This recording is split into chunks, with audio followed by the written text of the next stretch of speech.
I was, yeah. I have all these attorney chiefs I now. know. I see NYPD, and then he moved. Because you don't see NYPD and stick around in New York. Yeah. Oh, yeah. Okay. So you were in New York. You were a prosecutor. No, I was part of the civil. I was part of a civil rights law firm who was suing NYPD for their just like it was a shooting in the Black community. So, are you from New York? No, I went to law school in Syracuse. Yeah. Okay. Where are you from? Houston. Yeah. That's how I got the Fort Bend County to speak. So I was like, my parents live in Fort Bend County. What are you going to do about this? And he's like, fine. I'll come speak. Yeah, my parents live in Sugar Land. Wow. Yeah. Are your mics on yet? Yeah. Now, yes. Okay, good. Thank you. Just checking our sound. Is the back room Yeah. unlocked, Patricia? I'm sorry. Is the back room unlocked, do you know? Just because I'm going to bring tacos. We also have the LCC. Okay. Well, But yeah. everything's open.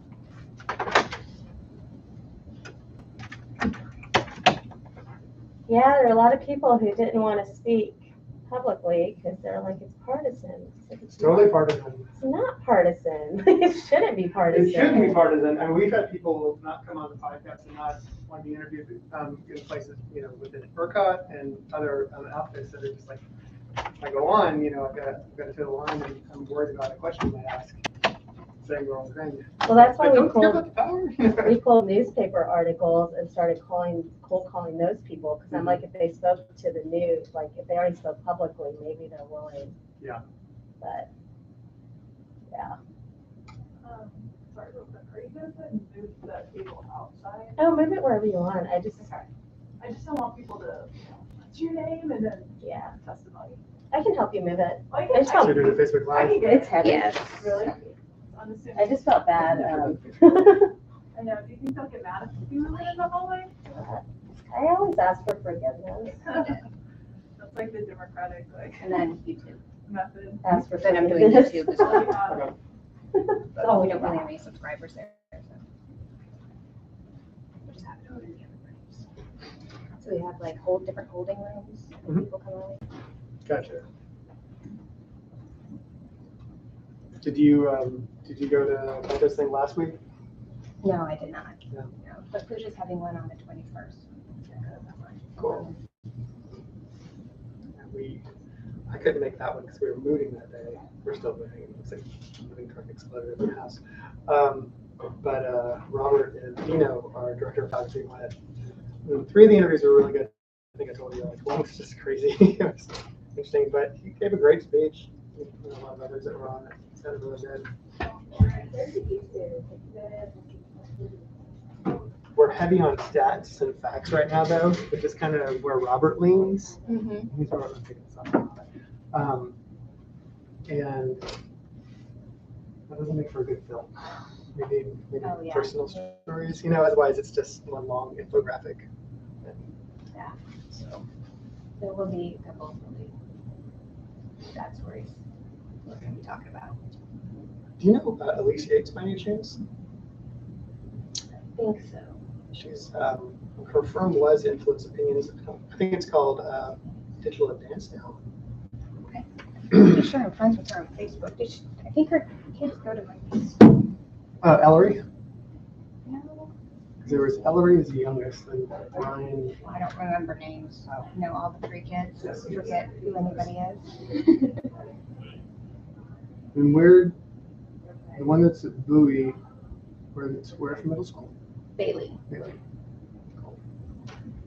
Gavin did Garissy middle school. Well, Each have their own issues. yeah, we definitely do. And middle school is just Yeah, it really is. The principal. Garissy said just a bunch.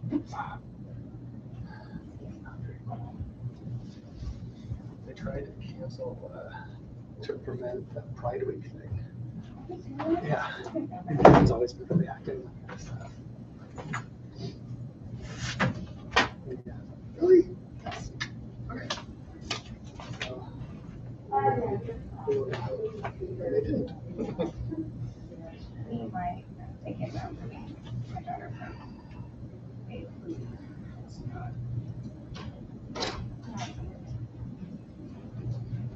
from Formal dresses. I can't show you those. This is that's my Girl Scout. Some cookies. She made a TV show. What she did. And she's this rock star. I'll tell Melissa. This is my 4-year-old in the hotel after having discovered something. Put stuff all over the wall. Thankfully, it was just in the bathroom. That's a 2-year-old. Yeah. Wow. Yeah. Because it's right, that's what happened. It is. And dishes refuse to come. Yeah. Someone wants that.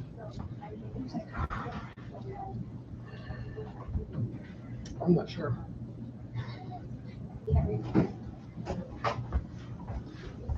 Is this set up? Okay. I won't touch it again, I promise. Is that still good? Mm-hmm. It's perfect. Do you have a list of the people who are going to come by Zoom that we should be making co-hosts? Just Ariel. Just Ariel, but there's no like other reps or anything that we were going to make our co-hosts? No. Okay. If they want to speak, they can unmute themselves. Co-host is only so they could share the Okay. screen. I mean, if you see reps, you can I just How does she spell her just first let them name? in. They can unmute themselves. Elise, E-L-Y-S-E, Yates. Oh, she's her aunt is speaking. Terry Pierce. Really? Elise Yates. Because it's her sister. It's her sister. I Yeah. didn't really, she's speaking. Okay. Yeah. I just found that out last week. Yeah, she's speaking. She's speaking over Zoom because she's in Tyler, Texas. Yeah. She might make me cry. Yeah. So Joe Carroll is the one who's talking? Reverend Terry Pierce. Reverend Terry Pierce. Oh, okay. Just so everybody knows, I had to start this now to make sure everything's going, so you are. Online. Okay. Okay, thank you. Do you want to unplug this so it doesn't mess it up? Unplug. The charger. Or should we just leave it in case we need to extension cord? Okay. Because during lunch, I can go get an extension cord. Yeah, we can always ask Mike too. Good morning, Vicki. Good morning.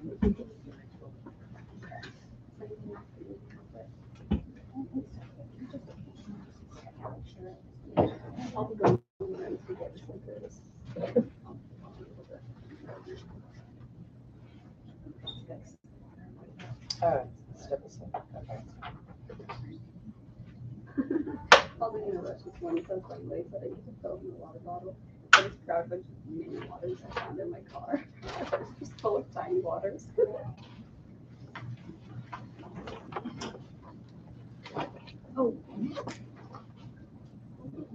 Pooja, where are the waters? Do we already put them somewhere? The coolers of waters? They're going in the legislative conference. Okay, so somebody's getting them? During lunch. Okay.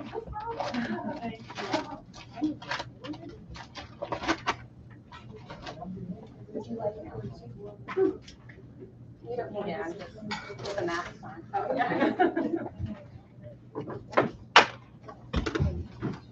So is there water back here? There's no water back here? We don't have We can any. tell down Mike there to yet. bring it down. Okay. That's fine. 10, I think.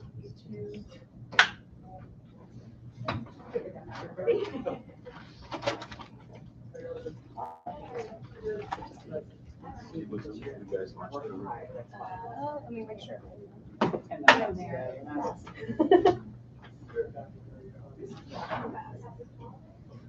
Ben, have you launched Zoom at all yet? No, he hasn't. Okay, I just kind of want to check to make sure.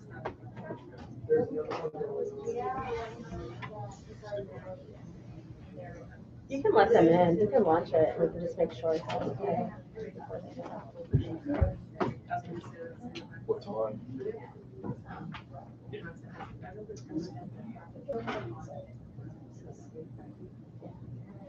Rice juice. You what? Juice production. All Are we streaming on YouTube, Melissa? We are right now.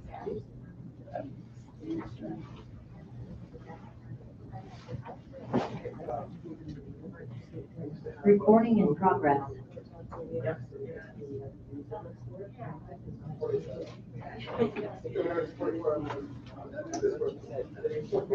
No. Yeah. A little bit more. Yeah, well, yeah, but not, I mean, it's more to tell people what the day is going to be like, notices.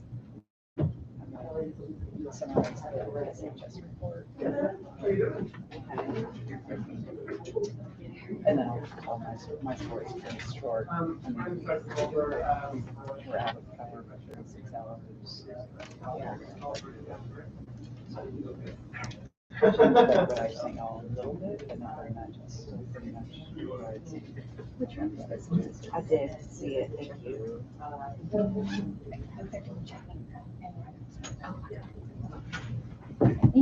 Yeah.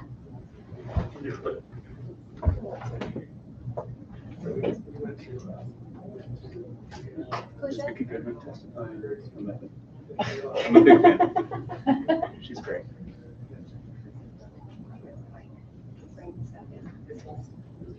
Okay, do you mind bringing me?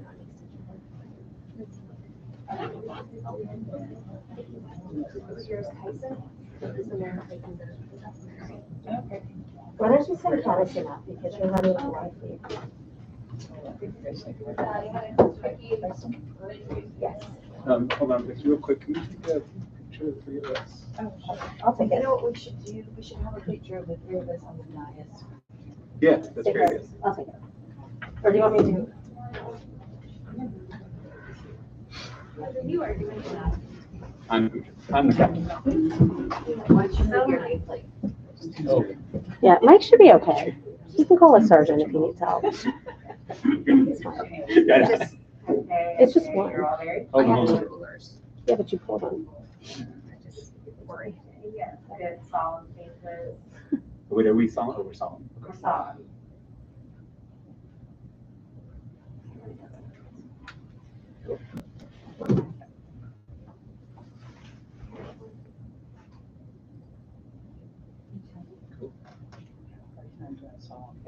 It looked very good. It looked very good. So when we were, we took a picture with Ian. We knew that picture. And I'm really, you know, when somebody touches your smile, that's what I love. And this was, I'm like, holding it tight. If that looks like to me, sometimes I can see that you know what I love. It's that smile. And then it's like, I said, you're people, they told me. I forget it, and we're on that phone. Yep.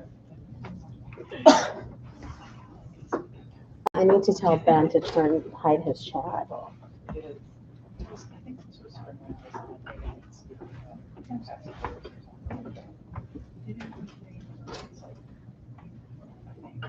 Do you mind texting me the YouTube link so I can share it with Lauren? I'll put it in that group that we set up, the YouTube link.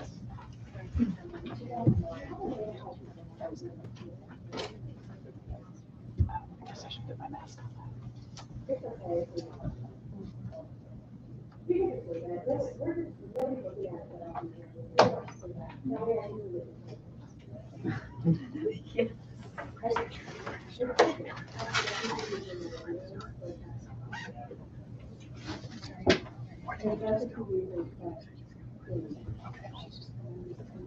Oh, just wanted to Hi, Vicky. introduce myself. Tyson Colbert, very nice to meet you. Nice to meet you. I think my wife's met you, Deanna DeHaven. She's on the board for Impact Austin. Oh, okay, yeah. She's a huge fan, so she told me to say hi. Oh, We good. love what you're doing. Well, thanks for coming and videoing. Absolutely. We're excited to see what folks have to say. Yeah, I think it's should be good. I mean, you know, a lot of stories and I didn't hopefully realize that Lisa's aunt was going to be invited to something as well. So yeah, we saw the newspaper article about a month ago that Mhm. had the stories of people that lost loved ones, and I know Elise from years ago, so we reached out to her. she's a good friend. We've done a lot of work with her over the years. Okay, great. Well, hopefully it will go smoothly today. Thanks. That's what I was gonna say also with the footage. What I'll do is we'll just do one long stream. Yep. And so you got it. Okay. Thank you.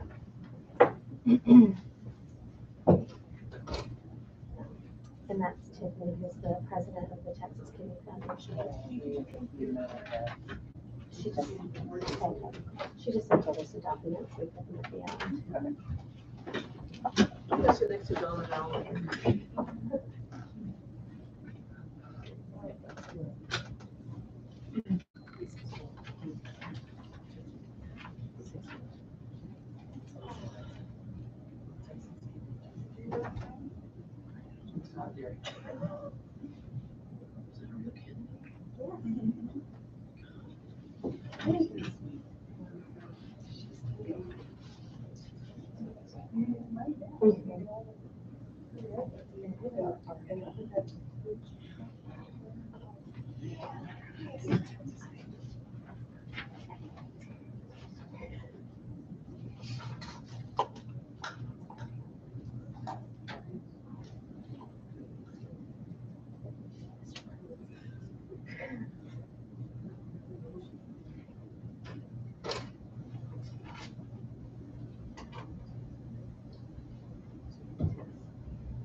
Hey, Donna.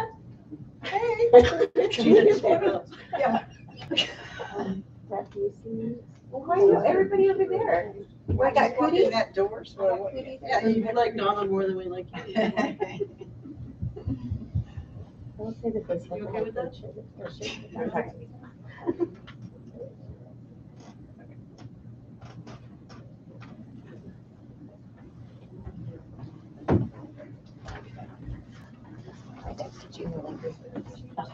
Oh, did you put it in that group? The one with all of us? Yeah. Yeah. Okay.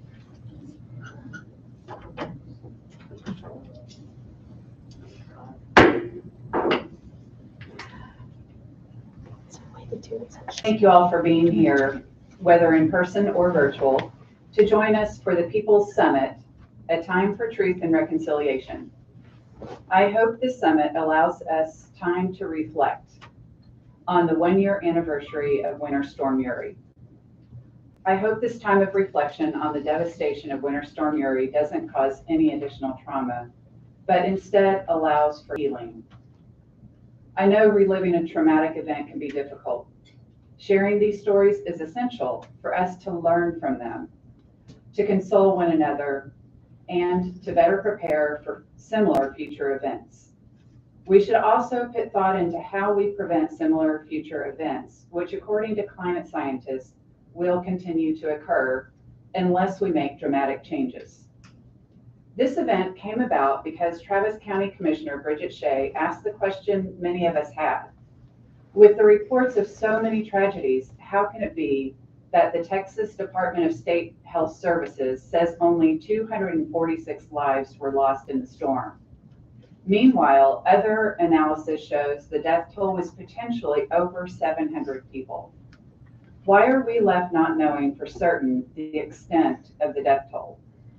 And that doesn't account for the amputations, the mental trauma and PTSD, and the billions of dollars of property damage. The purpose of today's event is to understand the true depth of harm and hold state leaders accountable for ensuring we mitigate the effects of future severe weather events, to understand the emergency response and learn where improvements can be made, to maintain pressure on ERCOT, the Railroad Commission, the PUC, to continue to make rules that will ensure the resilience and reliability of our power grid, to maintain pressure on the legislature to prioritize legislative initiatives that will ensure the resilience and reliability of our power grid, and to hear from people who lost loved ones or were injured or traumatized during the storm to ensure we fully understand the extent of personal suffering. To that end, we have invited testimony from individuals and experts and we have representatives who are here to listen and ask questions. After a few brief introductory remarks, we will hear from a data expert who has studied the Texas deaths and will provide his analysis of the toll. We will hear from emergency response and healthcare workers. These people will tell us what it was like responding to emergency calls, working in the emergency room of hospitals and in dialysis centers, what the mental health professionals were seeing and hearing, and what our homeless community was facing. Following our healthcare professionals, we will hear from government officials. What was their experience in this storm? Where did communications break down? How could the state and local officials have worked together to provide a better response? What are the ongoing concerns and what improvements have been made? We will take a break for lunch from approximately 12:30 to 1:30. And please note that our invited witnesses and representatives will have lunch in the Legislative Conference Center provided by LIUNA. After lunch, we will hear from climate experts who can share an update on changes that have been made due to legislation and rule changes, and what remains to be done to ensure we don't face another catastrophic response to our next extreme weather event. The stories of the true human suffering will be told by a number of individuals beginning around 2:30. There may be some testimony that doesn't fit in this exact timeline. A few of our witnesses needed a specific time to be able to join us, so there will be some divergence from the schedule I just outlined. To start us off, I want to share some information I gathered in advance. I had a conversation with a Travis County medical examiner and learned about the process for certifying deaths. I learned there are only 12 medical examiners in the entire state. And so in many counties, there are other officials who fill out and submit death records. They may be filled out by justices of the peace or others. And in cases where the person was under the care of a doctor or was in a hospital, their death will be certified by the attending physician. In other words, the process may look a little different depending on what county you're in and the individual situation. This could play a role in the varying estimates of the death toll. The Department of State Health Services released a report in October that outlined their process in determining the number of deaths at 246. I'm going to summarize some of their findings.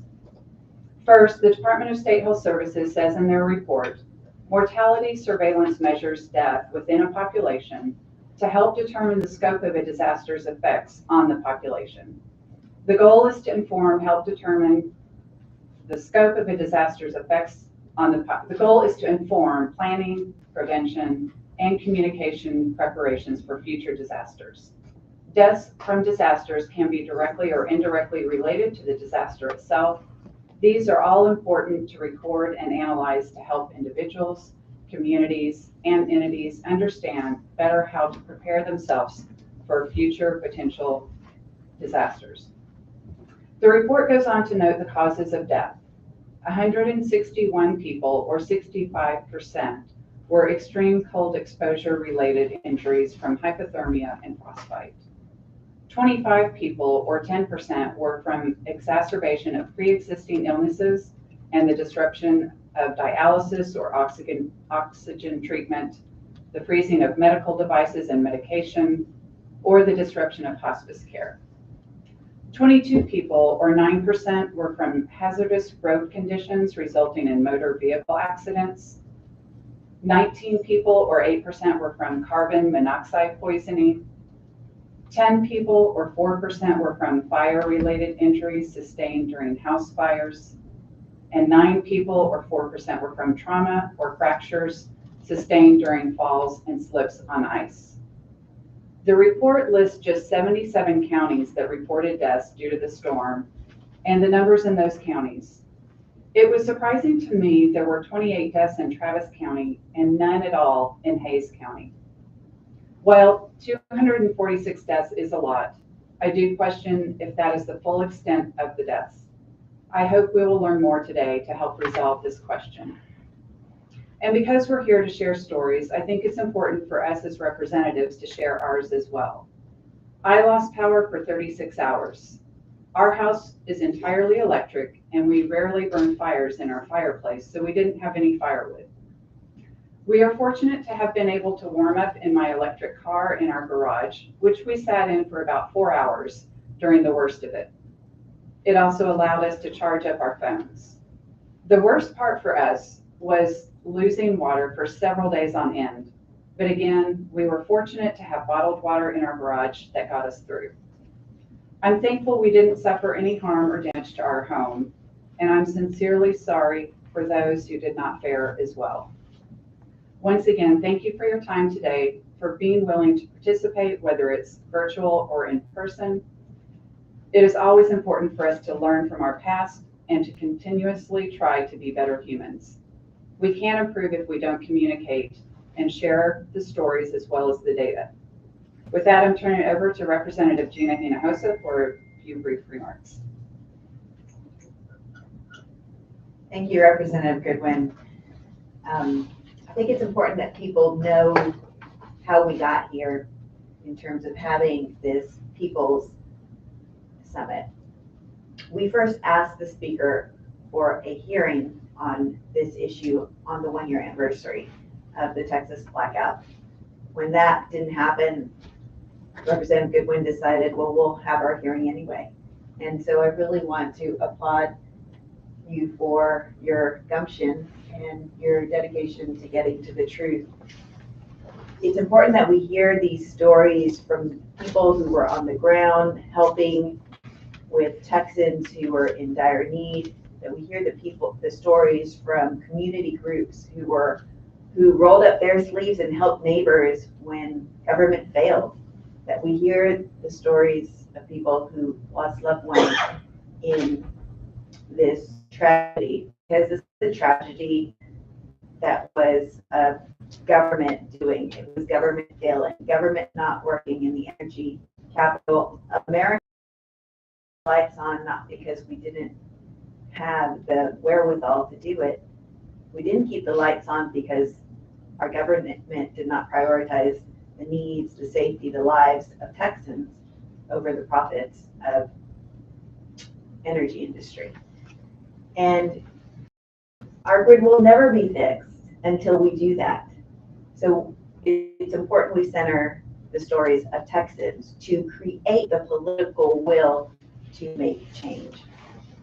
In my story is that my family went for 3 days without electricity. I have 2 children at home, and the first day it's kind of something different, and the kids were somewhat excited about it, and the snow, and we made do. By the 3rd day, panic starts to set in, and you wonder how much longer can we make it. And we were the lucky ones. We didn't lose anybody. We didn't suffer any permanent damage. Our home made it through okay. But for too many Texans, that wasn't the case. As Representative Goodwin stated earlier, it's estimated as many as 700 Texans, if not more, lost their lives during the blackout, and Texans deserve to know the truth. This hearing is not just about keeping the lights on, but it's about shining a light on the truth. So I'm eager to hear from our experts, including those Texans who will share their personal stories about what happened 1 year ago this week. Thank you. Thank you, Representative. And next we'll hear from Representative James Tallarico. Thank you, Representative. I also want to echo Representative Hinojosa's gratitude for your leadership and your team's leadership in making this summit possible. 1 year ago, the lights went out in our state, and 11 million people lost power, 12 million people lost water, and 702 people died. And this hearing hopefully will uncover the truth about what really happened and how we can prevent it from ever happening again. I'm looking forward to hearing from those medical experts, those local government officials, those emergency personnel, and the climate experts and most importantly from Texans who are directly impacted by this grid failure. You know, we call this event or this incident Winter Storm Uri, and that always frustrates me because this was not a natural disaster. This was a man-made disaster. It was entirely predictable, and it hasn't been fixed, and it will happen again.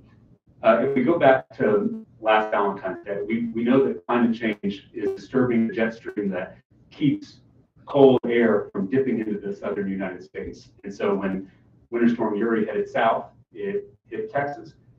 And as Texans began to heat their homes, the demand for energy rose. And at the exact same time, our natural gas system, the key to our entire grid, began to freeze up.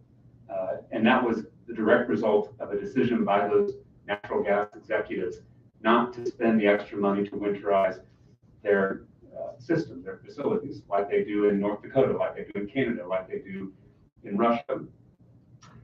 During the storm, Texas, the third largest natural gas producer in the entire world, lost half of its natural gas production.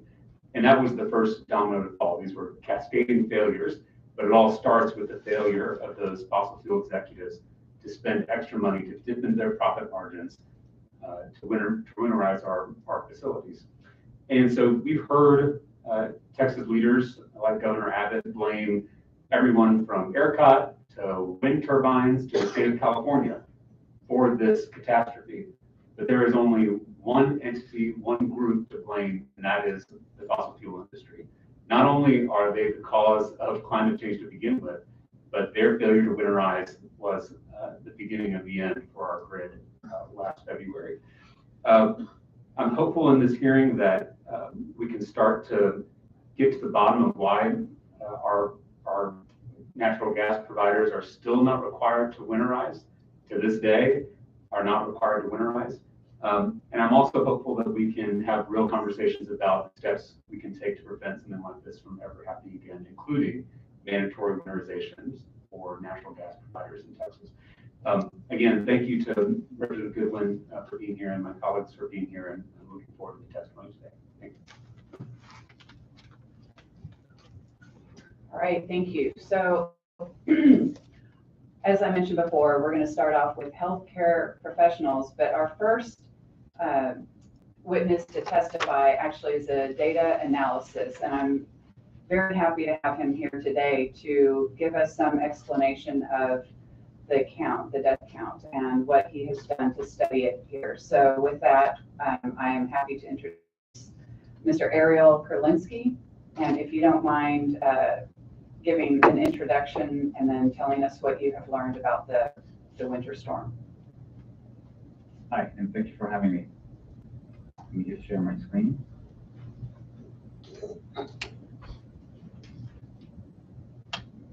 So my name is Ariel Kerlinski. I'm a PhD student at the Hebrew University in Jerusalem, Israel. I'm an economist and a statistician, and I'm also a member of the World Health Organization Expert Committee on COVID-19 Mortality Assessment. Today represents only myself, not the Hebrew University, nor the WHO or any other organization. I was made aware of this through the news, of course. I knew what was going on in Texas. But a while ago, Peter Alhout from BuzzFeed News, that they were making the report on the misattribution of death due to the storm, the power crisis, to verify and review his methods to estimate the death toll from the storm and power outage, which I found this method to be very sound, and have conducted an independent study of this to the best of my ability, which I will share with you very briefly today. A brief outline. I'm going to tell you what is excess mortality and how do we even estimate these sorts of things. I'm going to talk about its relation to COVID-19, to natural disasters, and I will end with showing you my very preliminary estimate of the death toll from the winter storm and power outage. So excess mortality is the number of deaths above and beyond what is expected in ordinary times based on historical data. This is a very well-established method and metric in the research community. It is not new. Most of you, and me included, have heard about it the first time during COVID-19. but it is not new. For example, when we think about the death toll from the 1918 Spanish flu around the world, what we're actually doing is conducting an excess mortality estimate. You can see here, for example, the number of weekly deaths registered in Hamburg, Germany in 1917 to 1919. And you can see that the 1918 Spanish flu peak is very, very clearly visible. It has caused an increase in total mortality during this week. So in an ordinary week, about 450 Hamburgians died. During the peak of the flu in 1918, it was more than 1,500. During COVID-19 in the US and in many parts of the world, there has been significant excess mortality due to COVID-19. You can see here that in the US, this is data from the CDC, 2015 to 2019 are in gray. You can see the steps track pretty closely. It's pretty easy in a sense to predict the number of deaths in a year or a month or a week due to the large population and the age structure in the US and many other countries. You can see that 2020 is in red, and before the pandemic hit the US, deaths in 2020 were pretty much in line with what you would expect. But then it goes upward significantly, and actually ever since the beginning of the pandemic in mid-March 2020 in the US has been in a steady state of significant excess mortality, both during 2020 and 2021, and also during the preliminary data that we have for 2022. Excess mortality is not just used to estimate the death toll from pandemic, it's also used in other extreme events such as natural disasters. A very recent example, and one which I hope will be used as a precedent for the effort that you are conducting today, is Hurricane Maria in Puerto Rico, which made landfall in September 20th, 2017. And the original official death toll as published by the Puerto Rican government was only 64 deaths. This was very contentious, and many researchers, journalists, and other people have pointed out that this sounds like a very, very, very low estimate, and the number of true deaths is actually higher. So just like we saw in Hamburg, we can also look at the weekly number of deaths registered in Puerto Rico from CDC data. And again, if you compare 2017 to the previous, and you look at it weekly, the peak, you can see a very clear increase in total mortality.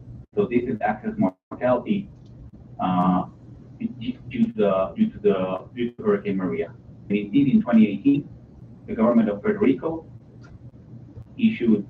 requested an independent review and report from the Milken Institute of Public Health from George Washington University to estimate the true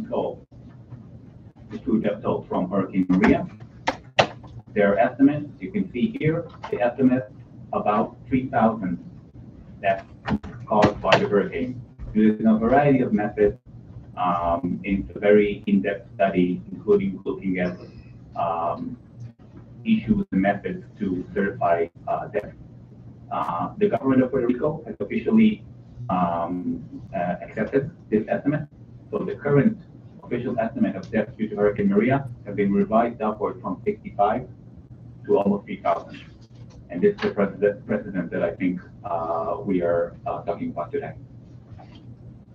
So if I look at Texas, if I zoom in on Texas, looking at deaths from 2015 up to 2021, you can see just like in the rest of the US, but a bit later, excess deaths start to rise in 2020 and in 2021 due to the COVID-19 pandemic. As you can see here, this peak of sudden spike upwards in total mortality during the period of the winter storm, while actually COVID-19 deaths and excess mortality in tandem have been going down since the beginning of 2021. If I zoom in a bit more on Texas and the neighboring states, you can see that, like in most developed countries, COVID-19 deaths and excess mortality go completely in tandem on almost a 1-to-1 ratio. This is not the case in all countries. In many developing countries and many authoritarian countries, this is not the case. So Russia, for example, only reports about a third or a fourth of its total COVID-19 deaths. But in the US and US states, this ratio is almost 1-to-1. You can see how they move completely in tandem. But you can also see that during the course of the winter storm and the power outage, excess deaths in Texas, which is the red line, suddenly peaks upwards and diverges from the trajectory of COVID-19 deaths, which, as I said, has been also going down. So, Excuse me, while you're on that last slide, could you explain what's the numbers along the bottom? oh, I'm sorry, these are dates in a European date format. So this is February 15th, this is March 8th. Okay. Okay. These are dates. And can you go, I'm sorry, could you go back one more slide? I think those were dates as well along the bottom. Is that? Yes. So those are weeks. Yes, they are weeks. Okay. Okay. Thank you. Okay. So if I look. Excuse me. By, Hello. I'm sorry. This is Representative Gina Inosa, and I did have another question about that last slide that you were on, right? So I'm wondering if you looked at whether any of these neighboring states, and excuse me if you did mention this, also experienced the abnormally cold weather that Texas experienced. I know we weren't alone in being hit by Uri. We were just alone in losing our power in Texas. So did you factor that into your analysis? I did not look into that, but similar to what the Puerto Rican government report from the Milken Institute did, if this was to be investigated thoroughly, yes, that's exactly what I would do. I would also look at the temperature, and I would try maybe, for example, to account for if there was some increased mortality, for example, here in Louisiana due to the cold temperature, but not the power outage, then you can difference that and attribute some excess mortality to the cold weather and some of it to the power outage.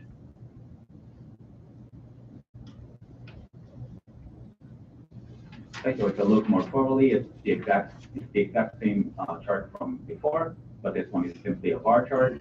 And again, you can see that Texas during the period of the storm and the power outage, that suddenly excess deaths spike upwards.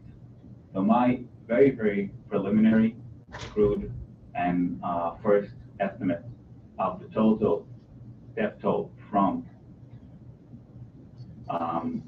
the winter storm and power outage is simply excess deaths, the difference between excess deaths and reported COVID deaths, which we have seen that until the storm, or the difference was almost zero. So in the period, in the 2 weeks during the storm, you can see here, as I have plotted it here, the total number of deaths in the first week was over 600, more than the reported COVID deaths, and then almost 210 more. And 3 weeks after that, the difference is returning to zero, as we have seen in one of the previous slides. So to sum up my very, very preliminary excess mortality estimate of the death toll from the winter storm and the power outage is 814 persons. And as you have said, this is only a preliminary estimate.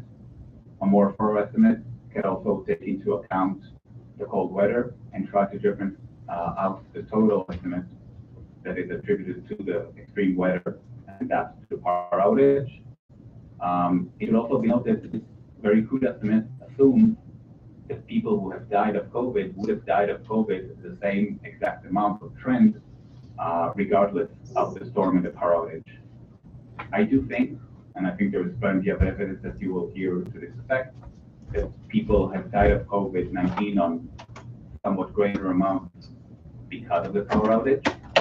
So I do think that this number is probably even a bit higher, but it's a very preliminary estimate, as I said, and more for our research will be required. But I hope I gave you a brief outline of what is excess mortality and why do we think, me and BuzzFeed News, who published on this, think that the total death toll is much higher than officially published. Thank you. Thank you so much for that explanation. So in the case of Puerto Rico, did they reach out to you or did somebody reach out to them to try to come up with a more realistic number? I was only a BA student at the time. This is work done by Georgetown University. It was, if I recall correctly, it was initial pressure by the New York Times and other journalists who have talked about this. And then after significant pressure on the legislator in Puerto Rico, the Puerto Rican authorities approached the Milken Institute and asked them to conduct a study on this. Okay, thank you. Does anyone have any questions for him? But I think it's worth repeating that they seem to us right on the number, well, for general public, that based on his estimates, by looking at the data, we lost more like 814 Texans due to the loss of power in the storm. Right, exactly. That's just a stunning number, and I think it bears repeating. Exactly. Thank you so much for your work.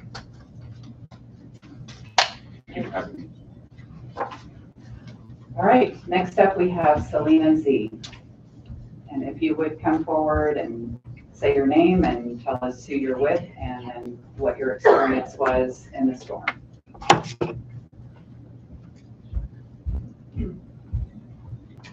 My name is Selena Shia, and I am president of the Austin EMS Association since 2019.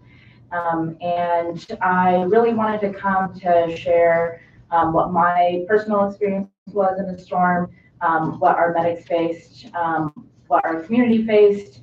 And I'm always wanting to share my story because obviously I don't want this to happen again.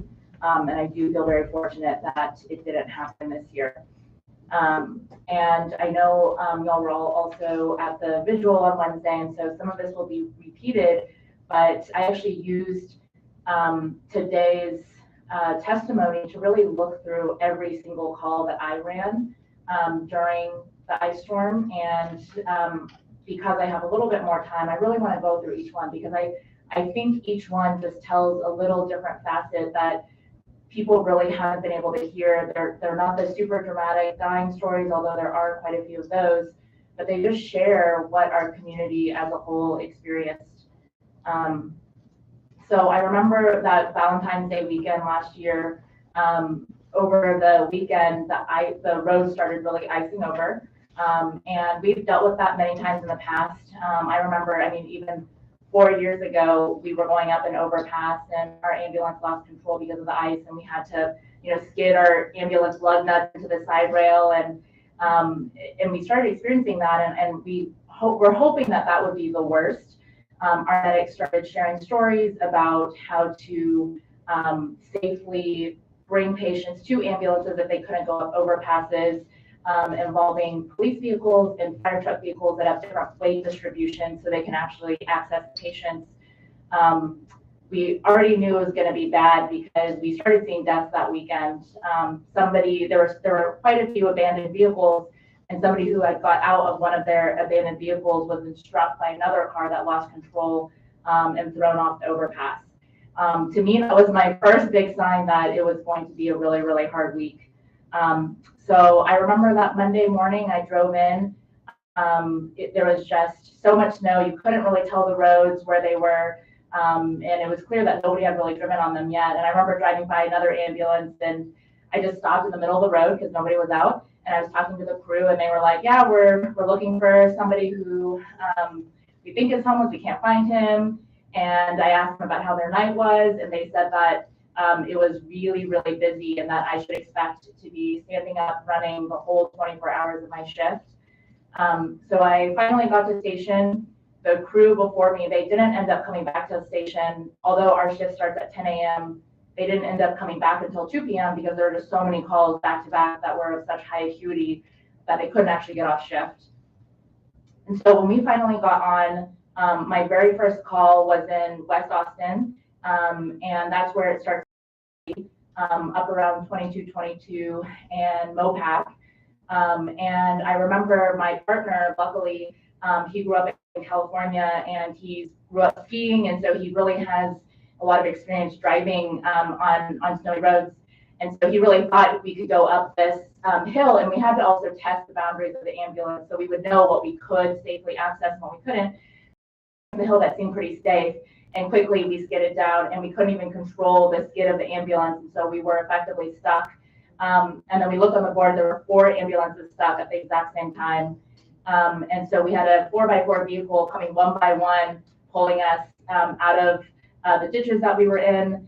And finally, the fire crew, because they can access these things, also they have chains, and our ambulances don't. We have fixed that, we now have chains. They were able to bring the patient down to us. And this is a person who is very well off. And I think one thing we learned about the ice storm is it really hurt everybody. And this person, I'm sure, has never needed to use 911, has always taken care of their medical needs. They had a severe form of degenerative lung disease, and so they're always on oxygen.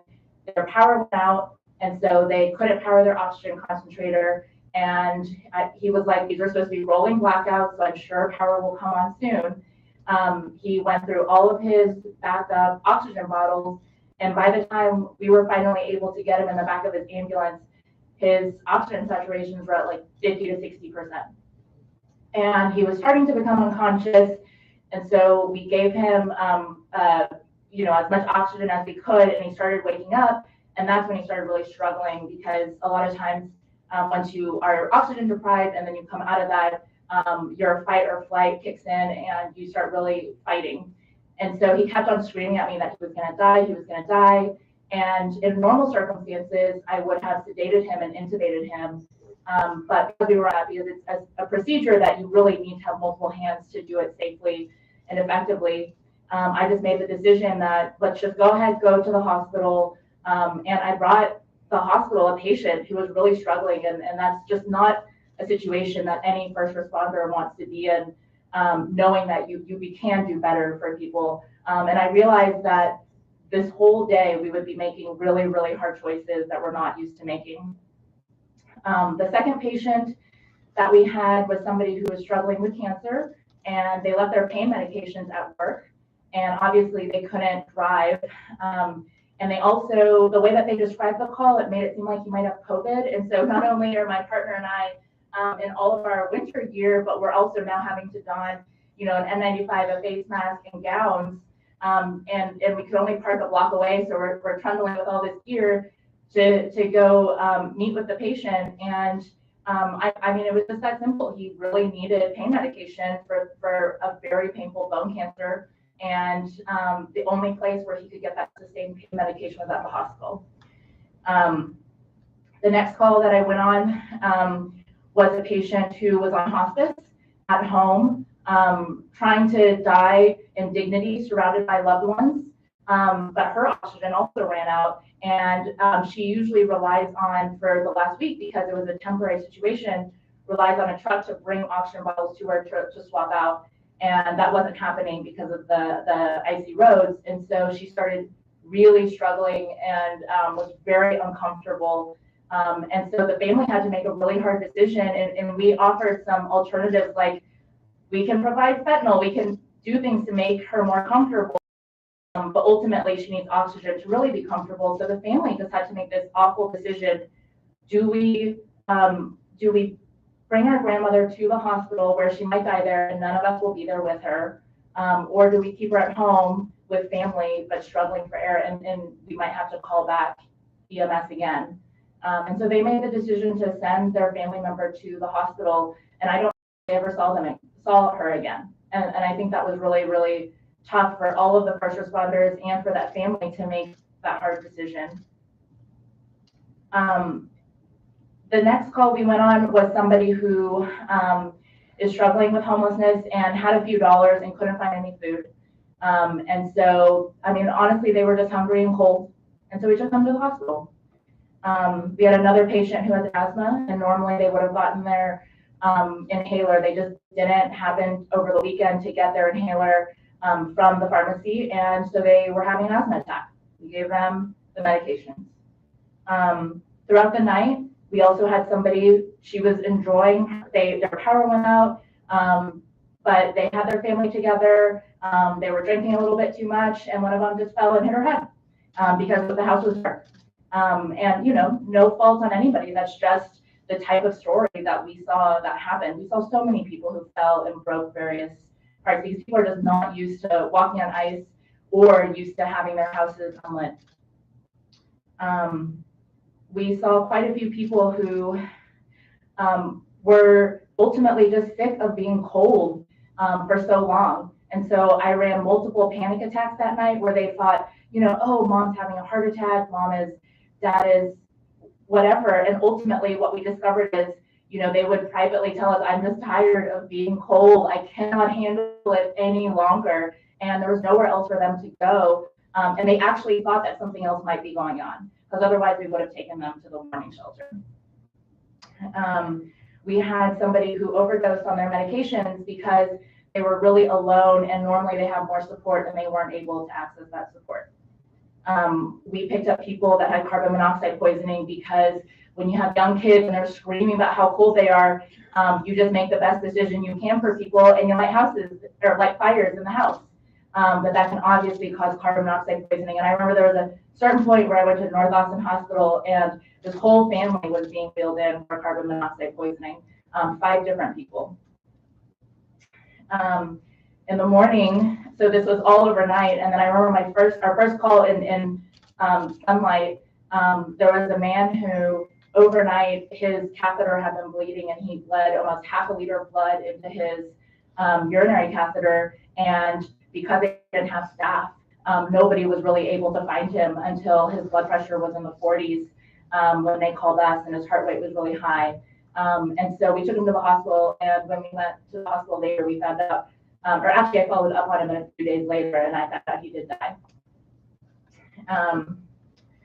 As we were getting off shift, I remember the last call that we almost got, but we didn't get.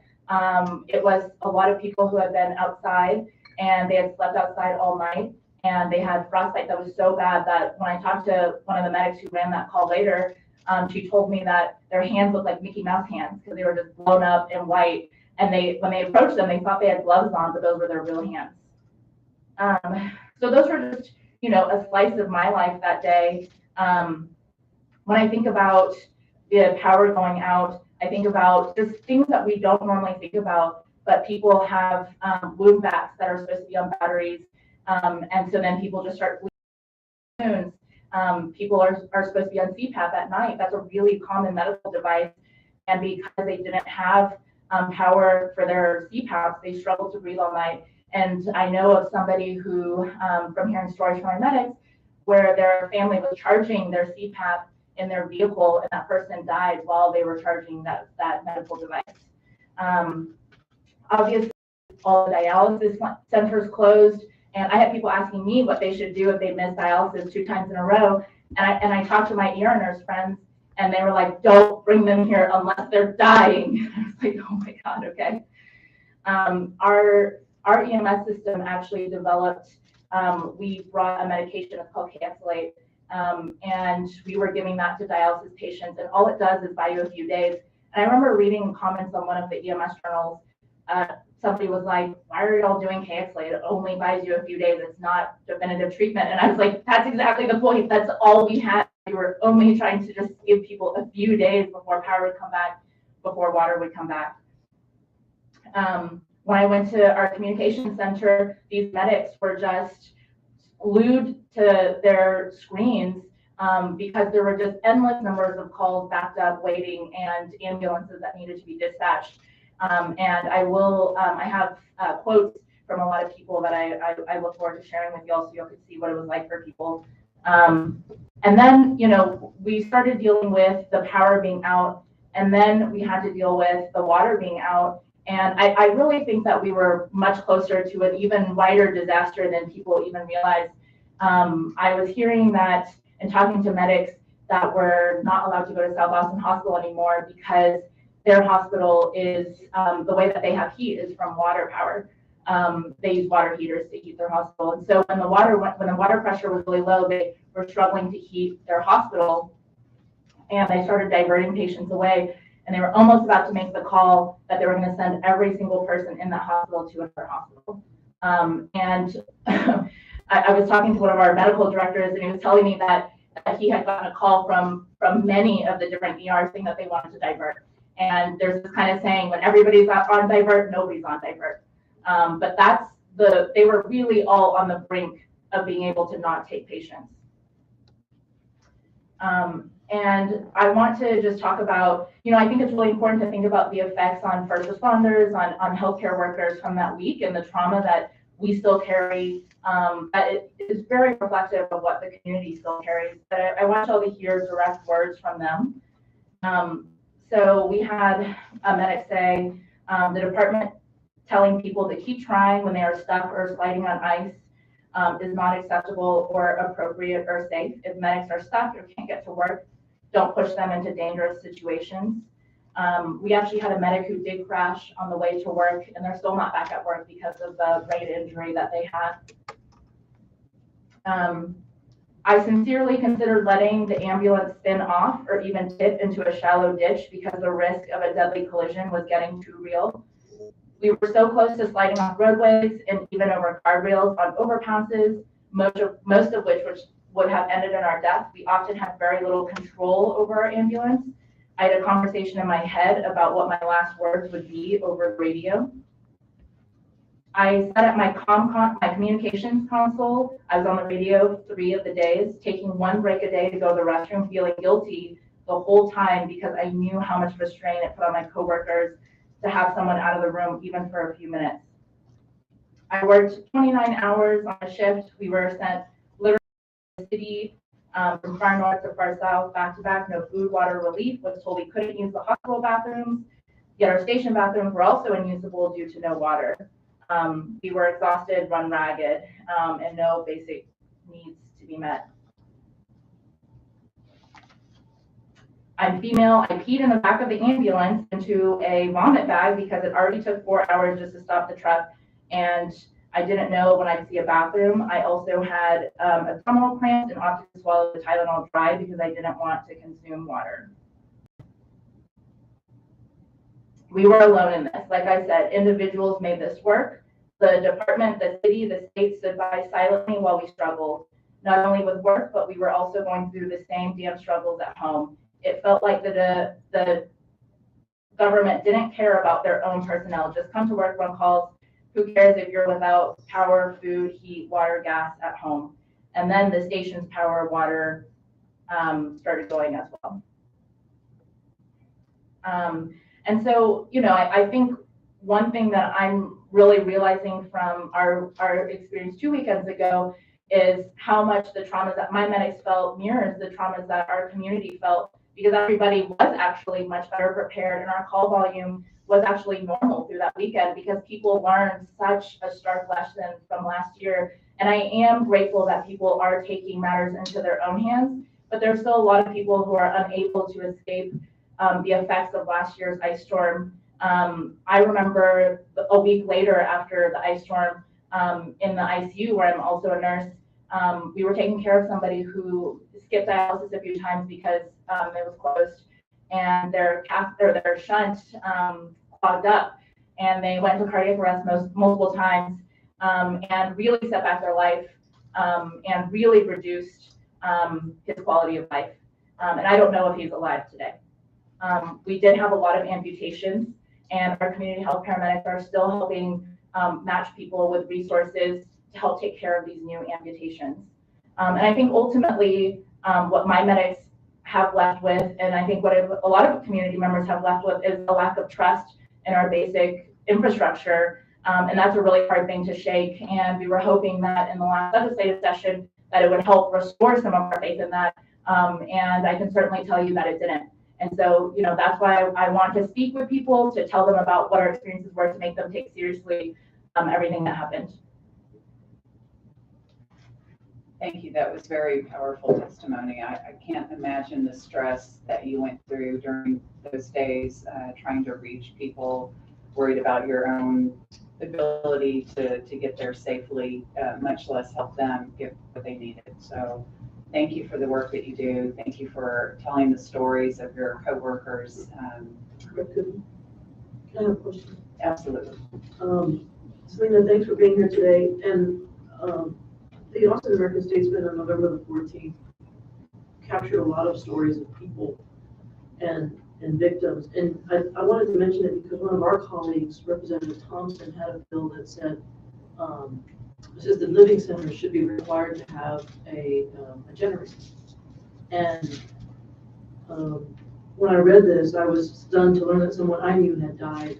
It was Cynthia Pierce, and she passed away because a window was left open in the Renaissance Senior Living Facility, which is a very well-regarded place. And as they're corralling everyone into the middle, they went to grab Ms. Pierce, and she died of hypothermia, but in transit between when she got to the hospital. And I wanted to mention that a lot of this was preventable, right? That there was a role for the legislature to play and to say we didn't have to have these kinds of situations. So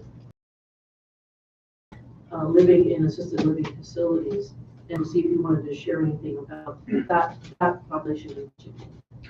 Yeah, I really appreciate that question, and that is a point that I actually do like to talk about, and I totally didn't even put that in this presentation, but I actually worked with Katie on that article because we know that the medical examiner didn't look at a lot of deaths, or I was frustrated because of the undercount of deaths, and we know that, for example, the person who died because they didn't have access to their CPAP machine, like I think that would have counted as a arrest, and I don't think that that would have specifically counted as an ice storm death, but we know that that person would have been alive. And so I think about a lot of those cases, and so I worked really hard with Katie to maybe help tease out some more stories like that. And one of the stories that came out is we have a big cluster of nursing homes in Northwest Austin, Duval and 183, and that medic unit that's stationed there knows, all the crews know those nursing homes in and out, exactly where to go. They know a lot of the residents, and they went on one call, and I really applaud this medic's ability to troubleshoot. But when their power went out, they wanted to evacuate the whole nursing home, all 150 residents, and that would have absolutely overwhelmed our ERs. When each ER capacity, this is not exact, but I always think about 50 people can be in each ER. And so, they were able to find, I think it might actually have been the Renaissance, they were able to find a room with the fire, and they helped light that fire and move all 150 people into that room. And it is really a shame because I think it's a product of a lot of these places just not having the slack that you need. They run on as few staff as possible. And a lot of times EMS is just on a normal day called because they lack staff and need help getting people off the floor. And so for those resources to be so thin and for them not to think about things like needing generators, I was really grateful for that bill because that was a huge issue and that would have been a huge burden on our emergency medical resources as well. And that was really unfortunate what happened.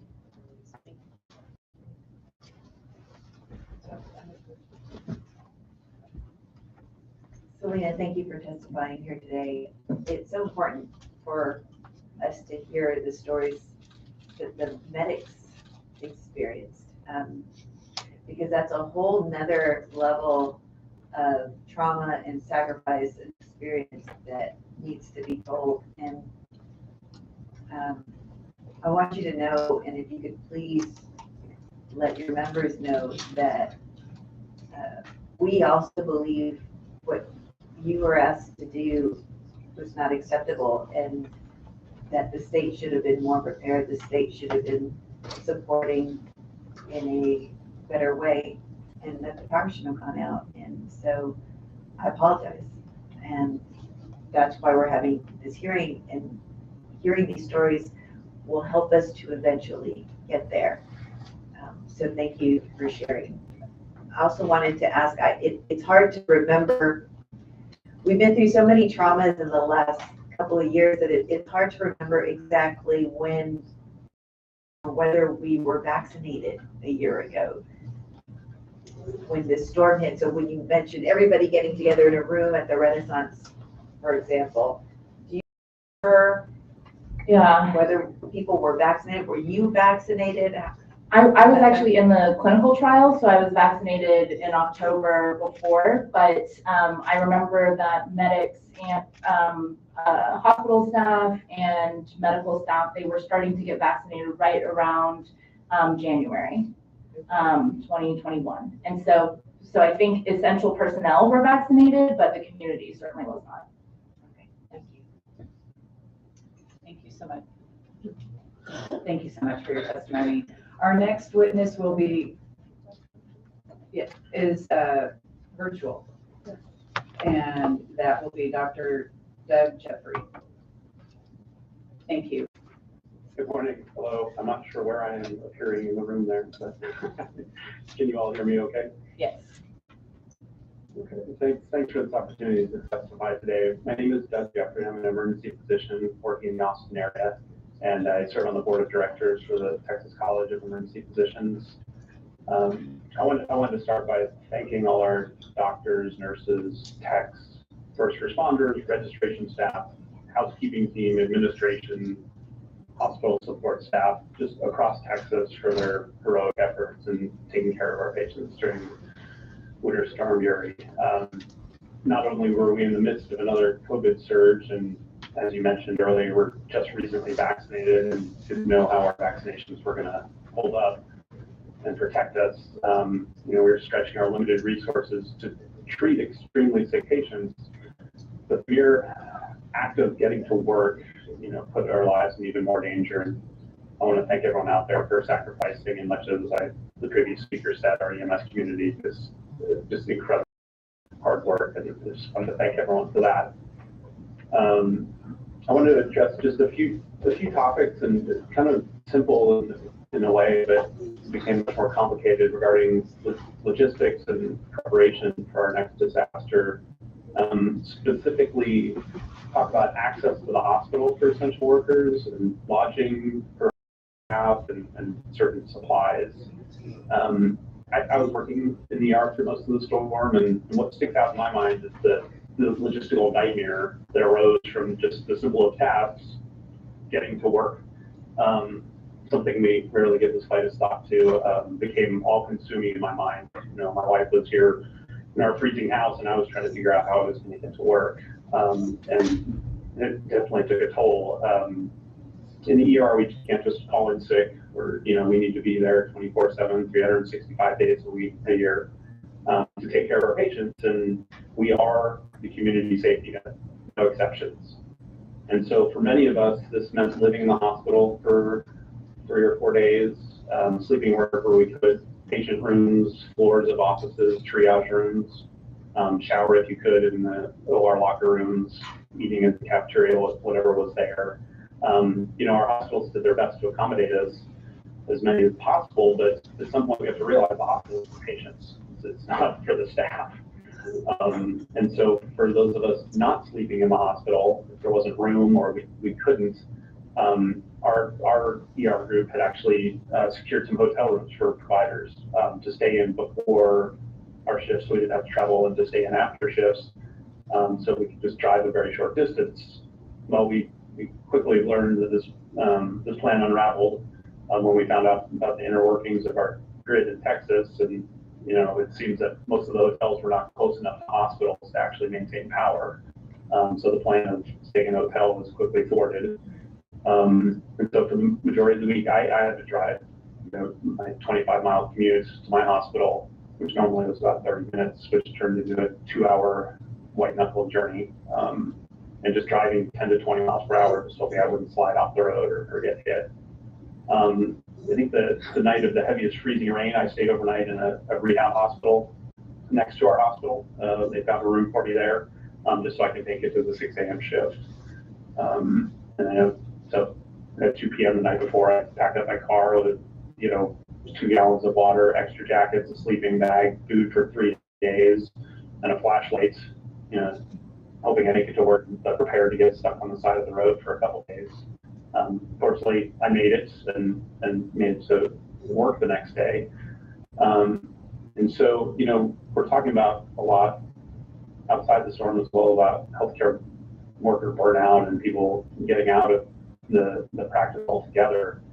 You know, and even in the best of times, without a global pandemic and a multi-day power outage, life in the ER is chaotic and stressful. And, you know, we avoid disaster every day with planning and preparation. And we need our government to be prepared for these situations like the recent storm and protect our patients as well as our frontline healthcare workers. Our city, county, state government agencies, we all need well thought out plans in order to keep our hospitals with power, water, staff, which means, you know, not just keeping the power on, but how are people going to get to work? Where will they sleep if they have to stay in the hospital or near the hospital? As mentioned before, we need our to get to the hospital, and you know, is that maintaining certain roads to access all our major hospitals? But then also, what about the last 100 yards to the hospital? That needs to be thought of as well. And I don't think we can put that on solely on our hospitals to take care of. We definitely need this top to bottom approach. So, you know, largely the medical community managed to keep our ER staffed and open and running throughout the storm. But I think we had a lot of issues with level of care and a lot of near miss because a lot of diseases like heart attacks, strokes, aneurysms of the brain, abdominal aneurysms, they all require subspecialists to maintain the highest standards of care. And you know, there are not enough neurointerventionalists or vascular surgeons or interventional cardiologists to have one sleeping in every hospital during an ice event, or even one sleeping in every larger referral center across Texas during a storm like this. So we have to think about how we're going to get these people to where they need to be to take care of our patients. You know, in the short term, that's a transportation issue. In the long term, I think we have to talk about, you know, funding for training for graduate medical education and getting our specialists to train here in Texas and stay in Texas. You know, interestingly, I worked in the Northeast for a few years, and when there were big winter storms there, people that had to be in the hospital called the police department, and they came and got you in a big 4x4 with chains on it, you know, and brought you to the hospital. You know, probably a smaller town than Austin, but they're just kind of thinking out of the box about how to get people where they need to be.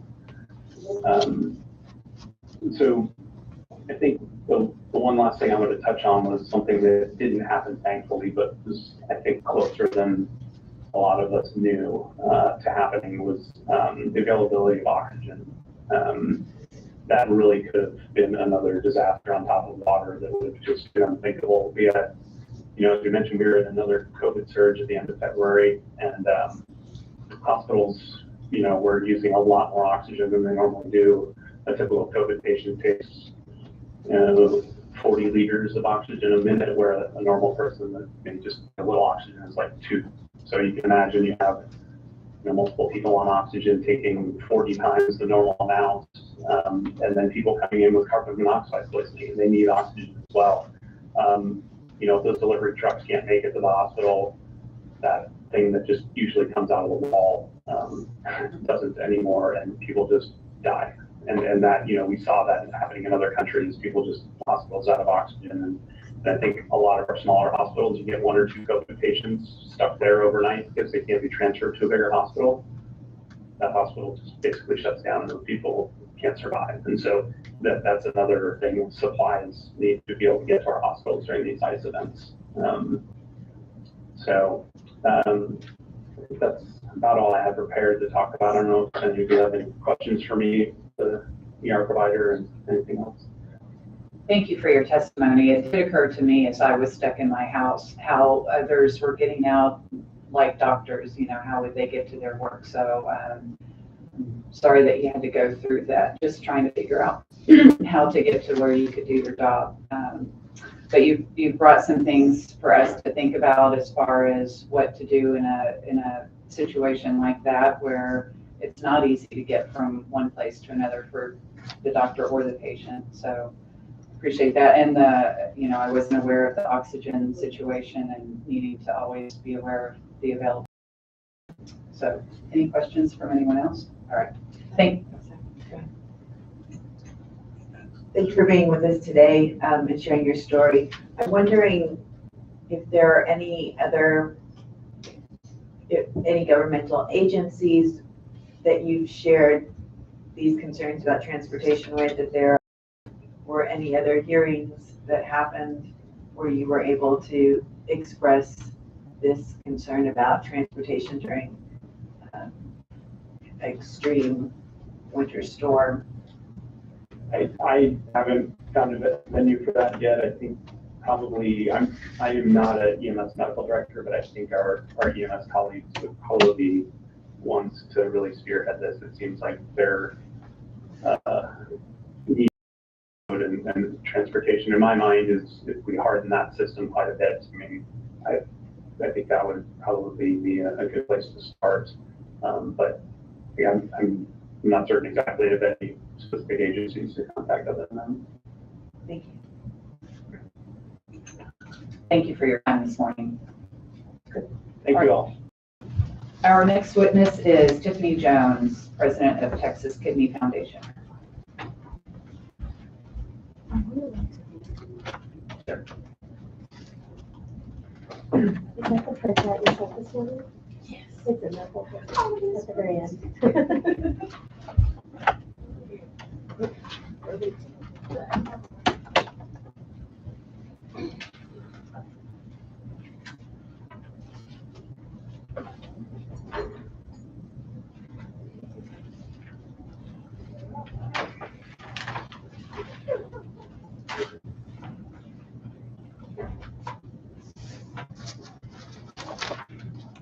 Thank you, Representative Vicki Goodwin, for inviting Texas Kidney Foundation here, and thank you to the other representatives for having us here.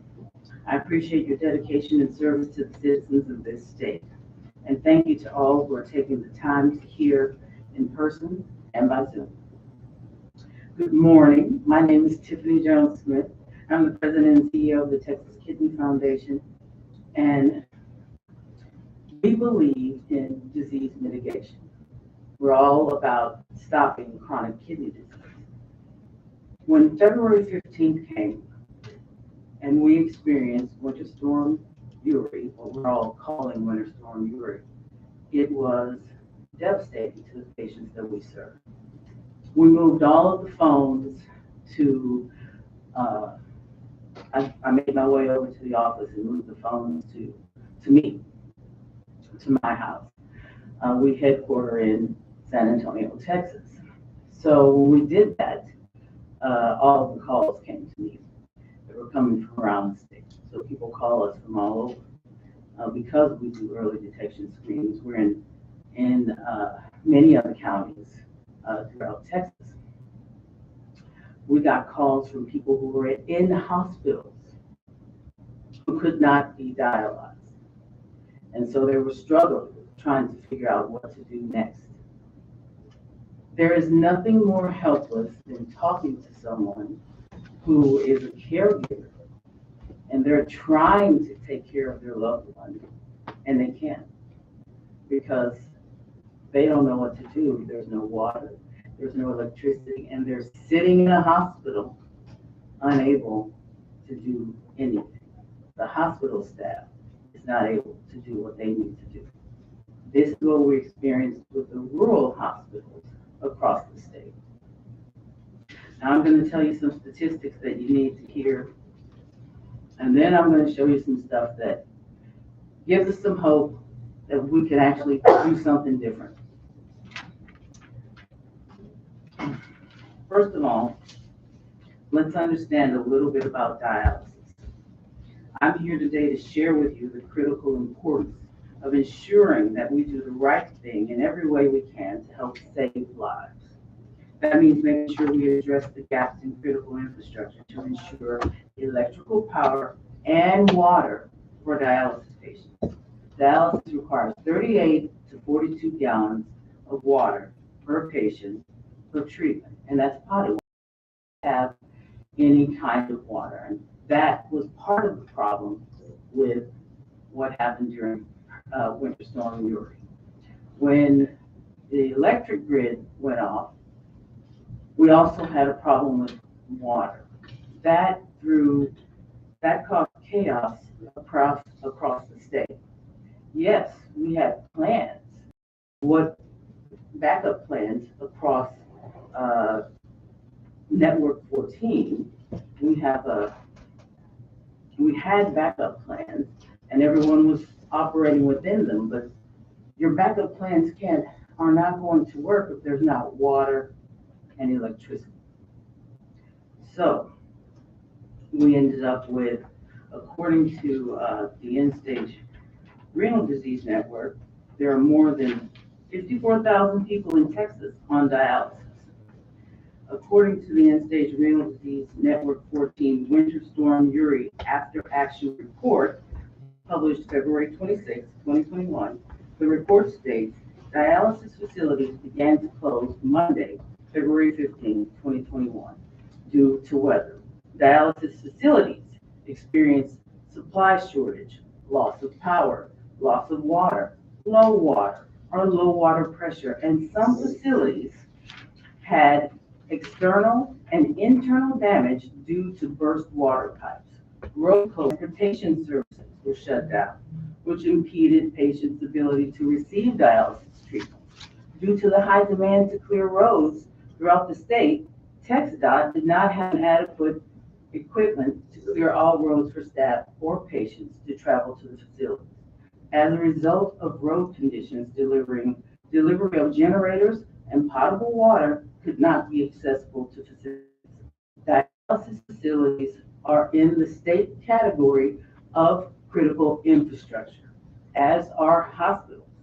ESRD Network of Texas had a total of 445 facilities impacted and either closed or diverted, which is 58% of the network's coverage area. Approximately 34,710 patients were affected by the storm. Those are numbers that are actual, tangible numbers. And yes, that exceeds our 710 that died. And that tells you that if we would have gone a couple more days, you would have seen even more catastrophic numbers of deaths.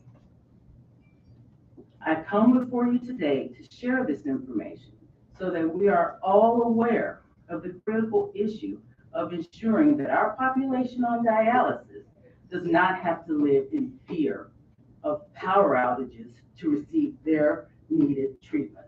This can and will happen again because we haven't done anything about the problem that causes this. How do we solve that problem? Well, you have a colleague who drew up wonderful legislation that can solve that problem, and it's called critical infrastructure. It was Representative Erin Zwiener. She drew it up. I included the legislation in your packets because it passed the House and the Senate during the last legislative session. It was in Senate Bill 3, and in a closed-door session, it was stripped out of Senate Bill 3 and left to die an untimely not have. So I put it in there so that you can see it. It is well thought out. It is exactly what should be done in this state, and would protect not only dialysis patients, but also the respiratory patients that were mentioned earlier. Patients who are vulnerable patients in this state deserve to be protected. And we didn't do a very good job of it this last time. So if I'm recalling that legislation correctly, it would have set up a fund that would have given grants to dialysis centers, for example, so they could get a generator. And nursing homes. Right. And hospitals. One of the problems that happened during the last person mentioned that happened during Winter Storm Uri was that people couldn't be dialyzed. Right. So as I mentioned, 58% of the coverage area was offline. So that meant people went to the hospitals. Where do you go when you can't get treatment? You go to the hospital. But with 34,710 people affected, hospitals were inundated with dialysis patients. And that's why she said what she said a couple of people ago. Don't bring them here, because there was nothing that could be done in some of the hospitals, because they didn't even have a dialysis unit in the hospitals.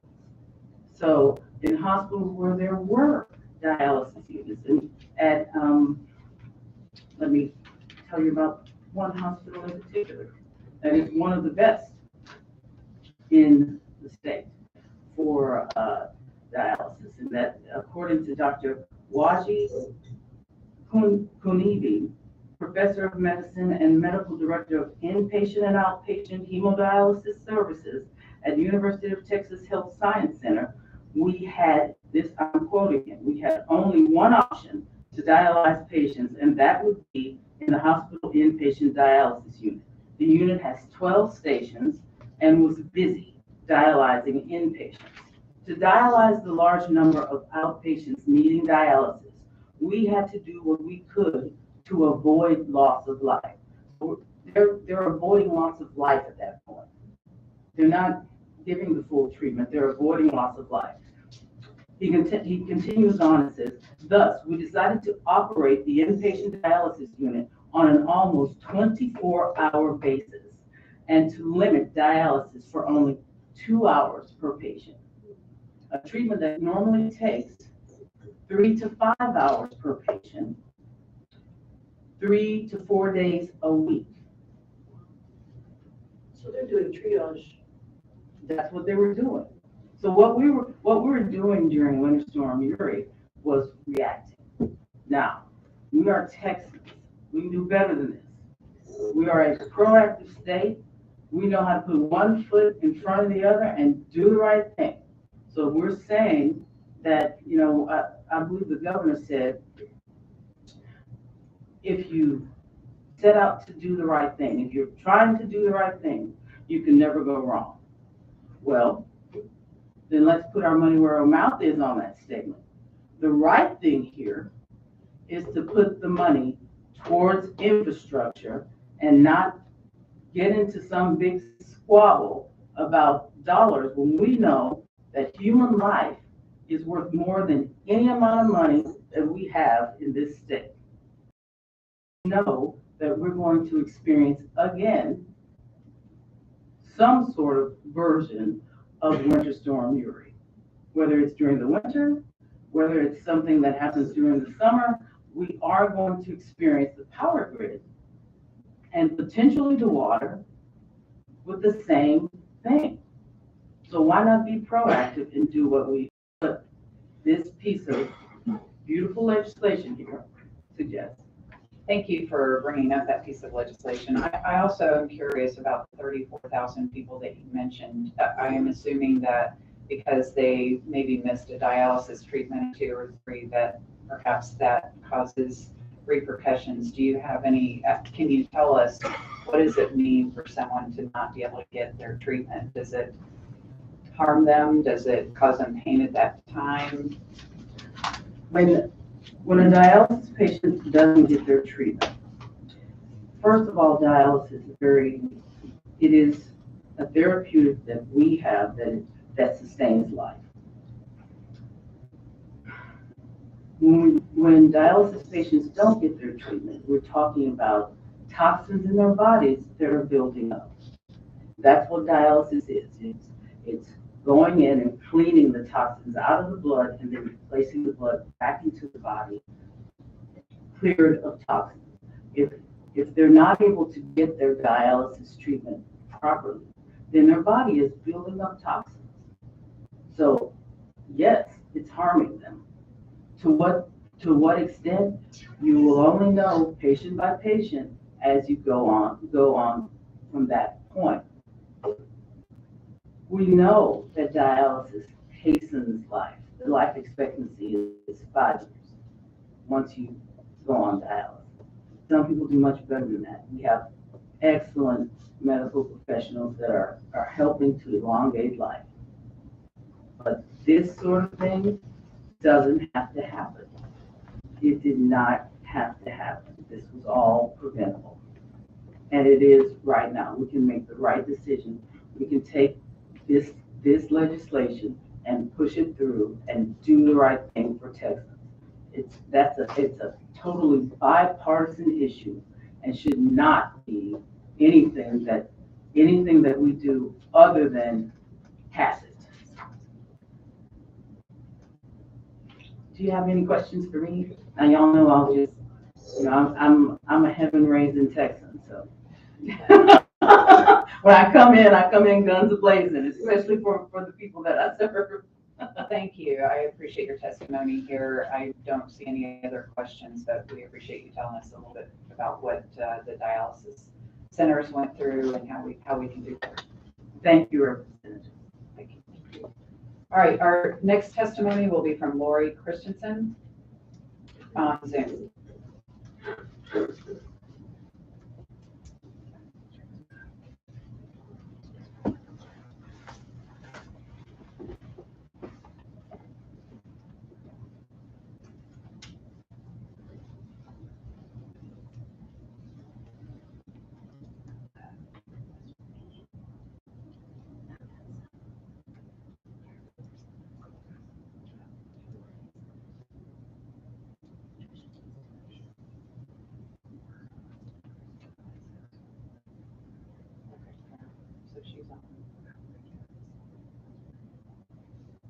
Okay. Good morning. You have the floor. Okay. And please speak loudly. Okay.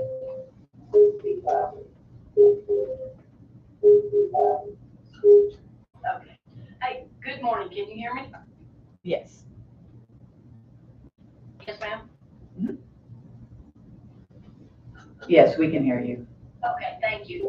Good morning. My name is Lori Christensen. I'm the Harris County Marshal. First, I want to thank you for allowing me to offer up this public testimony. I'm going to go ahead and just speak, and then I definitely will be available for any questions. So here, the Harris County Fire Marshal's Office services a land mass larger than the state of Rhode Island. We have 1,777 square miles with upwards of 4.7 million residents. During a disaster situation, Harris County's government is compelled to coordinate response with 34 municipalities, 56 fire departments, and over 125 law enforcement agencies, numerous independent school districts, municipalities, utility districts, the industrial partners of the Port of Houston, and surrounding petrochemical facilities. Winter Storm Uri of 2021. Obviously, we all know that this winter freeze brought temperatures to the lowest record since 1989.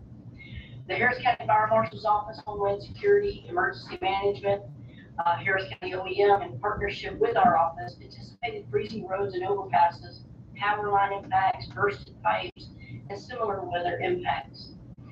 What precipitated far exceeded what we anticipated. As the state's energy consumption soared, we saw blackouts plunge throughout Harris County and put us into darkness. It extended blackouts lasted 20 plus hours and sub-freezing temperatures.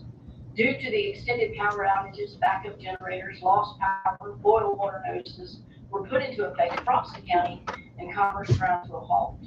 All of which occurred during the nationwide response to COVID-19, delaying vaccination appointments and further tapping into the limited hospital resources.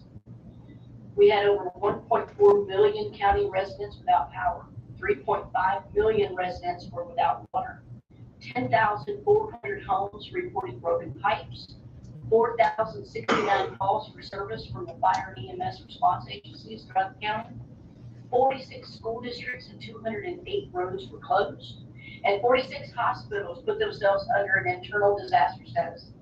By the end of the storm, 43 Harris County residents had lost their lives. Harris County opened 10 emergency warming centers that were not intended to serve as shelters. 108 patrons and 5 pets availed themselves of this opportunity to seek refuge from the plunging temperatures. The centers remained open 72 hours, staffed by hundreds of employees from 18 Harris County departments. This recovery process dictates how the whole community collaborates and coordinates more efficiently.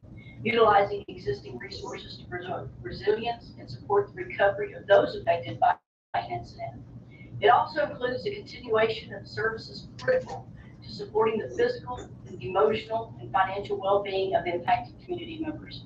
Recovery includes the restoration and strengthening of key systems and resources and assets that are critical to the economic stability, vitality, and long-term stability.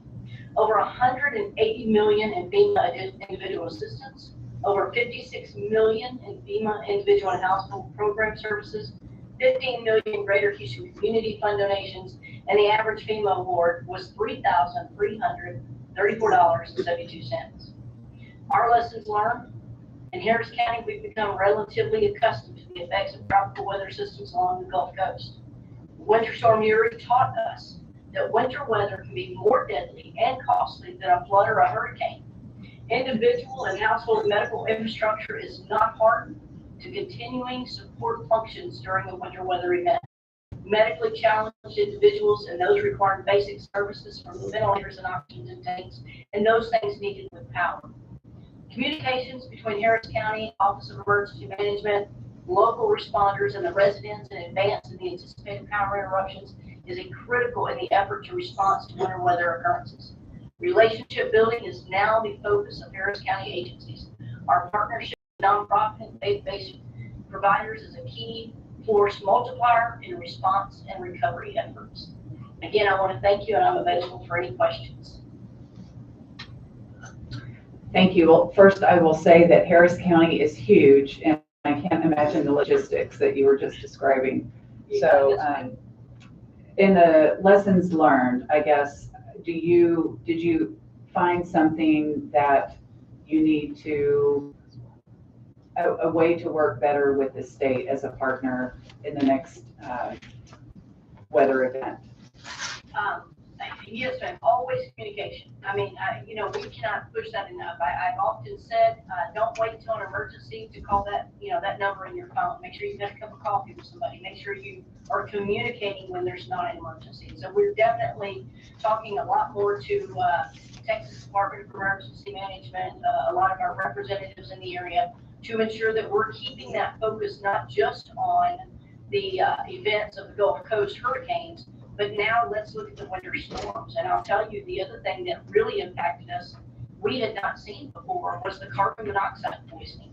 That was I've been doing this for over 30 years, and we did not anticipate, you can imagine, you're trying to take care of your family, you're trying to take care of your pets, and your loved ones, and people did things that we would not have thought of, bringing grills into their homes, bringing the generators into their homes, and therefore having gas-fueled appliances in a residence that normally you wouldn't have that. And it was just because they were in a panic mode of trying to keep things going. So that being said, we're also working much closer with the state on how can we get that messaging out to people to prepare themselves not only for the heat and the hurricanes and those things and the wildfires we see, but now the winter storm preparation.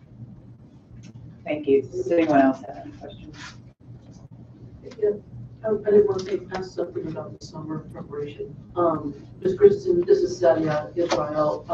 Thank you for your testimony. You sort of confirmed what my intuition is. Usually I just kind of simplify things and say we need to talk better and work better together. So thank you for stressing the obvious answer, which is we need to be more connected to one another. But I am very worried about this summer and future summers. We had an unusual winter event, and Harris County is no stranger to extreme summer and fall because of hurricanes and rain. Do you feel like you're more prepared moving forward for every type of emergency because of your lessons learned during Winter Storm Uri?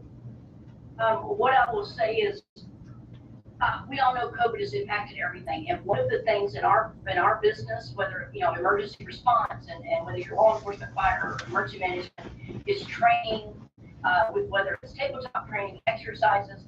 So in reality, by communication, yes, ma'am, I think we are more prepared. One of the concerns I have, though, is I recently went to a training over the weekend on an active shooter program, And it was interesting because I saw a lot of new faces, and it's been 2 years since we have interacted in person. So yes, ma'am, I think communication-wise, we're ready, and social media-wise and those things. What I will say is, as we come out of COVID, hopefully, we can get back to training hands-on and getting those agencies back together, because there's nothing like the real actions taken and filling out the paperwork and knowing who to call. And again, you know, I go back to, even if it's on Zoom, knowing who to talk to face to face.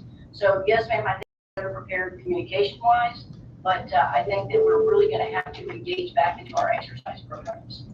Thank you so much. Yes, ma'am. Anybody else? Okay. Thank you for your testimony this morning. Yes, ma'am. Thank you. Appreciate your time. All right, our next witness will be Greg Hanch with the Executive Director of NAMI.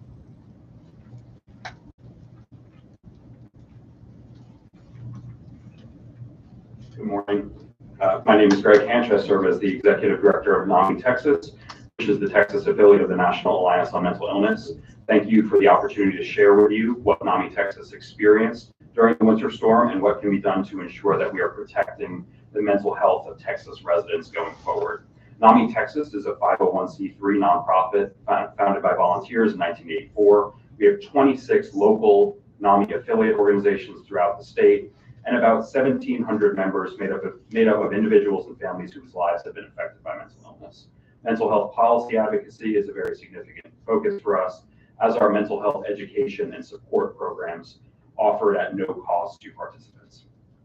There is no doubt that Winter Storm Uri was a deeply traumatizing event that negatively impacted the mental health of Texans. The storm occurred in the midst of a pandemic that had already placed a severe strain on mental health. Then, millions of Texans were thrust into a situation where they feared the unknown and feared for their lives. Their routines were disrupted, their treatment plans put on hold, and their isolation grew worse. To date, we have not seen clear data illustrating the mental health impact of Winter Storm Uri like we have seen for COVID-19, but Winter Storm Uri undoubtedly made people's mental health worse and disrupted the already under-resourced, fragmented mental health system that we have in the state. During the winter storm, NAMI Texas experienced some disruptions to our services, but we were able to remain partially open as a mental health resource for Texans. At the time of the storm, we only had 6 staff who all worked remotely. We're a small organization, but we impact tens of thousands of lives every year with our services. We were impacted by the winter storm in the following ways. Due to power outages, we had to cancel our statewide online support groups for individuals and families affected by mental illness. 3 support group sessions were canceled, disrupting mental health support for up to 45 Texans. Across our 26 local NAMI affiliate organizations, the approximate number of people for whom mental health support was disrupted is 250. Several of the support groups that were canceled are funded through HHSC's Community Mental Health Matching Grant Program, which is funded through state general revenue. Our operations manager and her family spent several days without power. She is a critical member of our staff. As a result of this, she was unable to work, which spread thin the helpline that we offer to Texans seeking mental health resources. We receive an average of about 5 calls a day, and while no call went unanswered, our response times were delayed. 3 of our 6 staff lost running water for lengths varying from 1 day to 7 days. I myself didn't have running water for 7 days and had to take time off work to leave the house on foot to find drinking water. I came home empty-handed, but the next day I was able to buy a case of water. And I was never completely without water, but I did have to ration it. And needless to say, this was a stressful experience that I believe affected me and many other people across the state. And it affected NAMI Texas operations and caused me to miss several important meetings. Which Winter Storm Uri more broadly impacted access to mental health services in Texas is unclear.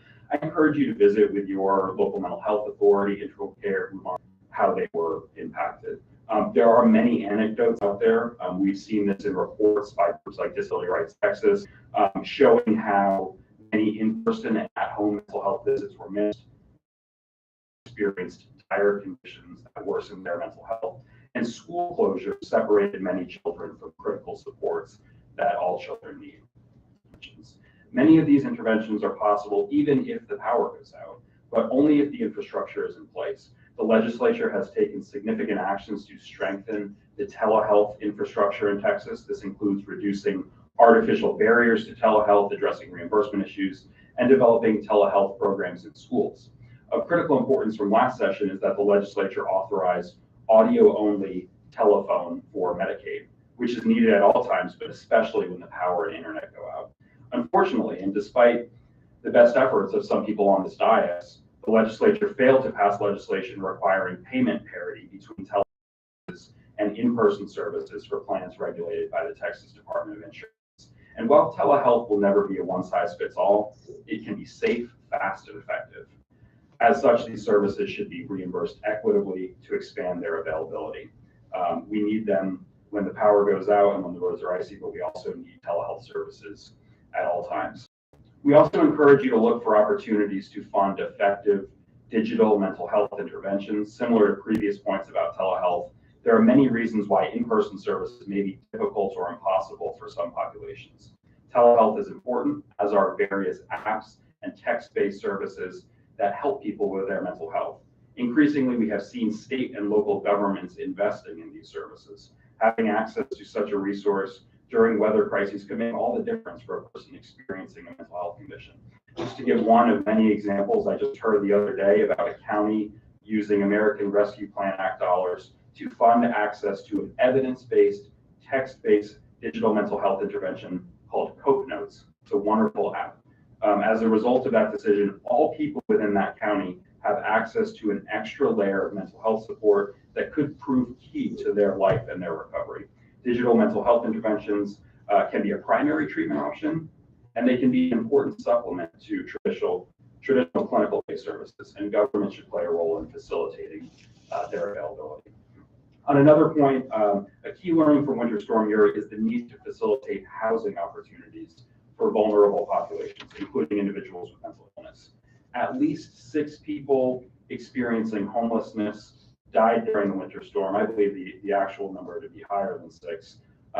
The intersection between homelessness and mental illness is well documented, and there are effective programs out there that provide housing in combination with wraparound services and support to facilitate a healthy living environment for individuals with mental illness and comorbid health conditions. We have long supported efforts to pass legislation facilitating housing opportunities for people with serious mental illness, and we've achieved mixed results. One key element that is often missing in the continuum of care are high quality, safe, and supportive congregate care or group living environments in the community. They help keep people out of institutions, they facilitate recovery, and there's a great need for more programs like this in the state. We are particularly interested in the Lighthouse Model out of Maricopa County, Arizona. Last year, Arizona State University released a report on the Lighthouse Model showing how investing in high-quality group living programs in the community can actually reduce public expenditures in other areas and improve the quality of life for people affected by mental illness. In the context of Winter Storm Uri, more programs like that could have very well saved lives. As I mentioned before, Winter Storm Uri significantly reduced our NAMI Texas's ability to operate our support line. Every day, numerous people contact nonprofit organizations like us seeking assistance and referrals. In instances of extreme stress and distress when these nonprofit support lines are not available, crisis call centers, often operated by local mental health authorities, can and should anticipate an increase in call volume.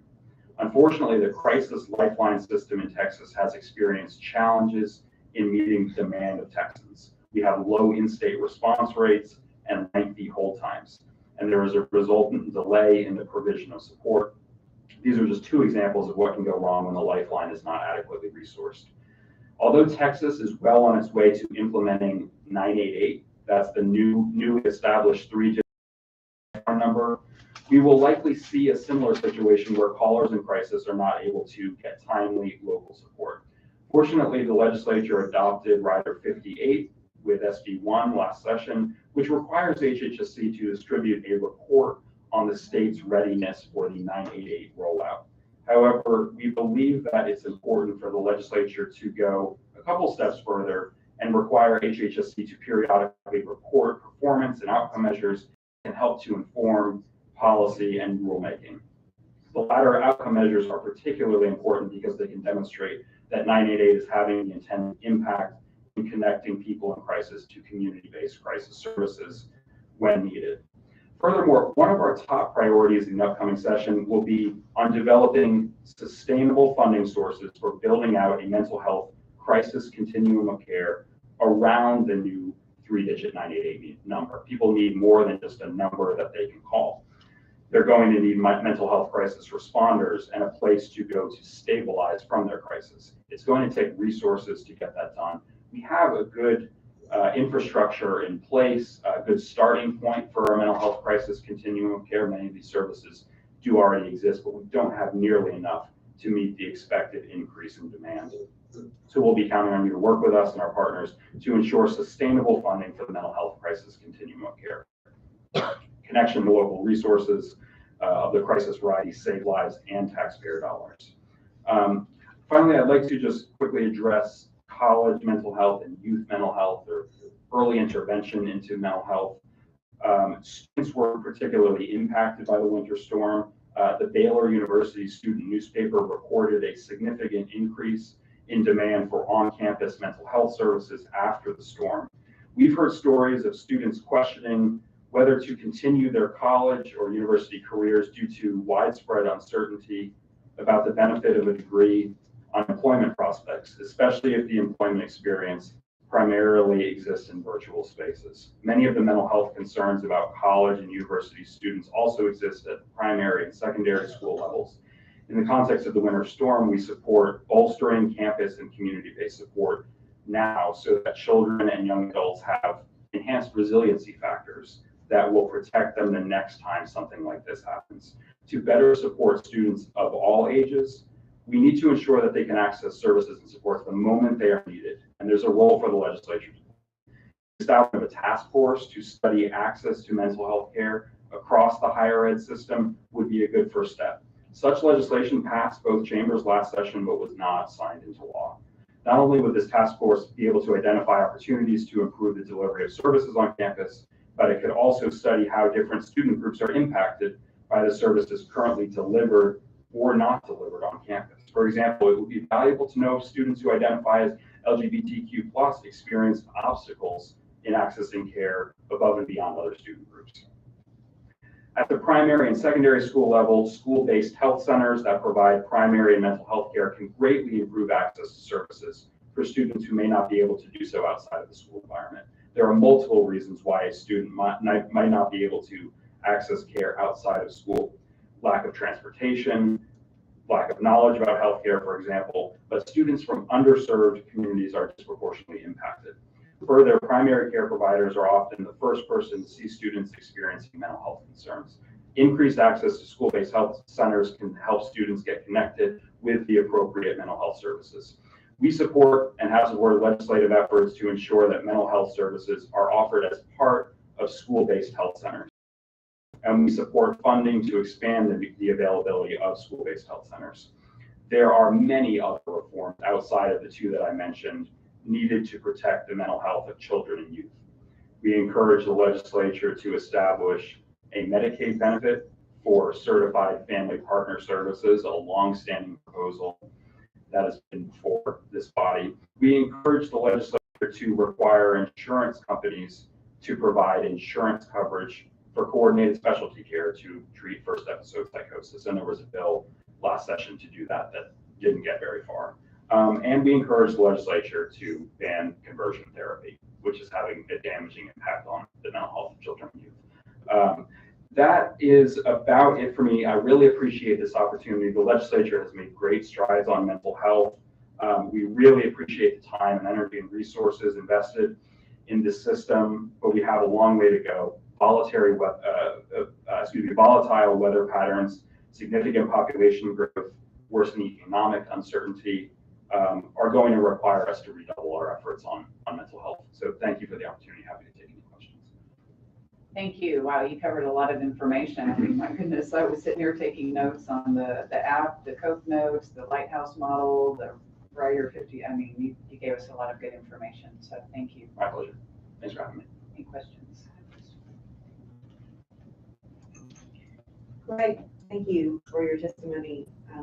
I do want to acknowledge progress that's been made in this building on mental health, but I think our mental health system in Texas is still broken. And so we can pat ourselves on the back, but we have so much work to do. But specifically, you mentioned, I'm intrigued by this Baylor study you mentioned, because I'm trying to better understand mental health issues that were experienced by students and how that, what's the connection between the blackout, their feelings of hopelessness about their future. Do you have any more insight on that? My understanding of the Baylor study is that specifically tied to the winter storm, there was a rise in demand for on-campus mental health services. More broadly, campuses have seen over the last 5 to 10 years rising demand for mental health care on colleges and university campuses. What's driving that? I think that there are a range of factors. I think there's a lot of uncertainty about job prospects. I think there's a lot of pressure with social media that didn't exist before. So I think the main takeaway is we need to really focus on mental health in the context of higher ed. It's been a big point of conversation. And starting point would be studying the issue in a comprehensive way by establishing that task force that there was a bill to do last session and it didn't make it. Thanks. All right, thank you. Thanks. All right, I believe our next witness will be Michael Weber.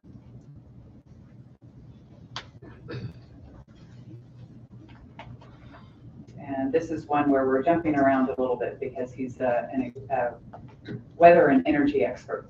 Weather and energy guy. I have to go teach thermodynamics today, so I'm going to come in and speak earlier. Although if you want me to discuss thermodynamics, I'm happy as well. So thank you very much for the invitation to speak. It's nice to be with all of you today.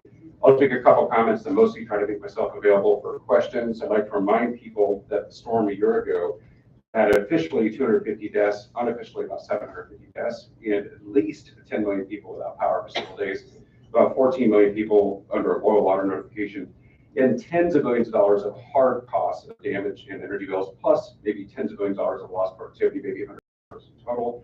So it's deadly destructive, therefore it's worth paying attention. I think you applaud you for paying attention to it. There were a lot of failures and blame to go around, but the first domino to fall was the natural gas system. The natural gas system failed starting February 10th, which created a power problem as power plants couldn't get gas. And the power problem became a bigger gas problem as power was turned off in gas plants, which became a bigger power problem, which became a water problem, which became a humanitarian crisis. So I think it was like a big complicated domino system with a bunch of dominoes falling. And the first domino to fall was the gas system. And there were 4 sort of failures of the gas system I think are important and that were not given proper scrutiny either by the regulators or by the legislature before. The first, so to speak, sin of gas was it failed to winterize after the lessons learned from 2011 or 89 or 83 or early 70s. We've had this lesson for 50 years. So at some point we should winterize the gas system. The estimates of that are a couple $2 billion. So spending a couple billion to avoid $100 billion of damage, probably a good investment. The gas system failed to winterize, even though that is commercial off-the-shelf technology. We do it all the time in North Dakota and Canada, North Sea, and that kind of thing. This is a known thing, and it was a choice. Second problem was that a lot of gas producers in the many hundreds of facilities signed up for interruptible power, which means they signed up to have their power turned off. The third problem is that in the depth of the crisis, ERCOT has an ERS program, an Emergency Response Services program, where they will pay you to turn off. And natural gas facilities raise their hand and said, we will take money to turn off in the middle of the crisis. And then the fourth, so to speak, sin of gas was it didn't sign up as critical infrastructure with their transmission and distribution providers. So when the complaint happens that we gas people lost our power, what they won't tell you is that they failed to alert the power companies that they should not be turned off. And in fact, volunteered to be turned off or raise their hand and said, please pay me and I will turn off. So there's a lot of complication, but this is a very critical first domino to fall. That doesn't mean the other parts of the energy system didn't have their own failures, by the way. I just feel like that's the piece that's missing a lot of attention. The conclusion for me is natural gas is a weather-dependent fuel source. This is the way the head of utility in El Paso said it. And this is important because we think of wind and solar as weather dependent. The wind power will depend on the weather. The availability of sunshine will affect solar power. The temperature will affect the availability of gas. So we have three major weather variable systems, and fuels. We should plan for that appropriately and not pretend like gas is reliable if it's not going to make decisions and investments to be reliable the way we want. The tragedy of all this, I think, is that if you look at the way the systems failed, most people who are in the energy business lost money. So coal plants underperformed, lost money, left money on the table. Nuclear that underperformed, left money on the table. Wind that underperformed, left money on the table. The gas system, the producers and movers underperformed, made a lot of money. So there's a moral hazard in the market, which means we have misaligned incentives, which implies to me that this won't be fixed unless the incentive structure is changed in some way, either with market design or regulations or something. This is a huge crisis, and it just means the disaster is looming for us again. There are many solutions we can talk about. One is to winterize the gas system. This remains a weak link in Texas because gas is 50% of our power sector. So if gas isn't available the way we need it, that's a problem for us. We should consider diversifying the fuel mix away from gas. We have other resources and expertise in Texas. Certainly we have wind and solar, we have geothermal, we could do more nuclear, we could do other things. We should consider adding more storage. That includes gas storage, but also electric storage, like with batteries and that kind of thing. More distributed generation or microgrids, where we have smaller grids. Those don't necessarily perform in a more robust way, but they are more resilient. They can still fail, but they can come back more quickly. A lot more energy efficiency. This is like building codes, that kind of thing. If we had more efficient homes and buildings, our demand would not increase as much when it's cold or hot out, and that reduces a lot of the risk of failure. We have a big opportunity with demand response. So just a quick comment about the power grid. We have to match in real time the supply and the demand. So as the demand goes up and down, we have to ramp power plants up, the supply can match. And if the supply is not there the way we need, we can also ramp demand down. We mostly don't do that other than in industry in Texas.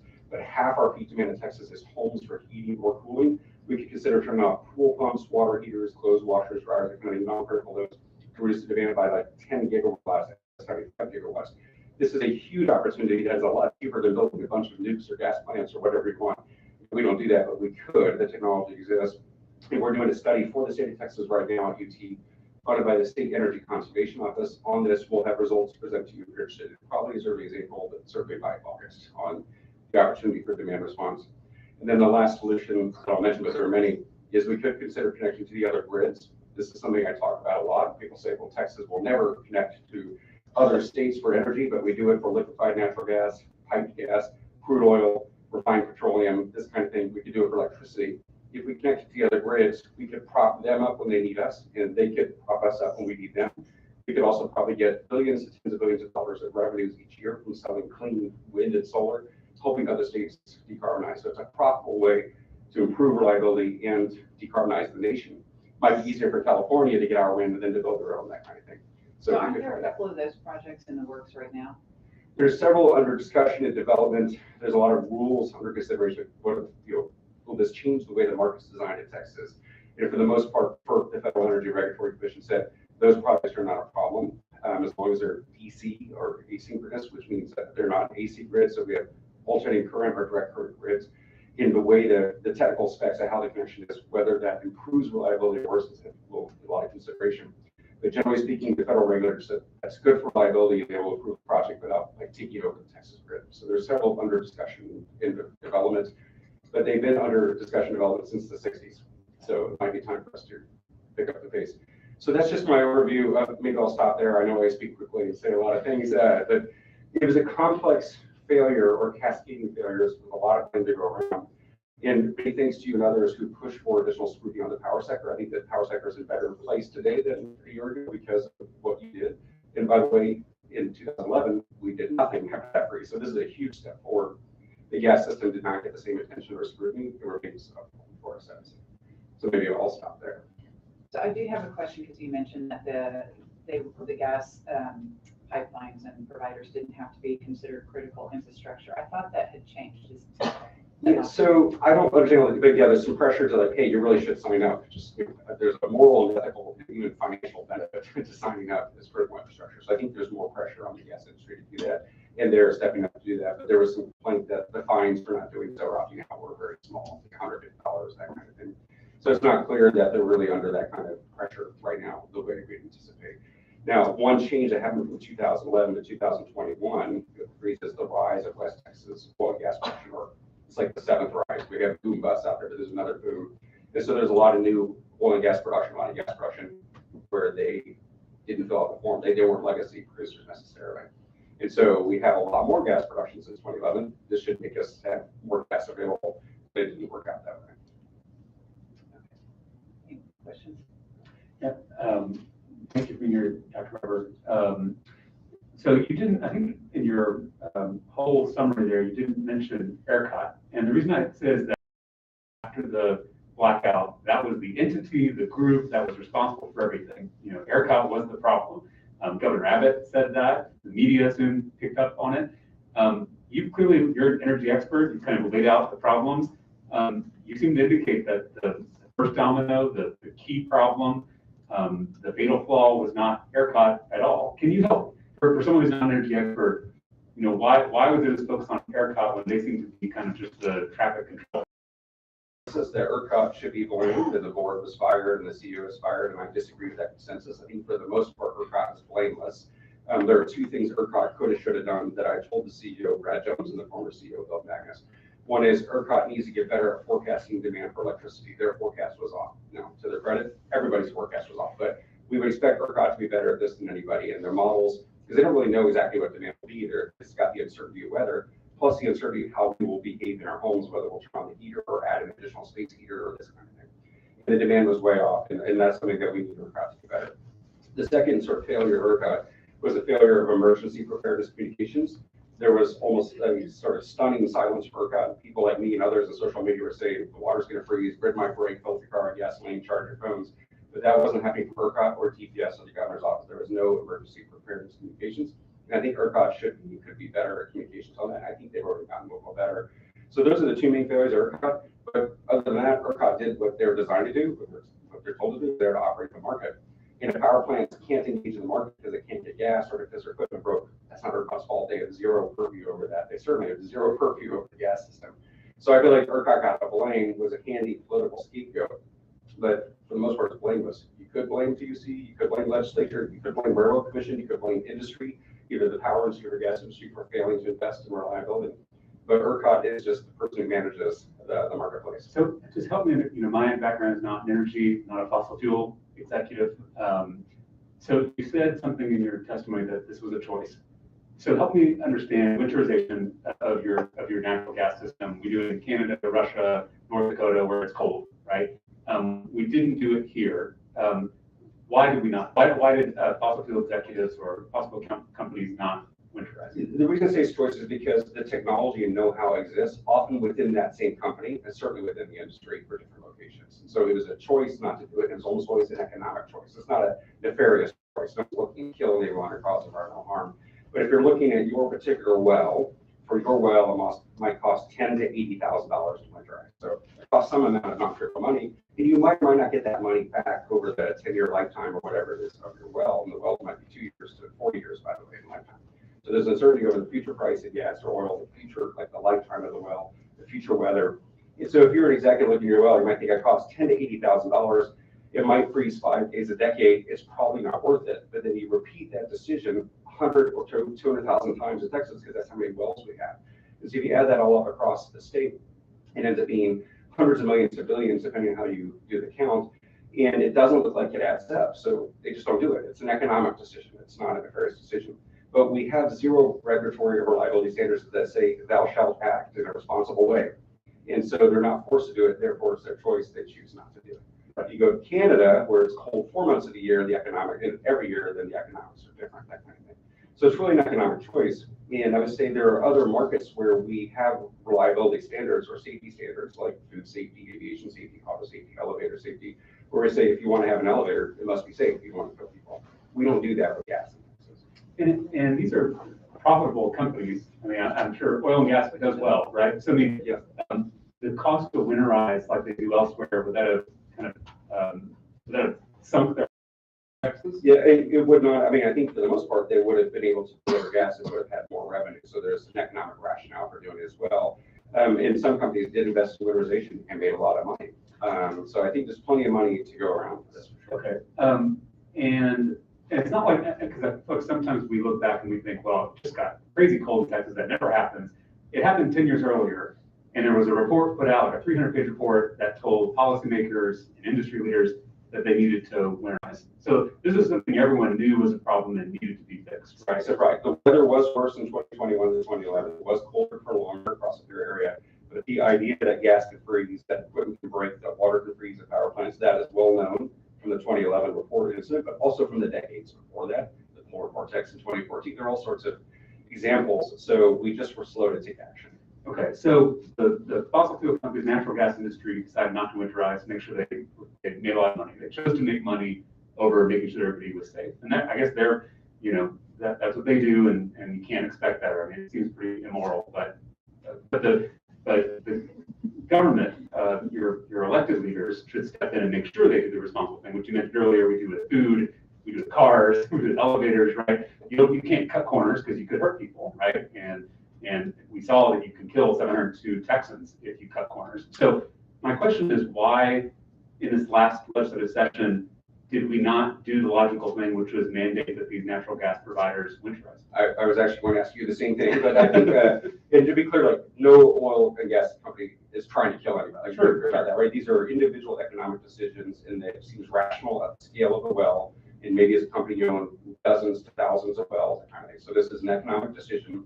There's no requirement. And I think there's a role for government to say, if you want to participate in this market, you must meet minimum standards for responsibility. We do that in every other sector. And I think it's reasonable to do that in the gas sector because the individual economic rationale won't take you there. The same happened 100 years ago with elevators, where elevator companies didn't care about safety until the government said, if you want to sell an elevator in New York or wherever it was, it must operate safely because we don't want elevators to kill people. And they complained that this was meddling in the markets, but then everyone had the same regulations and they compete in the market above those regulations and it works just fine, and elevators have gotten better. And this is especially true in auto safety, food safety, and aviation safety. We have this notion that it's reasonable to expect industry to engage in a very responsible way, but left to their own devices, they won't because they feel like it might put them at a competitive disadvantage compared to the other peers. But if everyone has to act with a certain minimum standard, then you can do it. Okay, just two more questions. So if they had taken this step, they've taken another cold climates to winterize, what would have happened last February? I think so. A couple of things would have happened. I think the gas supply would not have fallen off 85% in the Permian Basin from freeze-offs. It fell off 50% statewide in Texas. Those are stunning numbers. So just to put this in context, Texas is the #3 gas producer in the world behind Russia and the United States. We are a global scale gas producer. Half our production fell off a cliff kind of in a day or two. So that is a stunning sort of flimsiness of the gas system. If we had invested in winterization and reliable power and things like that for the gas facilities, then we would have had plenty of gas, frankly. We would not have lost half our power plants to fuel shortages and that kind of thing. We also would have had lower prices for gas, and lower prices for gas mean lower bills for us at our homes. We use gas for heating, but also lower price for gas for the power plants. We will have something like a $10 billion gas bill, electric bill, or higher that we will be paying off for 10 to 20 years. The California energy crisis in 2001 just got finished paying off last summer. It took California 20 years to pay off those bills. We're going to be paying these bills for 10 or 20 years. And if we had had more reliable energy, then the bills would not have spiked. We would have, then we wouldn't be talking about this recording. I mean, we would be like other normal grids in developed countries where we don't have to worry about it. Last question, and I don't think any of us on here want to make this partisan or political. Governor Abbott is the leader of our state. I think in a disaster, we all pray that he makes the right decisions for all of us, and I think we wish him to be the most successful he can be as our governor during a time of emergency. I know I was without, like Representative Host, I was without heat, power, and water for a week, and I, personally wanted the governor to be successful. I remember distinctly, I didn't have TV because I had power, but I had my cell reception. And I remember during that week, during that ongoing emergency, Governor Abbott went on Fox News and blamed wind turbines. Why would he pinpoint wind turbines as the problem? And I want to try to assume best intentions, but why make that statement and why go on national television to do it in the middle of the emergency? So I have many criticisms. I think that Governor Abbott would have served Texans better communicating about here are things you can do to stay warm.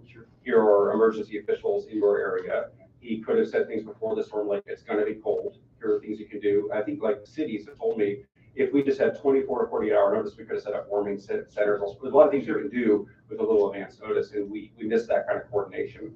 And so that's the first failure. I would say during the crisis, he could have said, here are things you could do, and said it's the problem of wind turbines.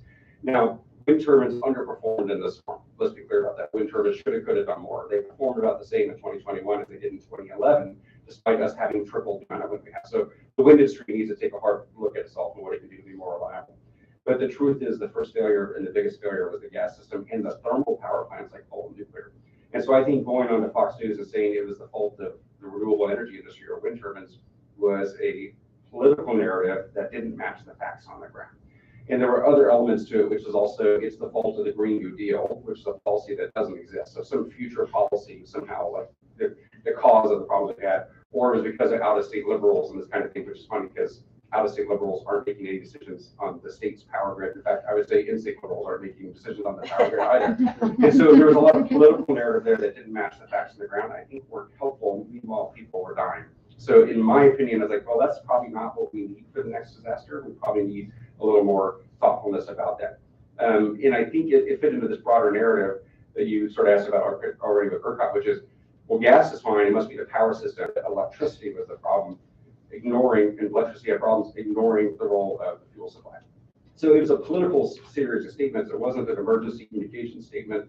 It wasn't a policy statement about what we should do next. It was really political, in my interpretation. But I am not good at politics. That's why I'm Sure. here. No, So I don't really know. I get politics, and the government doesn't want to take blame themselves. But why run interference in the natural gas industry? I mean, I think you probably have a better idea than I do about this, but it looks like he's interested in protecting the gas industry from scrutiny, and he's not the only one in the state, right? So it looks like it was exactly what we think it was. And they knew there was the natural gas industry and Obvious knew there was a problem. I remember I saw, ads from Texoga and others when the emergency was happening, talking about how natural gas was not the problem. So they knew there was at least a PR problem. The crisis really was February 15th. The gas industry started to freeze February 10th. There was a communications program happening a few days before the 15th saying it's because of wind. Like there's already gas companies declaring force majeure, cutting off firm contracts, cutting off gas to power plants, that kind of thing. So there's already a gas crisis going on, and the gas industry started to go and say it's the fault of wind turbines. So there was a very proactive communications plan that you can see on social media elsewhere before things got bad. And then things got bad. It was like an echo chamber for a while. And it took us, frankly, it's taken about a year to kind of correct the record on that. Sure. Where people like me and others are saying, well, if you're an analyst and you don't make this, and you look at it objectively, here are the actual problems. And you work in this industry, natural gas industry, oil and gas, fossil fuels. They have the best PR, communication people, lobbyists. I mean, that's, I think, an objective statement. I would say that these companies have bigger budgets for that than a university. Okay, perfect. Thank you, Dr. I really appreciate you coming. Hey, Dr. Colbert. I want to go back to ERCOT for a minute. Obviously, they were the scapegoat for this, and if you can clarify how I might phrase this, I think ERCOT saved us from a total blackout in terms of what the decisions that had to be made with that four-minute period of time when the frequency was such that we were on the precipice of something that would have been even more catastrophic. Is that not correct? An engineer looks at ERCOT and said, thank you, you did your job. You prevented a system-wide collapse. We lost half our power. Sure, we didn't lose all our power.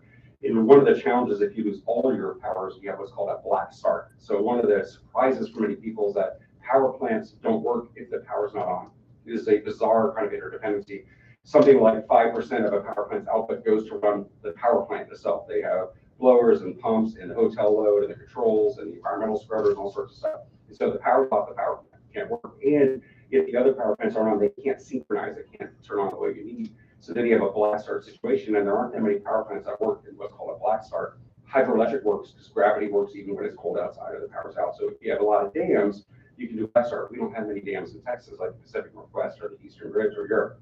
So a black start, if it's completely out, like every meter is out in ERCOT, takes some number of weeks to months to bring back up. Imagine how difficult it was for 5 days. Now imagine it's 5 weeks. How many people die, the economic disaster, the water that's ruined, the food that's spoiled, all the all you heard all the mental health risk, everything else.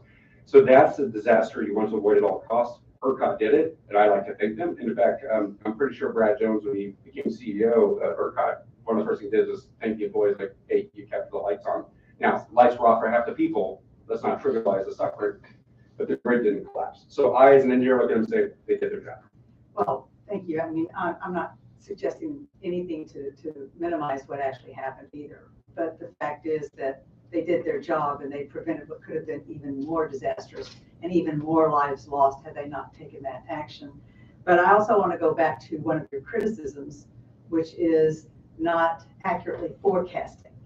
So we've just had a recent event that appears to also not be accurate forecasting in terms of overselling, basically, what the situation was going to be. Can you talk about the forecasting a bit and what we need to learn from this? ERCOT came out with this forecast for 10 days ago, whenever this last freeze was. By the way, I lost power again for 6.5 hours. So I joked you with lost power for the limb falling. For the frozen limb fell, yeah. But I joke that I know that the Public Utility Commission at ERCOT lost energy and they must be charging me. That's a joke. But I happen to live in a wooded, hilly area, so the distribution problems are a challenge.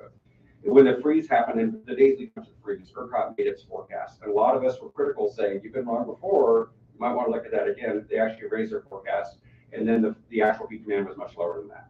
So ERCOT's original forecast was actually pretty close if they weren't under so much pressure to raise it. So people like me who look at this all the time are also sort of at risk of being quite wrong on these things.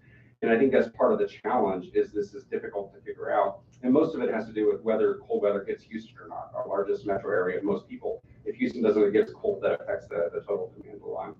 So ERCOT was wrong again. They were wrong on the high side this time. Complexity of this, which means this probably is an area for investment to invest in better weather forecasting, which we need anyway for all sorts of economic and reliability reasons, but also some better tools for that. And also better understanding of what we have in our homes. ERCOT is kind of operating blind. They don't know what kind of furnace I have. And they don't know if I've installed an electric heater or set a gas heater or whatever. And so they're having to do a bunch of guesses based on what happened last year or the year before that. Kind of thing. So getting more sophistication on that would be very good for ERCOT, and I think we would all benefit. And I think you've said also that we need to be forecasting for the future, not the past. Yeah, we do a lot of our design based on the last 20 years of weather, the last 100 years of weather, not the next 20. Now, this gets complicated because the next 20 years should be warmer. This year is going to be one of the hottest years on record, but it's probably one of the coolest records for the rest years for the rest of our lives. And so you have prevailing warming, which means the winter will be warmer in general. However, it also means more frequent and intense cold snaps. So our average demand will be lower in future winters, but our peak demand might be higher, which is very difficult to plan for, because then you have to build more equipment that you use less often, which is why we need other tools like energy efficiency and demand response and connecting to other grids and storage and that kind of thing. So I think planning for a climate that's changing rather than a climate that's static would be in our best interest to pay for itself. Thank you.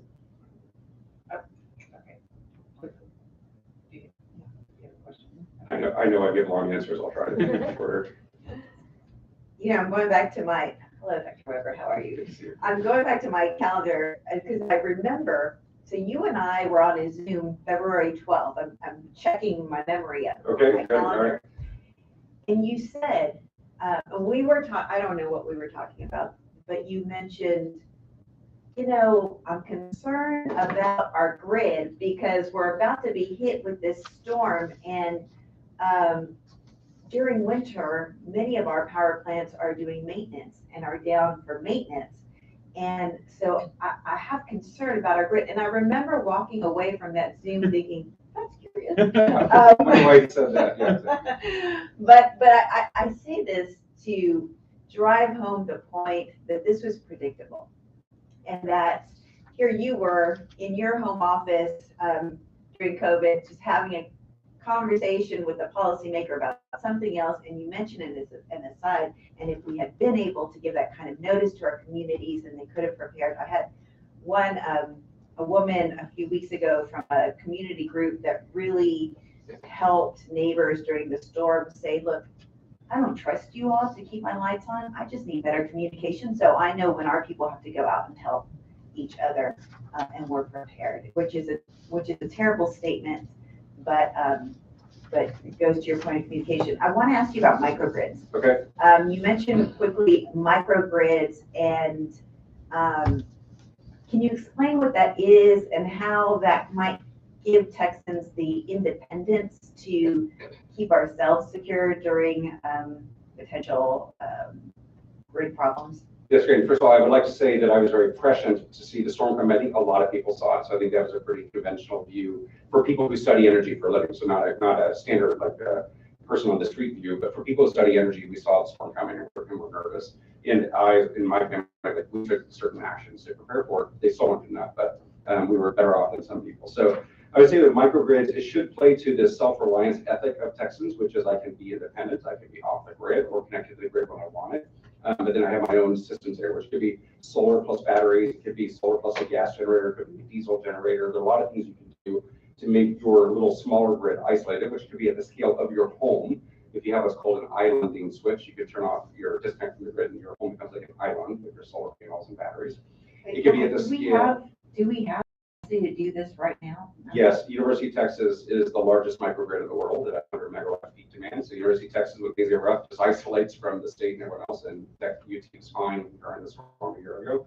They have limped along at various times over the years. So after 2011, UT invested in winterization of their facilities and a second pipe for gas to come in. You can see the pipe right at Skidmore Symptom 26th Street. I'll show you the pipe sometime. You can hear it going. So UT is a big microgrid invested that way. Some hospitals and city halls will do that. Homes can do it. Neighborhoods can do it. And it builds in resilience. It can build in robustness, but if your microgrid depends on something that's not available, like it's based on solar power and it's cloudy or nighttime, you might have your own robustness or vulnerability issues, but they tend to bounce back very quickly. But we have the technology, we have the spirit or the ethic for it. It's becoming cheaper. It's still expensive, I would say, to put a battery at your home or a natural gas generator. And I've looked into both. I looked at batteries 3 times and gas generators once. And I love this stuff, and I can't justify the expense even as like an educational toy. And so I think we're not there where it makes sense for the individual homeowner, but on a subdivision scale, certainly for hospitals and certain critical infrastructure, some microgrids would be good, which is on-site ability to make and use energy, even if the energy comes in by pipe from gas and you have a gas generator, something like that. All right. I think we could go on for quite a while, but we do have our next witness waiting. Thank you so much for your time, Dr. Weber. Thank you so much for your time and interest, and available if you ever need for any other questions. Thank you. All right. Our next witness is on Zoom, and it is Dr. Steinauer.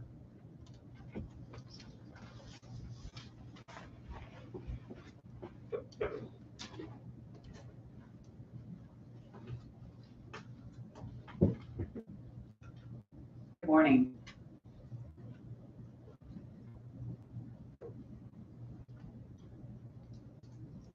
Good morning. All right, the floor is yours. Thank you. I appreciate the time and interest in hearing the experience. I'm Dr. Nicholas Steinauer. I'm the medical director at Dell Seton Medical Center, as well as Seton Medical Center Austin. And during Uri, I was also helping out at Ascension Seton Hayes. And I just wanted to bring awareness to the committee about some of the impact that Uri had on healthcare delivery and staff and patients, as well as citizens in the community. And I think there were lots of challenges that were not unique. We all had to figure out sources of water, adequate clothing and shelter to stay warm. But we were affected disproportionately. There are certain populations that struggled that I think are worth noting. I believe some other speakers spoke about dialysis centers being probably the biggest challenge, and one that wasn't necessarily something that we would have predicted. And the standard of care really changed overnight, where we were having to manage what was routine dialysis cases in a very different way, with looking at how to allocate resources responsibly, to be unsafe and do the best we could. Fortunately, we were able to come together as a team and work with some of our medicine colleagues to serve them as best we could. But there were certainly some delays in care and some complications that required unnecessary hospitalizations as a result. Additionally, there were many who lacked shelter or had inadequate shelter who suffered injuries from cold weather, be it not able to stay warm, getting frostbite, to just hypothermia in general, causing visits to emergency rooms for. What was interesting was we had the hospital almost instantaneously converted into a place for people to come to either charge cell phones, to get warm. Patients who were discharged from the hospital but had no way to go home ended up staying and using the hospital as a place for shelter for a while. I do want to point out the Austin Jeep Club up and coordinated transportation, which I thought was a remarkable example of people coming together to help each other out. And they were able to provide several patients rides home that otherwise would not be possible. The other thing I'd like to mention is we had challenges even in the hospitals without running water for human waste and how to dispose of that appropriately. And that was something that we had to come up with some creative solutions kind of on the spot. And, I think all of these things that came into focus were things that we take for granted and in that moment didn't have the opportunity to do so. Fortunately, there's a lot of great minds and creative thinking that went into problem solving and finding novel solutions to problems that we hadn't faced. But my hope is that we can learn from that and going forward, create a system that can prevent this from happening and certainly prevent the widespread effect that Uri represented.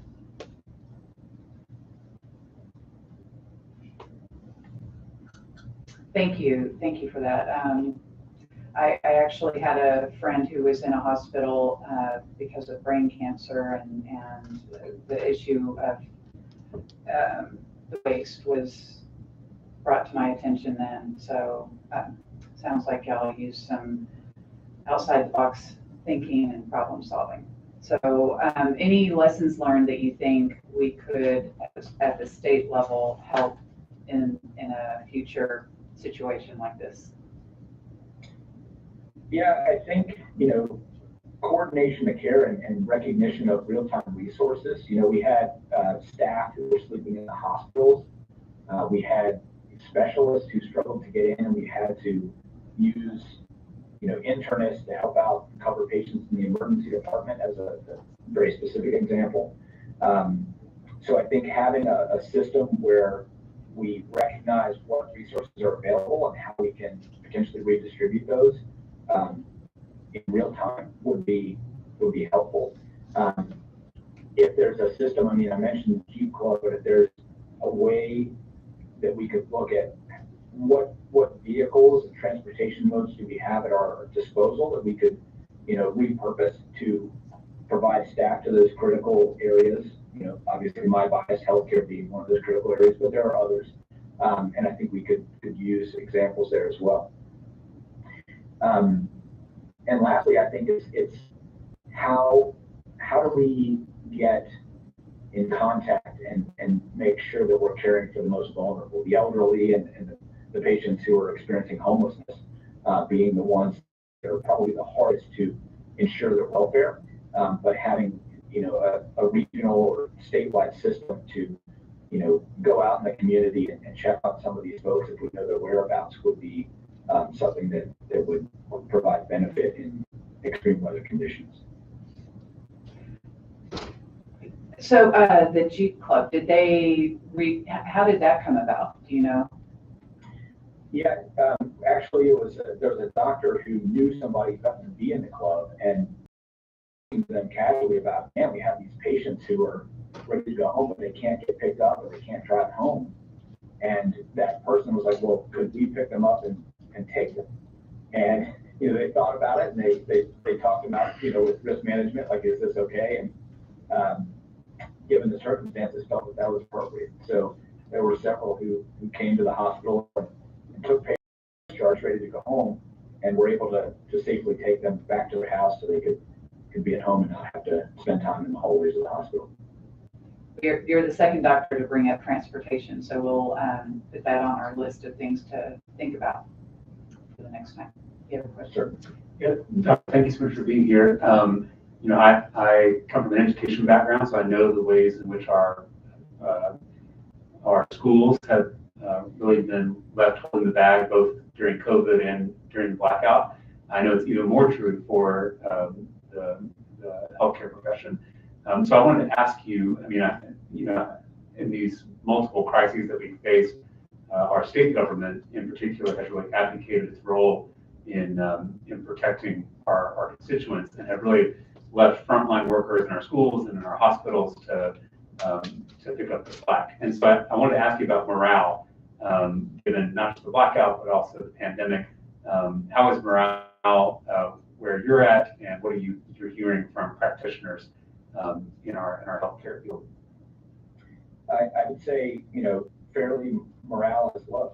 And I think it's been challenging. It's been particularly challenging in healthcare with what seems like every day we're in crisis mode. And we've seen many of our peers move on either with career changes or to take jobs elsewhere. And that, compounds the challenge that we're facing. I think to infuse some optimism here, there's a core group that I think has bonded in crisis and feels strongly connected and feels a sense of purpose to serve the community, and that core group will persevere. But I think the staffing allocation for especially for nurses is very challenged right now, and I don't know how we can correct course there. But to answer your question, yes, morale is currently under stress. Thank you, I appreciate it.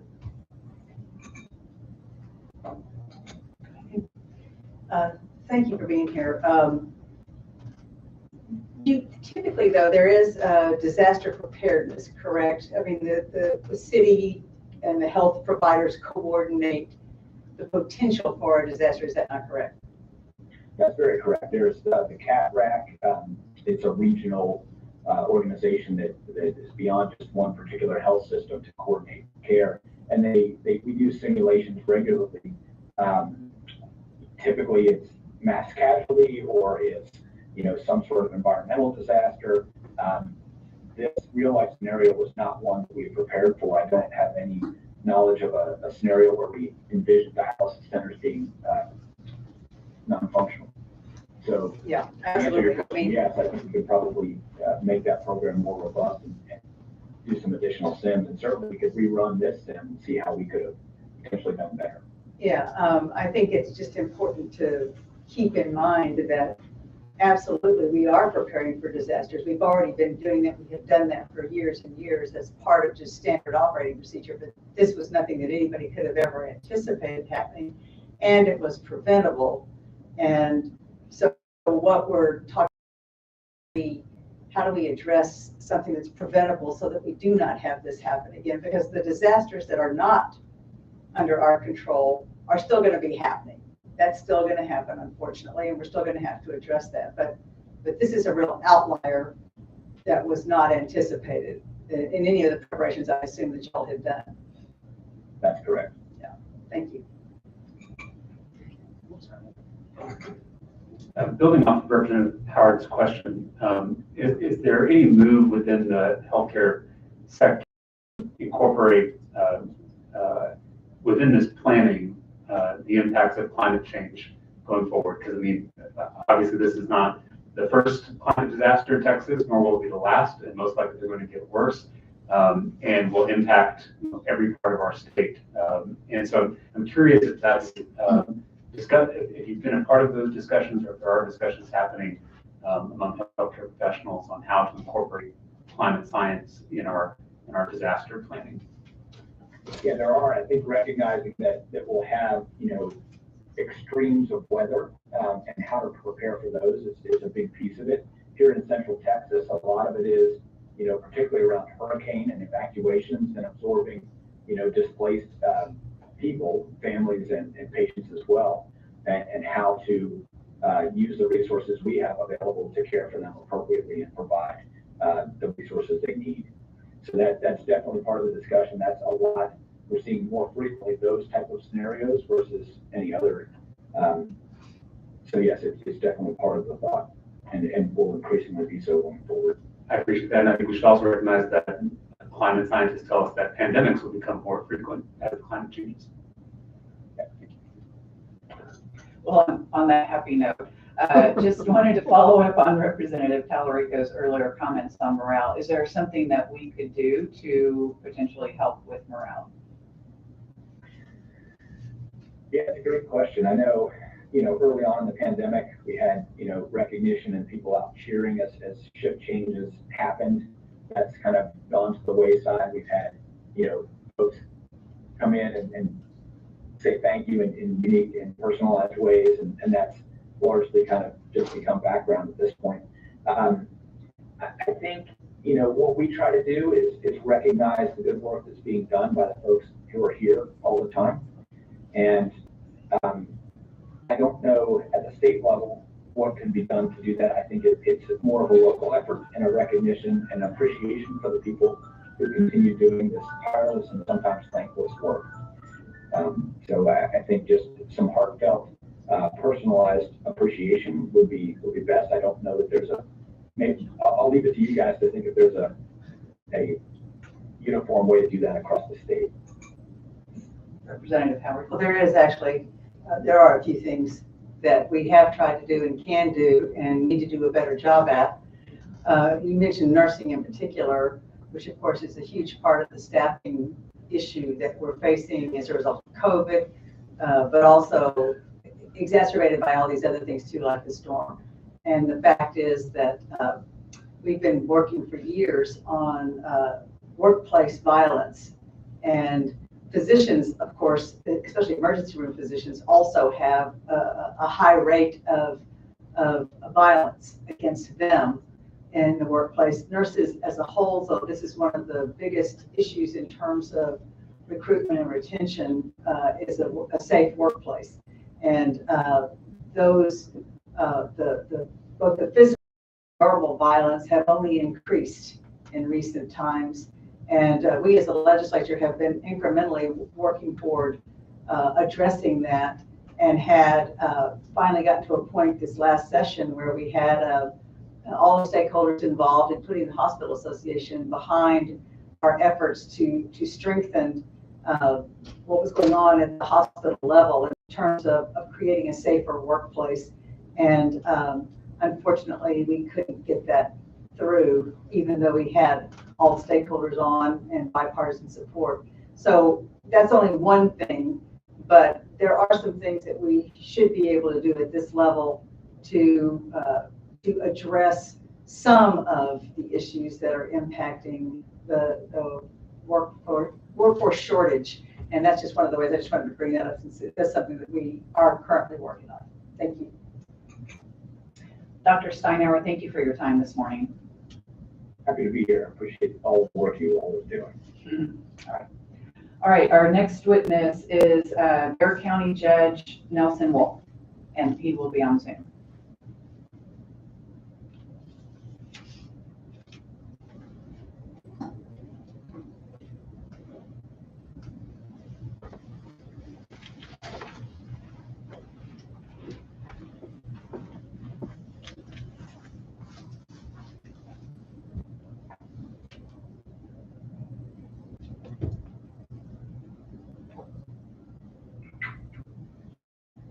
Good morning, Judge. Morning, how you doing? I'm good. You have the floor now. Oh, good. Well, the winter storm, I think, we got notice on February the 12th, when the governor stated that we would be having an unexpected terrible winter storm. And the mayor and I got together, did our declaration of disaster, put in place a number of safety measures with respect to streets and warning centers, and just the traditional sort of things that you would do whenever you have a freeze.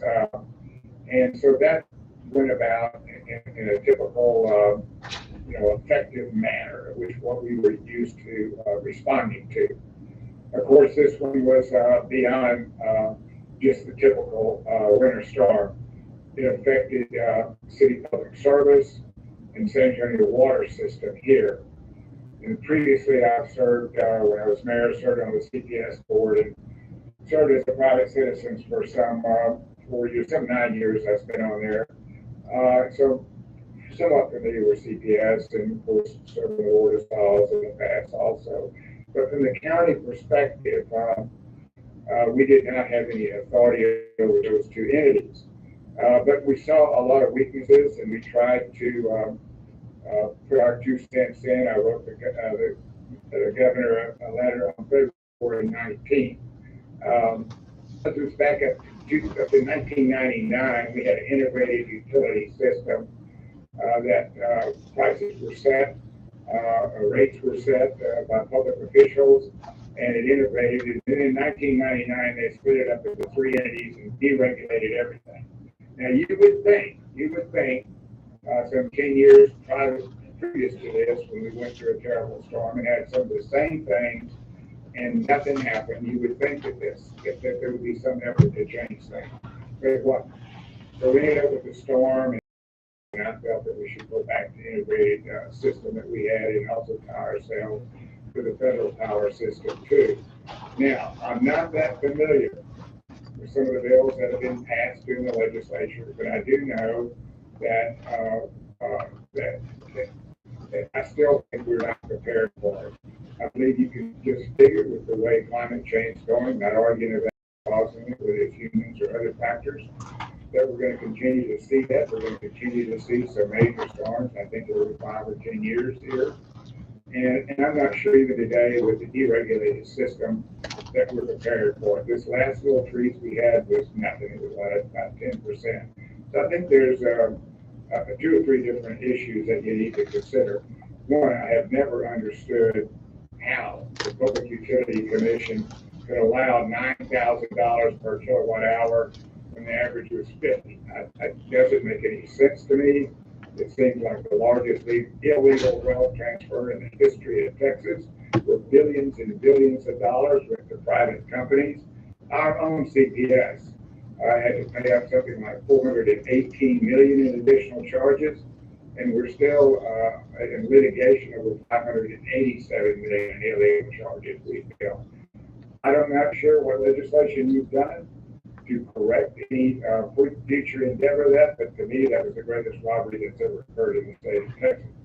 And I don't know to what extent that you really required the public utilities to winterize and prepare for the future, but I think that's another important part. So my 2 cents would be get back to what worked forever and ever to 1999, and now we've seen the failure of deregulated twice since that time. So that's my 2 cents. Thank you for that. So you made the comment of the $9,000 per megawatt hour when the average is 50. That was lowered to $2,500, but it sounds like perhaps even $2,500 is still too high. I'm sorry, to $5,000. Yeah. I was lowering it a lot more. 5,000, excuse me. So is that enough? I'm glad to hear you say that we could use some more regulation, because I think we all agree that we didn't go far enough this legislative session. But is I think so. I think so. The rule changed to $5,000. Does that help? I would guess so, but it just, I understand supply and demand. I come from the private sector. I know all about that. But there's nothing in consciousness that could ever say that by paying these outrageous rates that we pay was going to be anything that's going to help the supply. It just did not make any sense. And I'm not sure, like I say, exactly what you did trying to stop that for the future, but it was just it's a terrible situation. And not only from the cost standard, but all the issues that we had to go through to deal with our own water system. Our water system went out, our electricity went out. It was a really bad time for San Antonio. So CPS, I guess, is your electric provider there? That's correct. Have they taken steps to winterize? They have, and the city council gave them a small rate increase, but let me tell you, I think they have some significant issues to deal with for the future. They are starting to winterize some, but with some $1 billion that were charged to them, it really put them in a very difficult financial situation to be able to respond to the things that need to be done. So I think they've got a tough task ahead of them, and they're in the right road, but I think they've got a long way to go to be prepared for another winter storm like this. So I'm also not really familiar. Were people there in San Antonio out of tower for 3 days, 5 days? Okay. Yeah, I don't know, 3 or 5, but I know like in my own personal situation, we were out of it, had a water and electrical power, and we would be on for like 5 minutes and go back off. And so it was, I think it was over about a 3-day period. And we were certainly not the only one there that crossed the highway from me, and he had the same thing. And so a lot of us experienced that. But some of it you could blame on our own utilities, but probably also. But it was by and large, I think, driven by ERCOT and Public Utility Commission that did not respond correctly. All right, thank you for your testimony. And it looks like Representative Tellerico has a question. Hi, Judge. Thank you for being here. I used to be a constituent of yours. I used to live on the west side of San Antonio. Beautiful neighborhood, also one of the poorest zip codes in the state of Texas, as you know. I wanted to ask you about inequities in kind of the impact of the winter storm. I know that a lot of homes on the west side don't have the best insulation, or is not as structurally sound as, say, homes in Alamo Heights. So I'm curious about what you and your team saw in the aftermath of that storm, and how the blackout affected certain communities differently than others. Well, there's no question that that's true. We have warming centers throughout the community delivering food. I think we did everything we could to make accommodations for people that were stuck at home that maybe didn't have the insulation. Without my home was better insulated, and that certainly does help.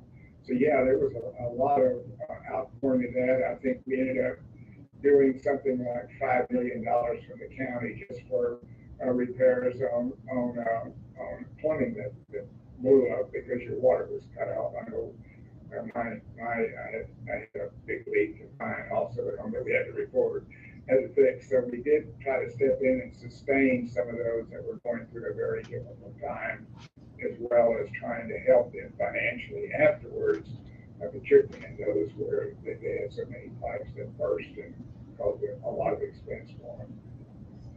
Thank you, Judge. I appreciate it. All right, thank you for being here this morning. Thank you. Bye-bye. Bye. All right, our next witness is Julianne Nitch and Sergeant McAngus. They work in the office of Constable Stacy Suits, and will speak on what they saw with the homeless population.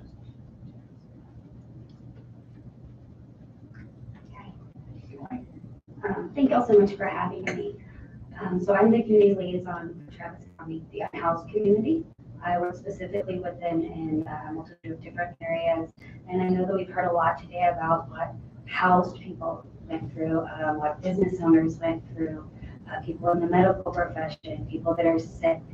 I don't think they understand that when all of that goes down, those people, they're living without electricity, without plumbing, without shelter, severe mental health issues, experiencing severe trauma, a lot of them experiencing very severe disabilities, both physically and mentally.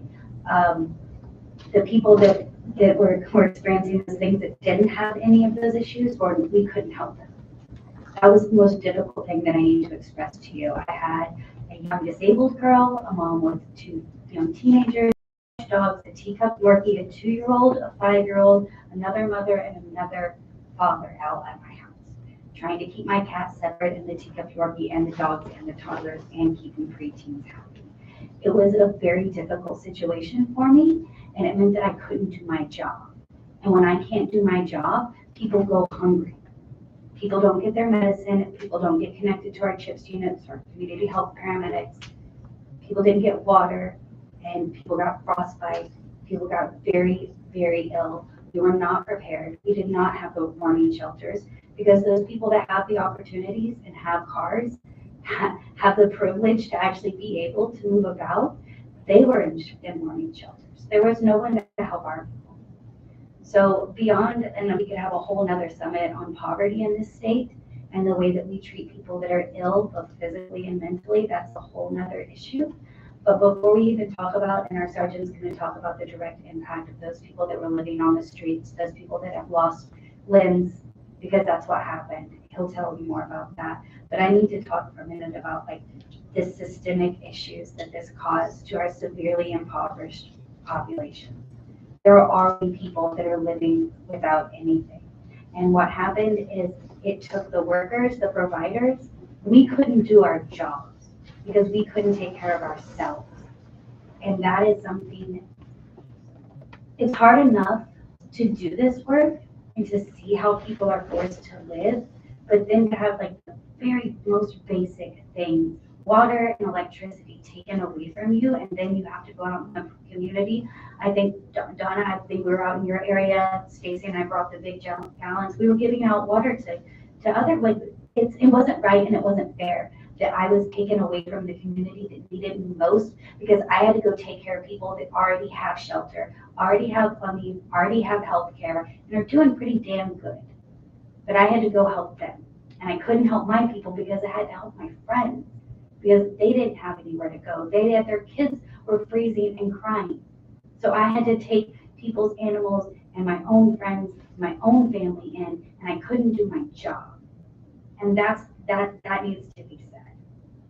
Beyond the impacts that it had on our community, that there, like I said, everyone else that already has shelter, plumbing, electricity, that's where all the efforts went to. And I've said it 1,000 times and I'll say it again, you are judged, your community, your society is judged by how you treat the least of money. We are failing. We are failing and we are failing miserably. And I know a lot of people out there claim to be Christians, but you cannot be a Christian and turn your back on people, and that's what happened.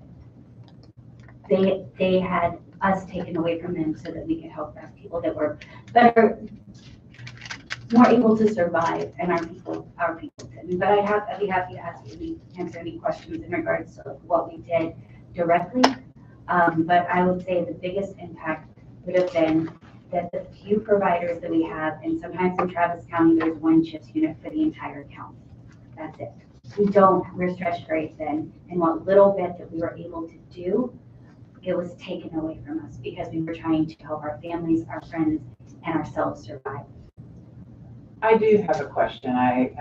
The people who don't have housing also don't have transportation most of the time. And so we're stuck. And I would imagine someone like you whose job it is to provide services for them wouldn't have been able to reach them, or were you able to?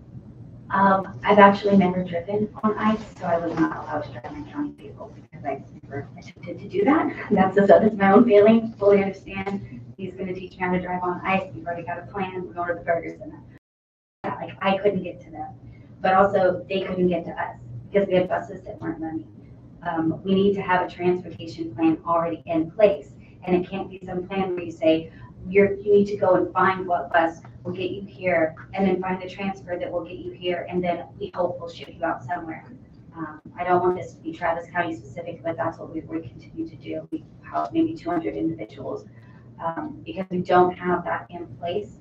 And the state of Texas needs to fund something to have that in place. If they're not going to provide us with the basic necessities that our taxes should go to provide us water, electricity, basic, very basic, if they can't do that, then they're going to have to invest a lot of money and a lot of other services to keep people alive. And one of those is going to have to be transportation. And we need to talk about rural areas here. We have a lot of people that are in far off encampments. I don't just work in the city of Austin. I rarely am downtown. I work in Southwest Austin. I generally am in far off encampments and a big pickup in cowboy boots. That's how I grow now. And they'll have a way to get in and out. There aren't services. There aren't buses there. So you're leaving people And we had to do that this week where we hadn't heard from someone, so we had to go off-roading, and I literally was just trying to smell to see if they were dead there, because they might have stayed there and froze, because we couldn't get a hold of them or any of the people that hadn't camped. That's what my job's like now. I have to smell to see if someone's dead. That's not right. You have to provide services to people. This is not a developed country. This is not how a developed state survives. This is how we crumble. And right now there's no way to get to them. There's no way for them to get to us. There should be transportation already in place when this happens, because it's going to happen again. There needs to be pop-up shelters. I've discussed it with a few people. I have an idea. Love to talk to you about it later.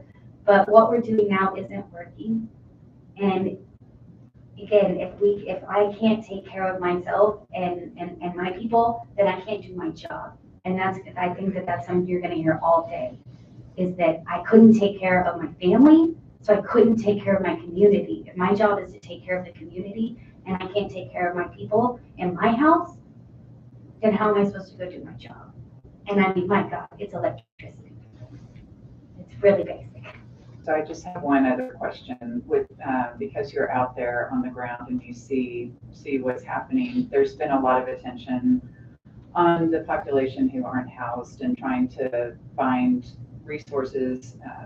The city's been buying hotels and so forth, and the governor provided a piece of land, and Chief is working on operating and running that. Do you see an increase in the numbers of people who are unhoused, or? Due to the economic climate in the state, I estimate between 7,000 and 10,000 people. That's including car campers and people in far off encampments. There are very different populations of the unhoused, but sadly what I'm finding now are a lot of people that have never been unhoused. They've lost their jobs, something traumatic. That's always what happens. Something traumatic happens. It could happen to me next week. I get a big bill, I can't pay my rent, I'm a renter, I'm out on the street myself. I was homeless at the age of 22 because of that. These people have never lived outside, they don't know any of the resources, they don't know where to go, they don't know anything, and they're terrified. And the worst ones are the women. There's usually about 30-year-old women, for some reason, right around 30, they either medical bills, or they lost their job, or they separated from a spouse, abusive husband, and now they're out on the street. And used to there were shelters that women could go when they were abused. Right now it's a 3-week wait if you have children. I have people with children, small children, mothers with children sleeping in cars. And I can't get them shelter. I have to go to churches and try to raise money and get them in a hotel till I can get them in a shelter. We let children sleep out on the street, and they will freeze to death too. And that is horrible. And nobody seems to know or care about it. And it's really sad that people went without electricity and they were cold in their homes. But it's worse that there are children sleeping in cars in this state. And don't talk to me about foster care, because that's a whole nother summit there. But yes, there are people that don't know how to survive on the street because they've never been on the street. And they don't even know where to go. That's what I mean. We have to have transportation. We have to have some way to get this information out, and we have to have services that we can provide to people. Because if this happens again, more people will freeze to death. And I'm telling you, there are children out there right now. CPS doesn't take them. Their school knows that they're homeless. They get double check-ins, and then we check in on them. And there's a lot more that are going to be evicted very soon. So I would urge you to please come up with something you can do, because this isn't going to get better. There will be more unhoused people. There will be more issues with the grid. We just had a boil water notice. Things are not good in this state. So I need y'all to do something, please, because I can't do my job if I can't take care of myself. And I'm just asking for the very basic, keep the lights on. Thank you for your testimony. Was Constable McGinnis? Yes, Sergeant McGinnis is going to speak to the mainly the health issues that it caused within our unhoused community specifically. Thank you. Well, I'm not near as eloquent as Julie is to speak, but I'm Drew McGinnis with Constable Precinct Range, Constable Suits. Asked if I'd come talk to you a little bit. I've been working with nothing but the unhoused population, the homeless population here in Austin for the last 5 years. I do it every day, Monday through Friday, sometimes Saturday, sometimes Sunday, some special things that are going on. I'm in the camps daily, in the woods, under the bridges, in the tunnels, behind the buildings and alleys, wherever I can find an unhoused individual. Because my goal is to build a relationship with them, thereby gaining their trust that I might get them into some sort of services. And I will tell you right now, I feel like a Lone Ranger out there working with them, because there are no beds in the city of Austin. There's nowhere to put somebody in Austin.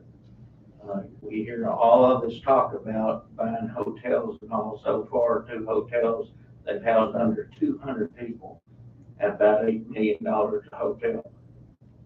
Thank God for Tooth and Camp Esperanza out there that the governor gave that land there.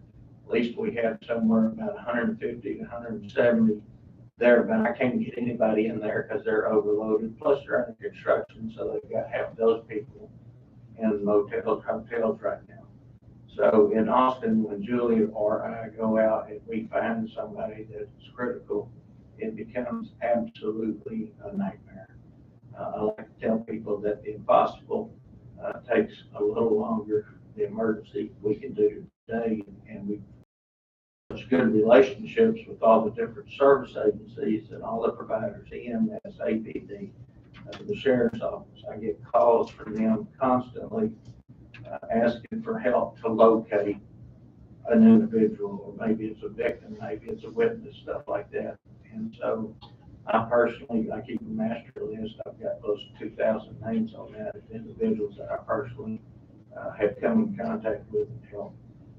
During this freeze this last year, I will tell you, I came across so many people that were experiencing signs and symptoms of frostbite.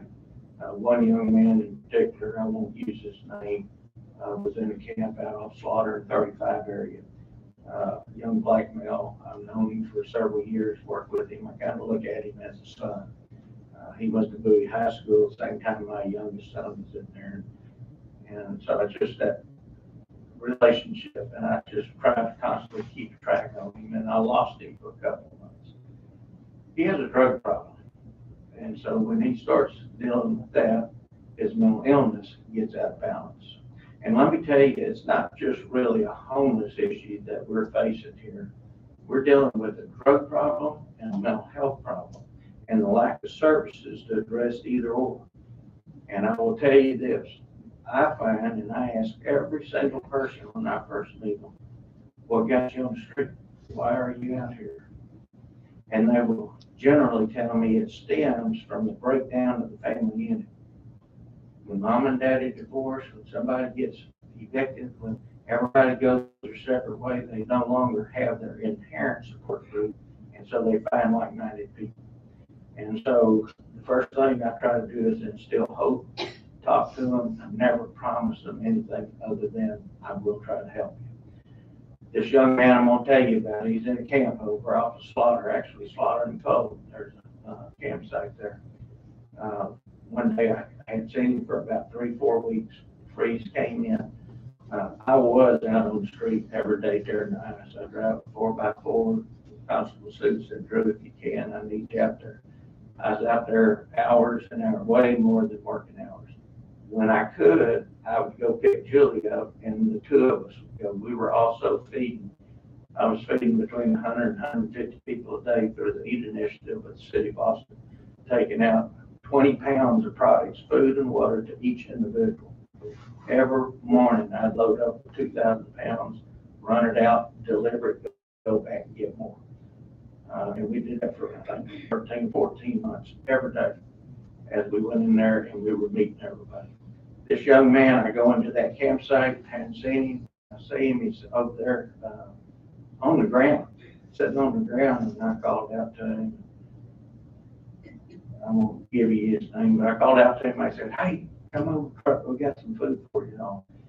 And he said, okay, Deputy Drew, okay, I'll be right there. And next thing I know, I see him crawling to me. And it broke my heart. And I said, whoa, whoa, whoa, whoa.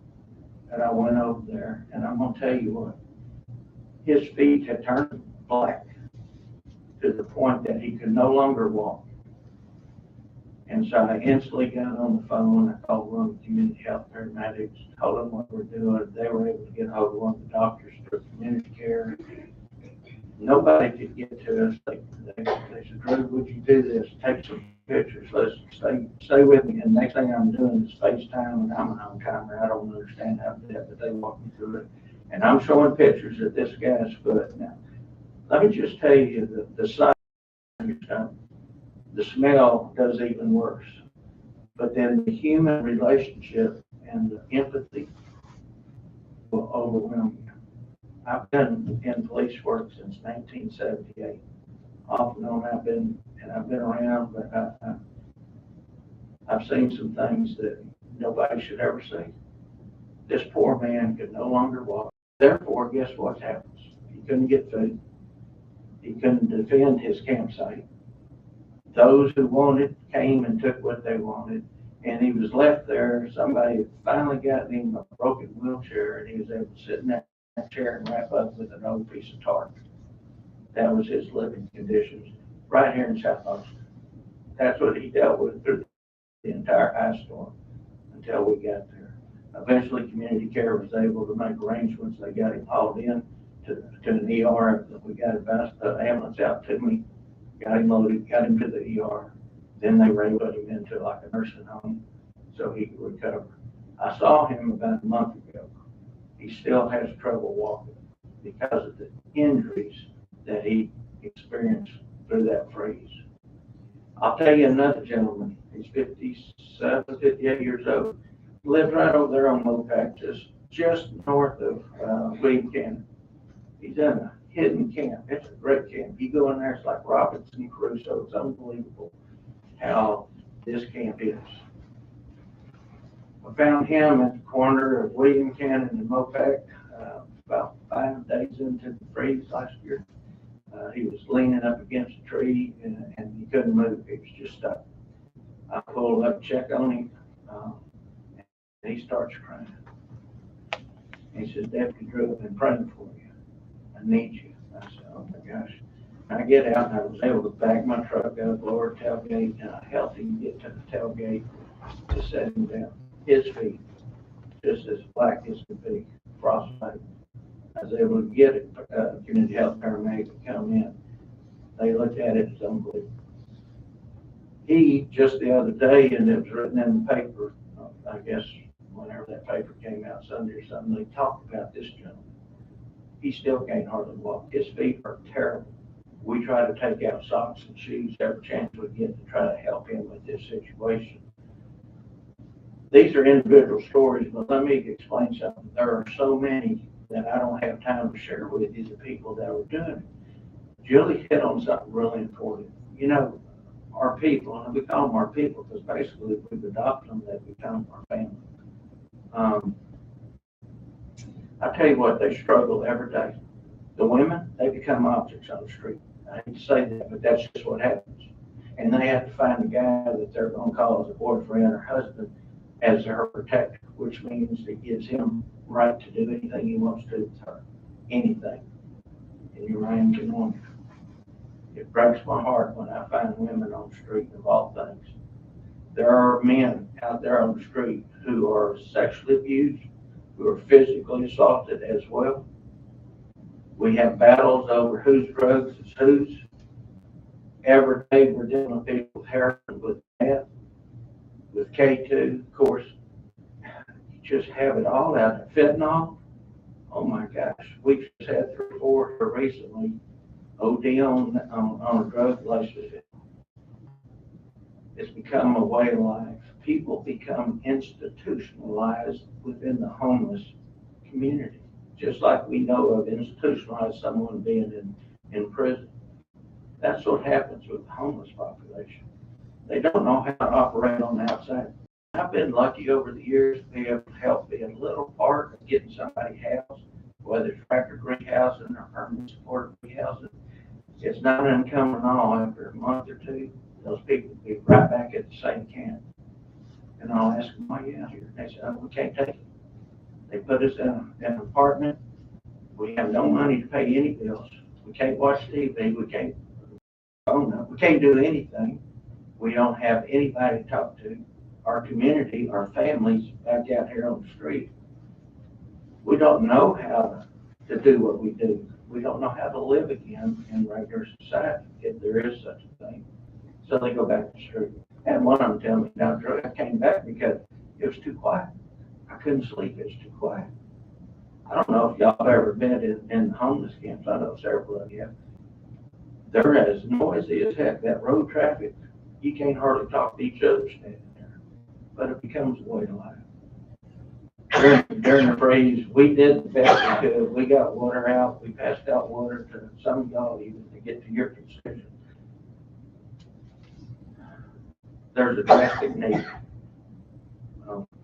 I'm lucky. I live just outside the city limits in Travis County. I'm not on City of Austin. I'm on PEC. I've got a well, and I was able to get through the whole time. We didn't have an issue at my house, but luckily it's just my wife and I. My wife, she's been an RN for this will be her 44th year. She does home health now because it was too overwhelming in the hospitals where she worked. She was a charge nurse at the hospital at one time. She couldn't go to work. She couldn't get out to see her patients. You know, it's just one of those things. And we got four-wheel drive vehicles. We're country folk. That's what we do. So I just would ask that y'all help us with our community. And when I say ours, I'm referring to our homeless population. Again, 5 years on the street doing nothing but homeless. I stay south of the river most of the time because it's just me. I'm the only full-time county officer that does nothing but homeless. Now, Constable Soup is able to give me 2 slots. We're pulling from another part of our office that we're going to get 2 to replace what I've been doing since I'm promoted up and oversee some of the units. We need help with that. There's Sergeant. Yes, ma'am. We hear you. We thank you, Julie Nitch and Sergeant McKingus, for telling us the stories, and we do hear you, and I appreciate your time. We have some more testimony, so we have to move on, but thank you. Okay, thank y'all for listening to us. Okay, our next witness is Fort on Zoom.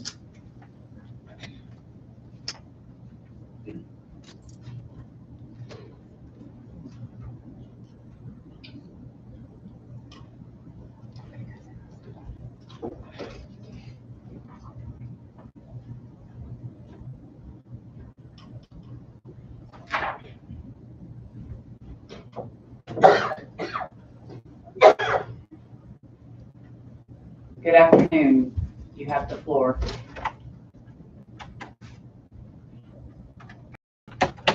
Can you hear?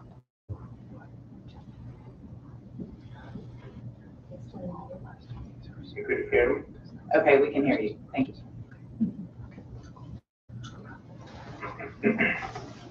So I don't know what is the format? I just keep talking, or do you have any? We may have questions after you speak. What was your experience during last year's winter storm? Good afternoon, everyone. I am Deputy George Walton from the Judge. We are, as you all know, we are the 10th largest county in the state of Texas. Absolutely. Thank you for this opportunity to come in front of you and talk to you about my experience during Winter Storm Uri. And it was so unique. As many of you, many jurisdictions, this was first snowstorm experience I ever had. And it was, Portland County was hit very hard. And so we, as the Director of Emergency Management, we right away came together and brought our staff together, and we were 60+% of our residents lost the power. And also we right away started the preparedness to have warming centers, because we knew that people, when they don't have power, that's going to be a major issue. And yeah, so warming centers we were able to offer them, including working with the churches and other nonprofit organizations. And eventually, one of our warming centers become a full shelter because people have no place to go immediately right after. So with the Texas Coast Guard and other groups help, we were able to maintain, we had almost 200 plus people in that shelter. The next, we also did, what we did was making sure we got claims of price gouging.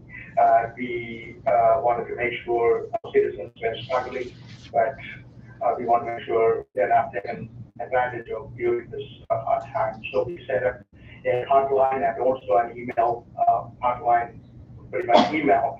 Our county attorney, Resistance Lawson, and district attorney, Brian Morrison, they actually set up a task force to investigate these reports, and we came together and we had numerous people, maybe around 40, 50 people called our hotline, and maybe more than 900 people visited our website and communicated with us.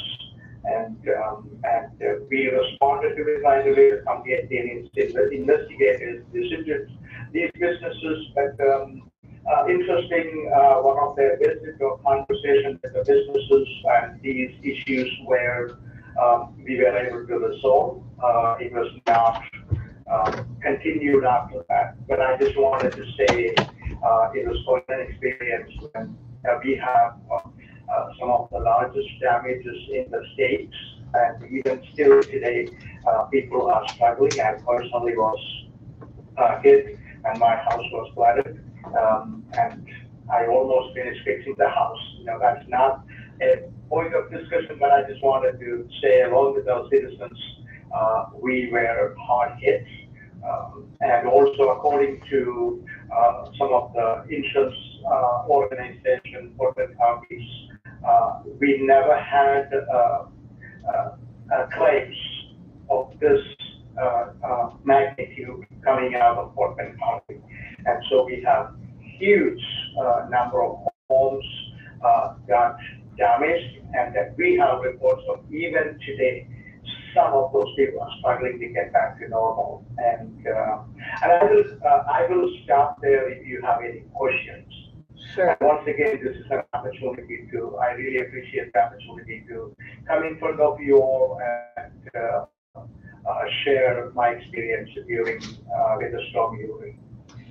Thank you. So when you mention the price gouging, are you talking about for repairs like broken pipes that led to flooding, or are you talking about the electric providers charging more? It's actually both. We actually asked our citizens to come and complain, and we simply went with, we only know about it when people complain, otherwise we cannot police that. So it is both, but it, especially it is immediately aftermath of this incident. So a lot of it is increasing the prices of maybe gas or maybe hotel rooms and things of that nature, because people couldn't afford to stay in their house, I mean. So that is majority of it, I should say. So hotels were raising their prices during. That is also part of it, but we said we responded to maybe 43 and 43, but this is not a dominant issue, I should say, in Portland County, and we were able to address it right away. So I'm sure people realize this kind of stuff is we are not going to tolerate. Our county attorney and also district attorney came together, and as I mentioned, we put together a task force to go after these people. So I believe the word got out, and we had a press conference, and so people refraining from taking advantage of vulnerable citizens under the circumstances. That's my thought. Well, I haven't heard of any other places where they ask the citizens to come forward and tell them about price gouging and things like that. So I appreciate that you did that and were able to respond to folks. Any other questions? Okay. Thank you so much for your testimony. Thank you. Thank you for the opportunity. Thank you. Okay. Next up, we have Travis County Commissioner Bridget Shea, and she will be on Zoom as well.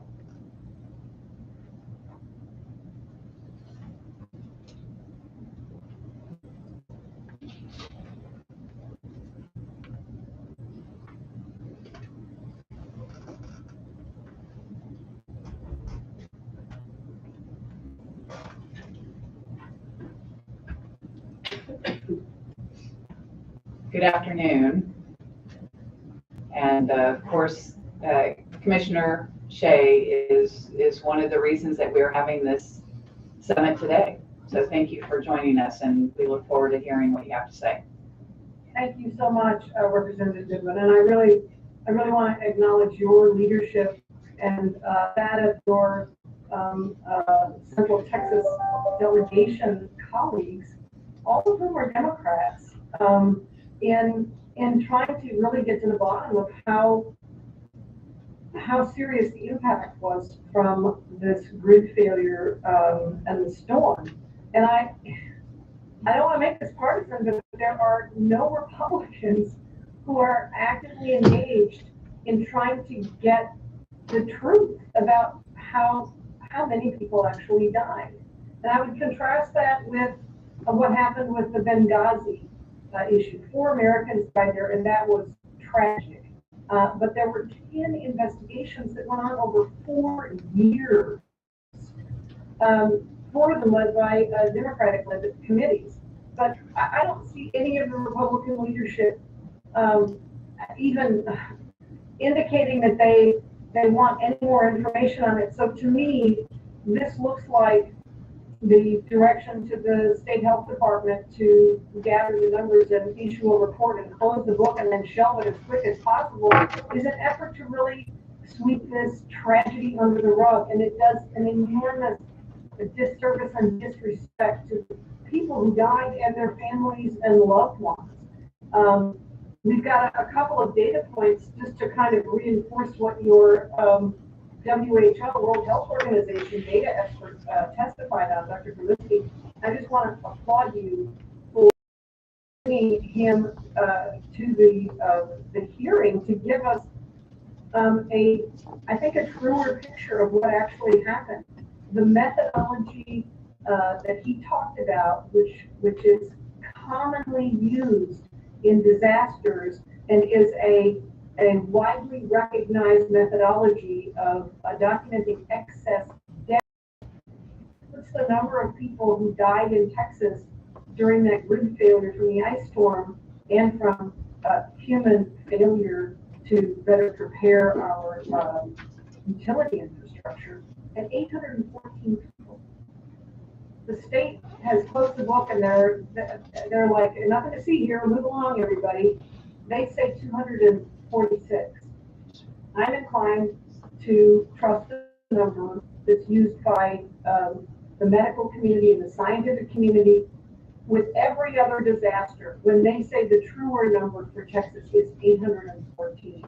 And we can see it with just with the data in Travis County. Our own medical examiner issued a report this last summer indicating that 94 people died during that storm. Not all from the ice storm, but I really disagree with the number that the state used in their health department report, which said only 28 people died in Travis County. And the Statesman, the American Statesman, did further research on this, really excellent research, and concluded that the medical examiner wasn't responsible for documenting all the deaths that occurred in the county that week. They wrote several excellent reports on it, where they used not only the medical examiner, but also the 911 records, the state health reports, the news stories, police documents, and statements from families and first responders. And I just think that is the very least that our state leaders owe Texans. They owe it to Texans to get the accurate number of people who died, both to show them the respect that they are owed, but also to understand the magnitude of this so that they can then commit to taking the necessary action. I applaud the earlier speakers several representatives talked about climate change and the reality that we are seeing on the ground in Texas. We all know, at least anyone who's paying attention to the science, that we will have more and more extreme and deadly storms and weather occurrences. And if our state leadership continues to even deny the reality of climate change, then they will never do what's necessary to better prepare people. And you can see that in how they have refused to require the oil and gas, and particularly the natural gas industry, to winterize. That's a fundamentally basic step that needs to be taken, and they're unwilling to do it. And this is really a case where you just follow the money. Because one of the people who reaped a huge windfall profit from the storm turned around and gave the governor $1 million campaign contribution. So I hate to make this partisan, but the leadership of the state has not done its job in getting to the bottom of the true story of how many people died and were harmed by the storm. So I really appreciate your leadership, Representative Goodwin, and that of your colleagues, Representative Hinojosa, Rika, Israel. I can't see who all else is there, but I just really appreciate all that you're doing, Representative Howard, for trying to really tell this story so the public has the truth about what an incredibly horrific tragedy it was for Texans, so that we can then commit to take the necessary action to prevent it from happening again. At least with the power, we can't control the extreme weather, but we can control the man-made infrastructure that is supposed to be keeping us safe. So thank you all, and this is a fabulous public service that you all are doing. Well, thank you. I mean, I will admit that you pushed a little bit, planted the seed in some of our heads for looking at the numbers. You know, the report that came out from the Department of State Health Services, there wasn't any fanfare around it. It was sent, and that's it. And like you said, it's kind of like we're done. But I do think every family member who lost a loved one wants to know that it wasn't for nothing, that we learn from this, that we make sure going forward we're more prepared, we're better with our communications, we have a reliable energy system here in Texas. Texas is a great state, but when you look at this tragic event, it makes you stop and think we've got to do better. So thank you for being here today. Representative Talarico has a question. Yeah, just to echo Representative Goodwin, thank you, Commissioner, for pushing us to do this. And I think what we've already learned today is that the number of deaths in this disaster is probably higher than 702. The data analysis we had earlier was over 800, and that would make this blackout the second deadliest disaster in Texas history, second only to the 1900 Galveston hurricane. So, I mean, I feel like that is not adequately understood across our state, just where this ranks in the history of Texas. And so I hope this hearing, as well as future hearings, can bring that to light and hopefully stir us to take real action to prevent it happening. That's an excellent point. It's the magnitude of the death that really needs to be understood, and that I think our current leadership hasn't wanted to know. It's sort of a see no evil approach. It's absolutely wrong, and I'm so glad that you all are shining a light on this. Thank you. Thank you for being here this afternoon. All right. Our next witness, and then we will take a break for lunch. Our next witness is Clayton Perry, the council member, excuse me.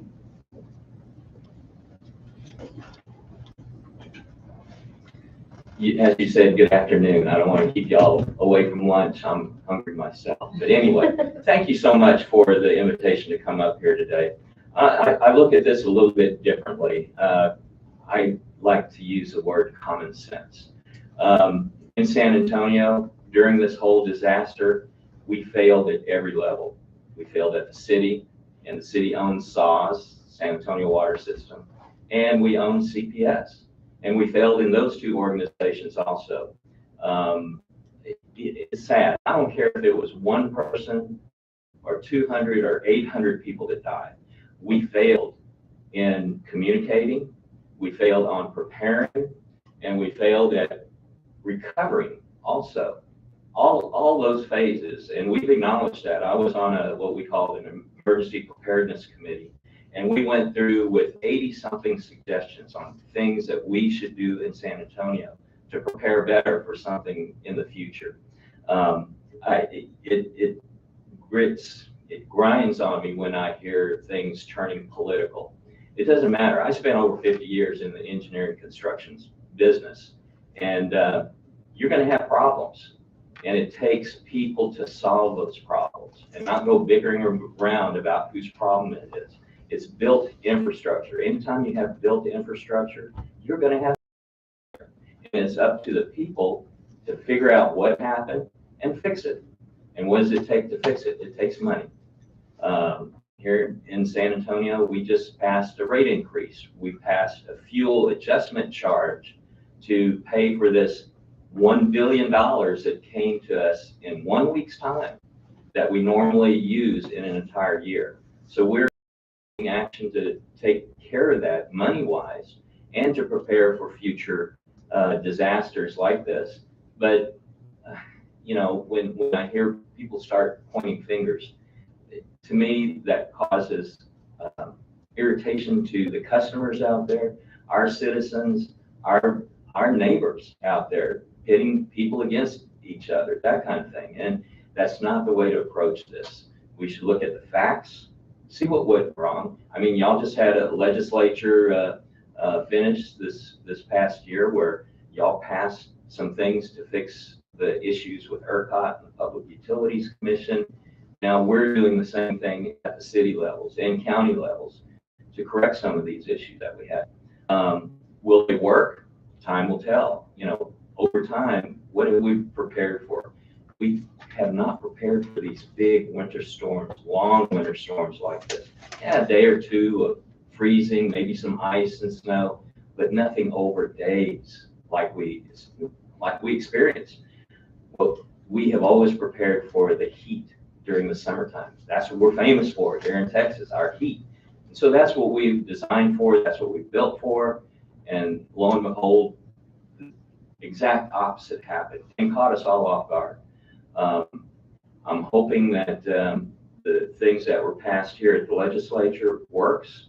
I was very disappointed in the last legislature that we have what we call this rainy day fund. I don't know what it is up to now, but I heard it was like $11 billion, something like that. Well, probably more than that now. But, you know, and I asked the question, if this isn't a rainy day event, what is? I mean, like I said, San Antonio racked up a $1 billion bill in 5 days. It normally takes a year to spend that kind of money.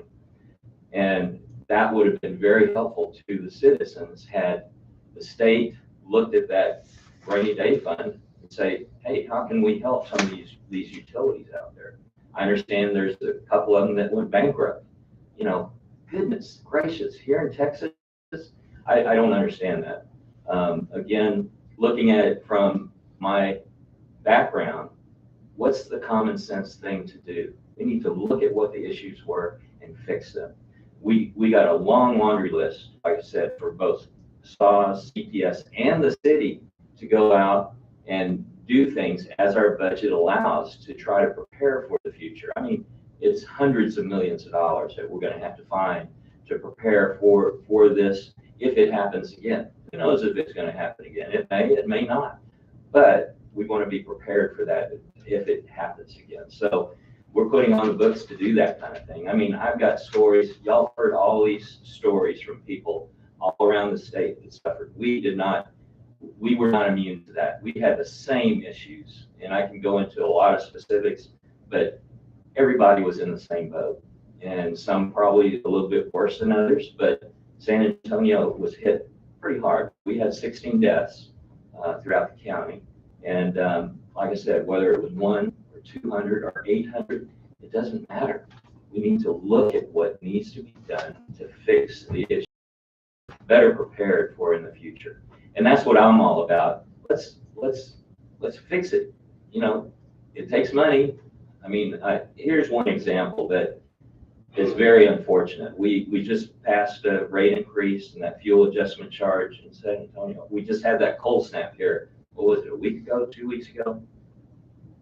And this couple called their mom to make sure that she was okay. She was in her late 80s and she wouldn't answer. She wouldn't answer. So they went over to her house and they knocked on the door, no answer. So they were fearing the worst. And they got into the house and they found her in a back room, all huddled up in blankets, trying to stay warm. The heat was not on.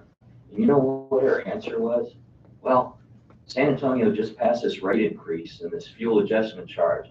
I didn't want to run my heater in case I can't afford that heat in my house. So this is not just a singular event. This is continuing on the actions that we're taking in the government. Like I said, we failed at every level, at the city and SAWS and CPS, mainly with communication. It was all boogered up. It just, we couldn't get anything, no information out. And I keep complaining about it. The city has this emergency notification system, never used it once, never sent out any information over that system. We did for COVID, but we never sent anything out over that 5, 6, 7 days. So there's a whole lot of things that we're improving on operationally and leadership-wise to make things happen, to get these issues corrected. But we got a long way to go. And any help that the state could give us, and the best help is financial, because all of these plans and things that we need to do, we can't do without the money to back it up. And that's where people start getting up in arms. Why are you raising our rates? Why are you getting more money? You know, nothing ever seems to go down. It always seems to go up. And that's what gets people upset. So anything that y'all can give us, any help, come on down. We'll show you what we're doing and what we're planning for in the future. I mean, I can talk for hours about this. We closed down coal plants that were way ahead of what the life expectancy was. We had 2 units called the Ely plant that we closed down 15 years early. Those were close to 900 megawatts that could have powered over 170,000 homes there in San Antonio, but we closed them down. You know, it's all about, you know, climate change, and we affect our climate change by closing down these coal plants. You know, there's sides on both sides of that story. But if we would have had those, that was another 170,000 homes that we could have warmed during that time. So anyway, that's all I have to say, unless y'all have any questions for me. And I really appreciate y'all's time and attention and the invitation to come here and speak today. And we appreciate you coming. We wanted to be able to hear from different areas. We're all from Travis County, but we want to know how things went in other areas. So it's informative. And I agree with you. It doesn't matter if it's one person or 814. We should learn from what happened, because it was preventable. So I appreciate your testimony. I'm glad that y'all came up with 80 different ideas for your emergency response. It sounds like you're working on your employees, and so it's a step forward. I believe Representative Hinojosa has a question. Great. Actually, I just have a comment, and that's that it's so refreshing to hear an elected official take responsibility for failings. And so I want to tell you how much I appreciate that we have failings here at the state too. And as your county judge, we'll acknowledge about these failings for quite some time, since 2011. In fact, when we went through similar cold weather, and it was studied and warned that this could happen again, but we didn't take the action we needed to secure the grid and prevent loss of life and the damage done. It takes money, as you acknowledge, to solve these problems, but it also, and it's harder, this part's harder, it takes political will. Yep, absolutely. And that's why we're having this hearing, to hear these stories, and that's why we need to know where the faults are. You mentioned our rainy day fund. Mm-hmm. I mean, it will take political will to access the funds we need to get Texans the help that they deserve. And so I just appreciate you bringing that up again, and look forward to working with you all to do what we can to create the political will, shine a light on the problems where they exist, so that we might be able to fix this. That would be great. And again, y'all are all welcome to come to San Antonio, and we'll show you around what's going on there to, not only recover, but to prepare. And that's what's important on this issue here. One more thing I want to bring up, Yes, you mentioned the coal power plants. I want to acknowledge that we've heard from experts about how thermal power also is sensitive to changes in the weather. And so what we've heard repeatedly from experts is the need for various sources of energy for our power grid, because not any single source of power is going to be reliable at any given time. And we haven't in the past acknowledged the vulnerability of our fossil fuel energy when it comes to its reliability during extreme weather. And so that part of that, this is bringing that to light. I totally agree. And where I start getting concerned about that is, let's throw fossil fuels out the window. That's when I start getting concerned about, like you said, it takes a mixture. It takes all of our resources to keep that energy supply going. At some point in the future, and this is something that the state should take a look at also, is, we have the resource and you have the requirements. People are moving into Texas. We're growing at phenomenal rates. Well, where's the energy going to come from? At some point in time, those lines are going to cross where you're not going to have the resources to keep up with the requirements. And I keep asking that question, where does that line cross? And what's our plan? What is our plan to keep above that line instead of running out of energy on the growth of the state? So I keep asking that question, and there's a lot of hemming and hawing about it, but that's something that we need to start digging into, because it's going to take a lot of money to invest in those resources to keep up with the requirements. And at some point in time, heaven forbid, that those lines cross and we totally start having brownouts, blackouts, that kind of thing across the state. So that's what I'm concerned about also. Great. Thank you so much. Yes, ma'am. Thank y'all very much. I appreciate it. We will take a break for lunch, returning at 1:20.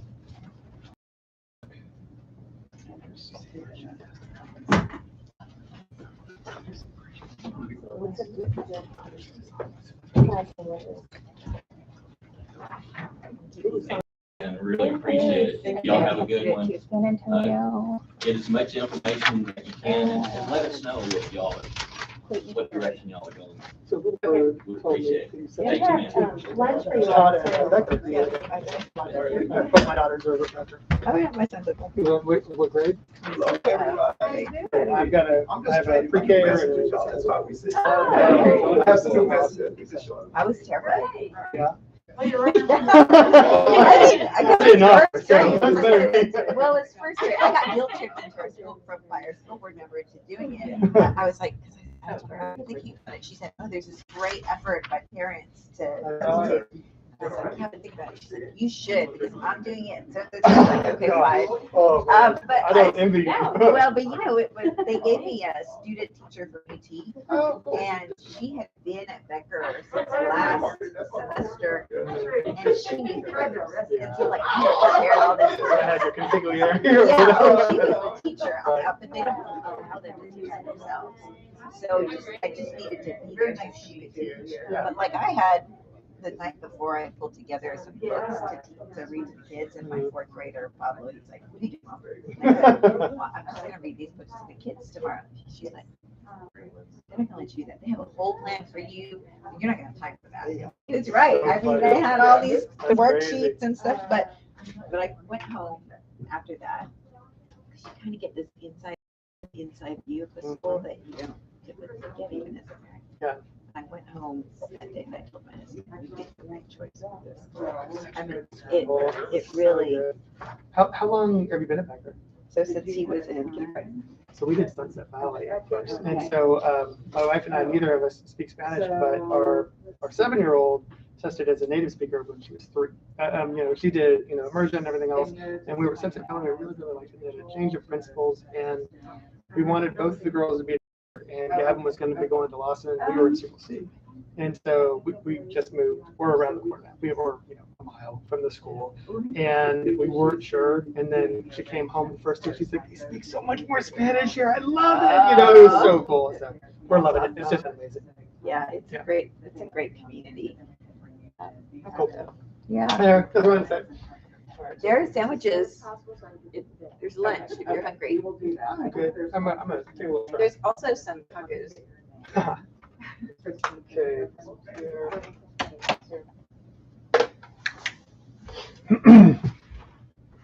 This has been really good.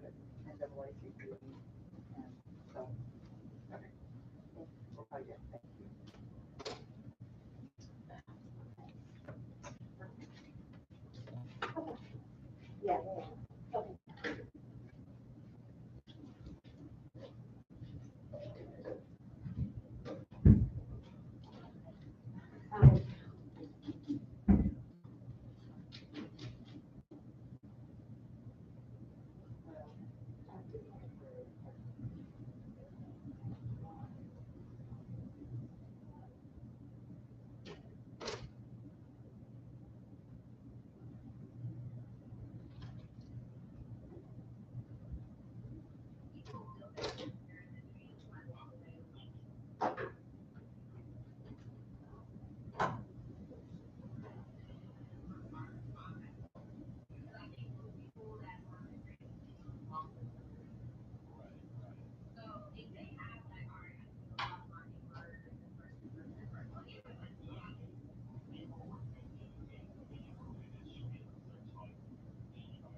There's tacos here, really. Grab if you want. These are from Fresas. No, they're from Fresas. They're on flour. That's okay.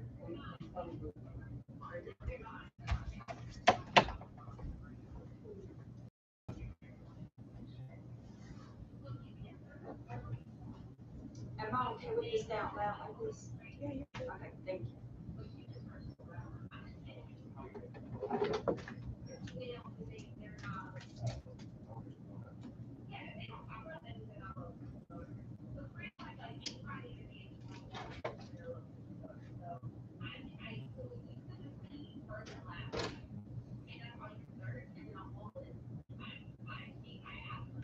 Hey, how's it going? Ate the inside of it. Tricky taco without a fork. Oh no. I'm good. I think the mics are still on. You're good. For live stream. Oh, they're the live stream, so. Yeah. Sorry. Kristen's like, oh, I can still hear you guys, by the way, so just saying. Oh, okay. But they're all in the legislative conference center. Okay. I'm just gonna, for people to see.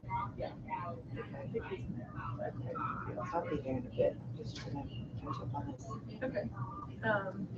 And you're good? You said you don't have anything else? I'm good. This is on. I might as well get out because I'm gonna hop on the phone or something. Say something. Howdy.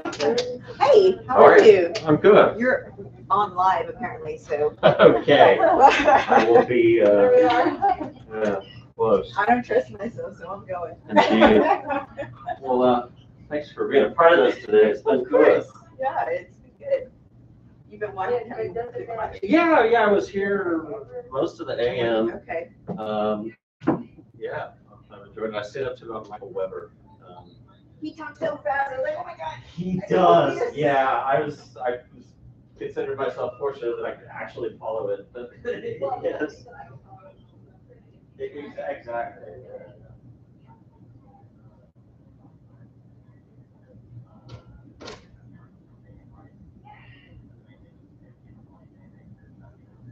Yeah, I didn't know van access was available to everybody. I thought only people could have access. I'm just asking.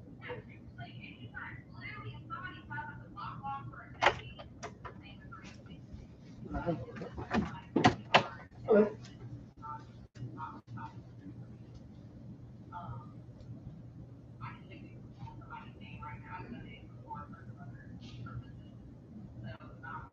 Yeah, I'm just asking a question. Yeah, I'm just asking a question.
So you're saying, so the entire, I'm sorry, so the entire state now?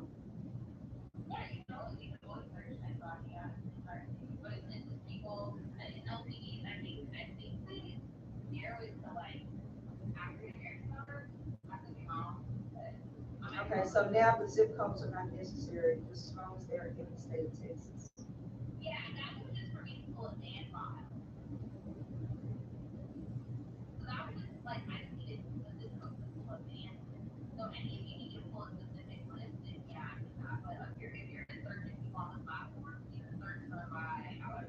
Yeah, because I tried to search some people that I know for a fact hadn't voted and it didn't come up, so I thought it was tied to the zip codes that we shared.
I won't be able to do a training tomorrow.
Question,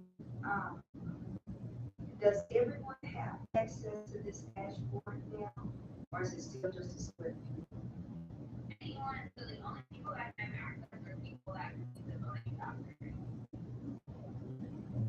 That were on the call last week.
Mariah and Shelly, are you on here?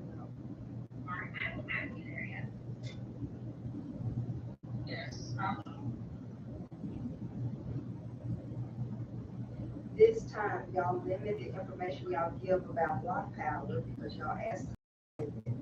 And then after the meeting, we had to endure phone calls of other orgs that were on the call, trying to maneuver through who's who, what's what, where is this coming from, all that extra stuff. Well, the last thing was to be kind of like your order, so I thought they for our yeah, our only core would be me, Sean, Mariah, and Desiree. Oh, okay. I thought these were like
I didn't hear what you said about the 30, 50.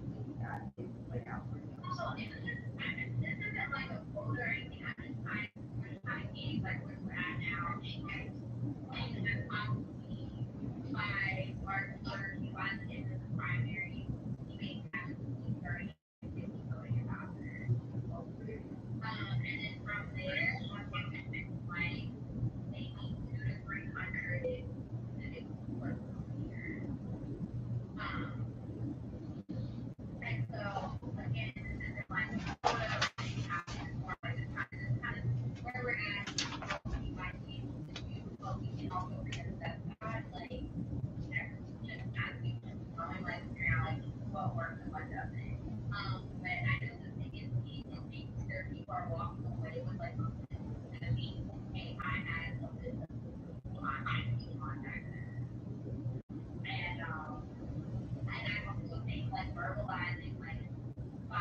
Those tacos at the spot. Thank you again.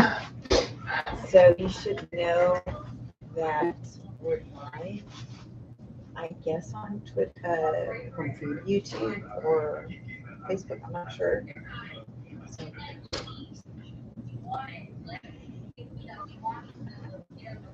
I want to make for interesting captioning. Yeah. So I didn't know. I didn't have my phone. I was getting text messages.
So the way that we could look through from our admin view to see like the progress of people, we can't see any progress as it pertains to voting ambassadors and city leaders.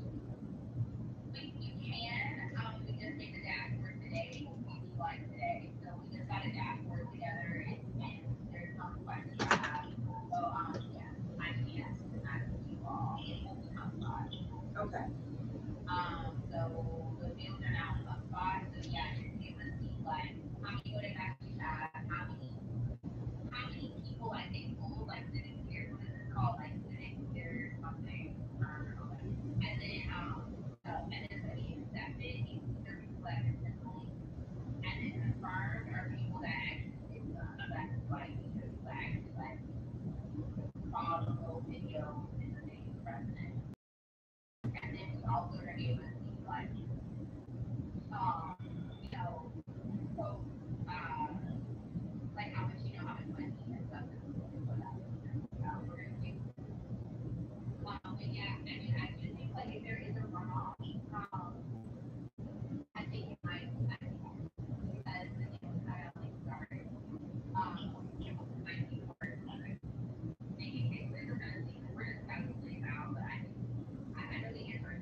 Hello.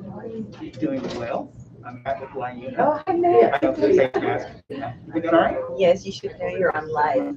That's right. That's right. I just want to say hello. Thank you for your help with this. I really do appreciate it. It's important to get these stories out. Absolutely. Well, thank you for the invite to come and speak. Hi there. Hello. How are you? Good. How are you? Doing well. You should know we're online. Okay. We keep getting text messages. Yeah. What's the honor view? Okay. So we've got cameras going, just so you know. Okay.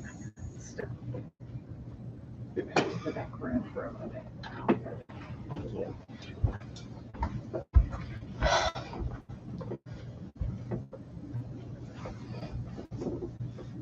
Oh, dang it. I was going to take my water cup so I can refill.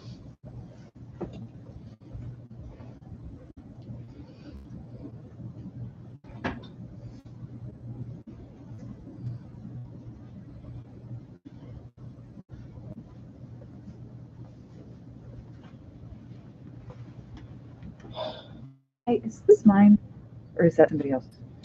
I think this one is Melissa's. Okay. Or is that one mine? This one's Kara's, and then I bought one, which is I useless. brought one to the Capitol at some point. Yeah, I remember that. I'll find it eventually, or I'll buy a new one. What do you mean? The other tripod was right there. Okay. Oh, she was. Do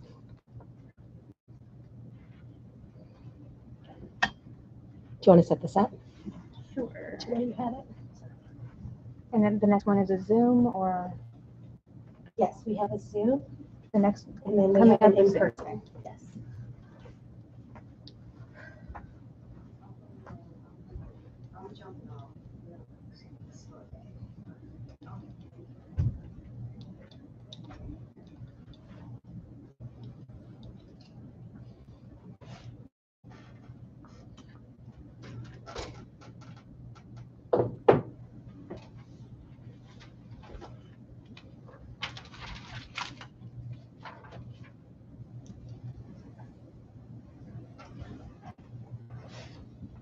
Hey,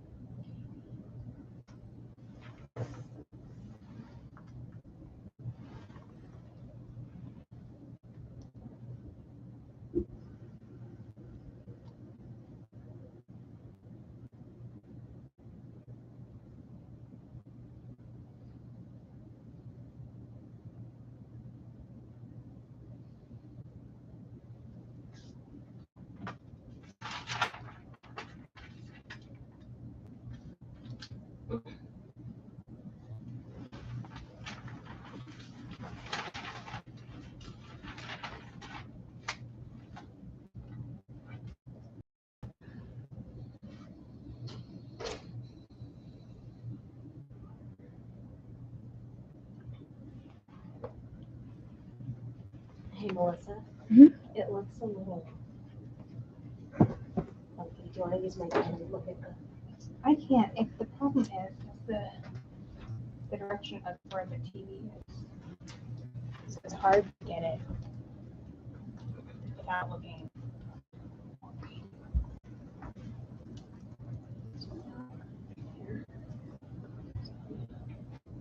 We'll say you have to pull it. Like face on the entire.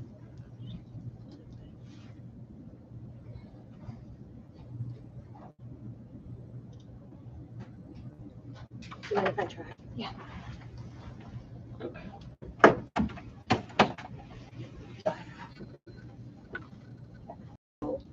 Amazing.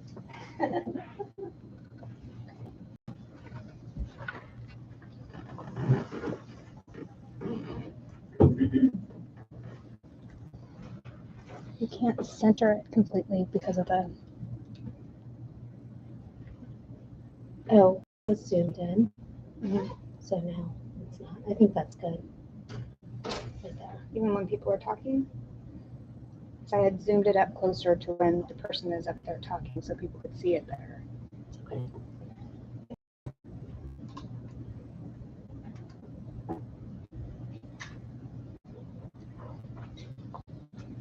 That's fine.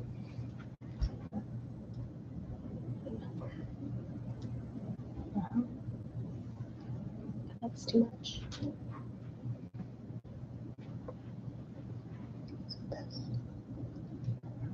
Right.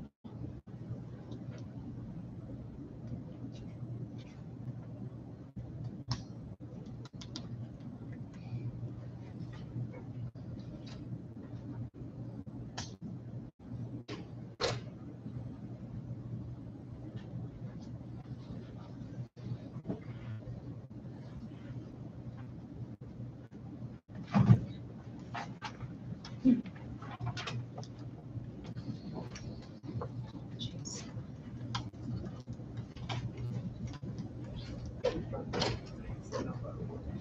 Okay. We're just gonna leave it.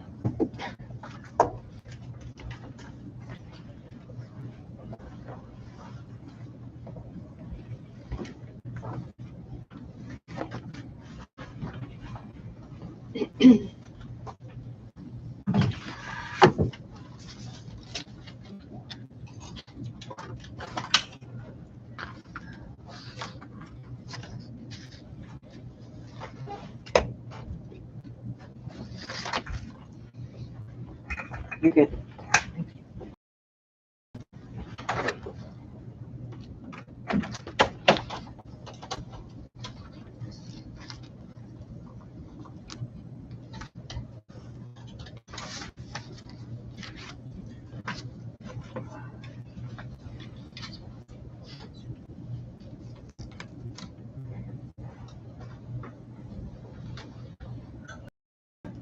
We're going to give everyone a few more minutes to return from lunch, so we'll start roughly around 1:30.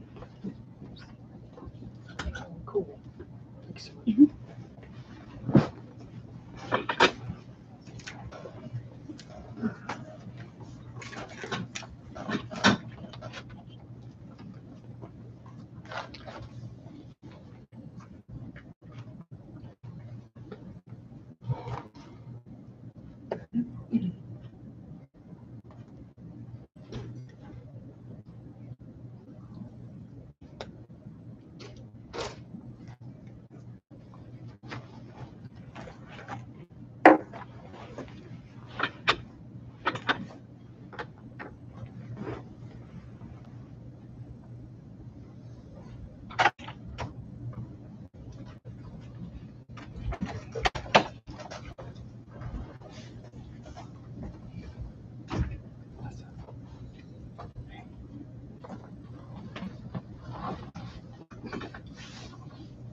Hello.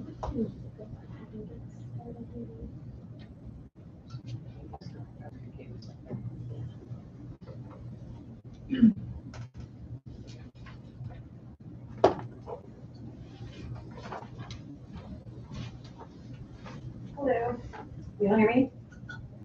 Good afternoon. Okay, we are just coming back from our lunch break, so yes, we can hear you and we're all set. So Katie Naranjo, go ahead. Okay, great. I wasn't sure if I was supposed to start speaking immediately or what the protocol was. So, hi, my name is Katie Naranjo. I am a resident of Austin, Texas. I'm the CEO of A Pinewood Home Health and A Pinewood Home Services, which are both Medicare and Medicaid contracted agents or contracted healthcare providers throughout 51 and 43 counties in East Texas. And we just wanted to share some information as to what healthcare workers experienced during Winter Storm Uri. Our situation is unique. The majority of our staff go to patients' homes. So think of it as nurses, therapists, and caregivers going to individuals' homes who are Medicare and Medicaid beneficiaries and providing skilled care or caregiver services. On any given day, we are in roughly 1,800 to 2,000 people's homes. And as you can imagine, Winter Storm Uri was definitely a test of our emergency preparedness plan. First, I want to say that the first responders who helped us were tremendous, both in terms of EMS, sheriff's offices, and police offices. They were the ones who were helping us cut through trees, trying to get to some of our patients. But there were a number of things that we did learn from the storm. First is what my staff experienced. Many of them themselves were without power or ability to deliver care. And so they were times in their trucks, plugging in their phones to be able to call patients. Our responsibility is to check on patients daily during an emergency event like this.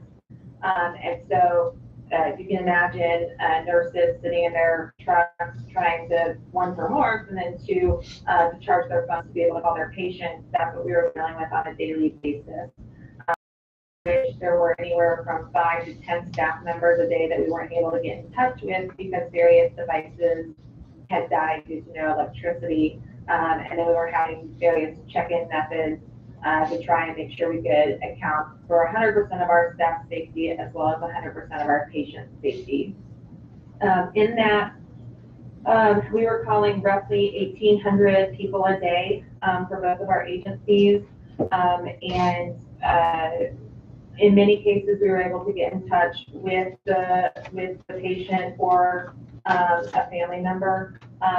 We did, at the end of all of it, end up with 35 patients back in hospital due to various issues. A number of those 35 were due to either falling, so their pipes burst and froze, they had ice and they fell.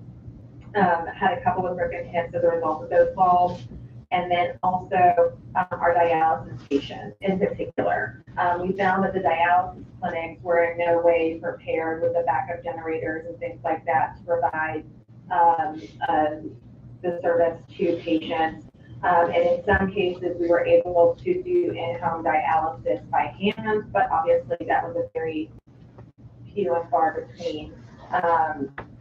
And so, the big issues for us were the lack of support, both from a financial perspective as well as a regulatory perspective in regards to Winter Storm Uri. Obviously, we're in a pandemic and we're operating under a number of emergency measures from the state and the federal government. And this, from a big picture, created significant strain on staff. But also created additional financial strain on us as an agency. Even though we were calling patients on a daily basis and we had staff members working on a daily basis during the winter storm, the ones that could check in, those were all items that we as an agency couldn't bill for, and therefore we were paying our staff, and we're very proud to pay our staff. However, we weren't able to get reimbursed for any of those additional costs. and then there's also the lost revenue. We're estimating just at about $200,000 in lost revenue as a result of patients not being able to be seen during that week. I will say I'm very proud of my team. We started prepping the Wednesday before the storm, moving up visits for all patients, and getting Medi planners, things like that planned out, supplies for 7 days, which clearly was needed. However, we still ended up with 7 patients who ended up passing within a week of that winter storm, many due to just not so much exposure, but medical care, prolonged medical care being not available. So if you think about somebody who has an infection that's gone into their blood, or that is dealing with other, a lot of comorbidities, going without care for 7 days is really not an option for them. And so ended up back in hospital, and then a couple of them ended up passing. Not clear if they would have passed otherwise, or if the winter storm exacerbated that. However, we do kind of deaths with the storm. But otherwise, I think as an agency, what we're seeking from the state is to make sure that there are appropriate measures in place, because we as an agency are responsible for the care and checking in on our patients on a daily basis. However, the same in terms of the state providing to us is not consistent, or is not actually happening. And so we wanted to make sure that that was addressed. And then the emergency, oh my gosh, I can't believe I'm blanking on the name, the different tracks, the emergency tracks, making sure that they have the ability to communicate during an event like this, because they also were hampered as or limited in what they were able to do. So we were really left out to fend for ourselves in terms of being able to deliver what care we could to patients, and then connecting them with emergency services to then get to a hospital and evacuated. Obviously, natural gas and the grid are the biggest reasons why the storm was so prolonged and so profound. But from a practitioner standpoint and a care provider standpoint, those issues being addressed are most important to help getting people back online sooner. Because we would have definitely not had the same issues like with our dialysis clinics and things like that. The roads still would have not been passable for many of our areas. And a lot of the areas, particularly in the eastern part of the state where we serve, the outages were actually not due to the grid, but due to downed trees. And that was a big issue, was tree clearing for roads for our staff to get to our patients. Those are just a number of factors that we hope the state considers in terms of making sure that an event like this, that we're prepared for an event like this in the future. So I have a question about something you said, that in an event like this, you have to check in on all of your patients on a daily basis, but it sounded like you don't get any reimbursement, or do you get reimbursement for that? Yeah, so for either Medicare or Medicaid, we do not get reimbursed for wellness calls. You have to do a physical visit in the home. There have been some provisions under CARES Act for telemed visits and telehealth visits for physicians, but that does not extend to home care or home health care. Although we did do a number of what we would say telemed visits during winter storm to check wound sites, to help family members with administering wound care, things like that. Those are not reimbursable for agencies like ours. Wow, okay. Any members have any questions? All right, Representative Hinojosa. Thank you, Katie, for testifying today. You bring up something that I can only imagine was a widespread problem during the blackout, and that's just being able to communicate with the outside world for people doing jobs. I remember at one point during the blackout telling my colleagues in the Travis County delegation, I'm about to lose power So I'm not going to be able to get on that briefing that TDEM is doing. So can somebody email me, let me know, and maybe there's another way I can access that. But just for you all to having to check in with people who need basic medical care, just the lack of being able to communicate is just something we take for granted, the basic necessity that wasn't available during the blackout. Correct, and this is something that we are pretty prepared for in East Texas. So the majority of the counties we serve are in East Texas, but I always joke that it's like Hurricane Alley. So we have backup generators. We're required to have backup generators for a lot of our systems.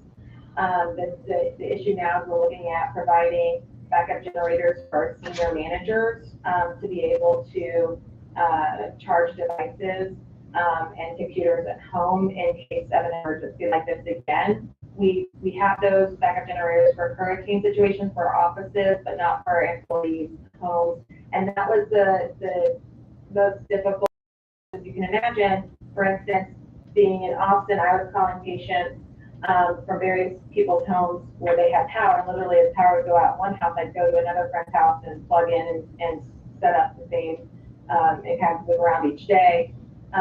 But many people weren't able to do that. And so I was in the middle of this, for example, facilitating a patient who had fallen.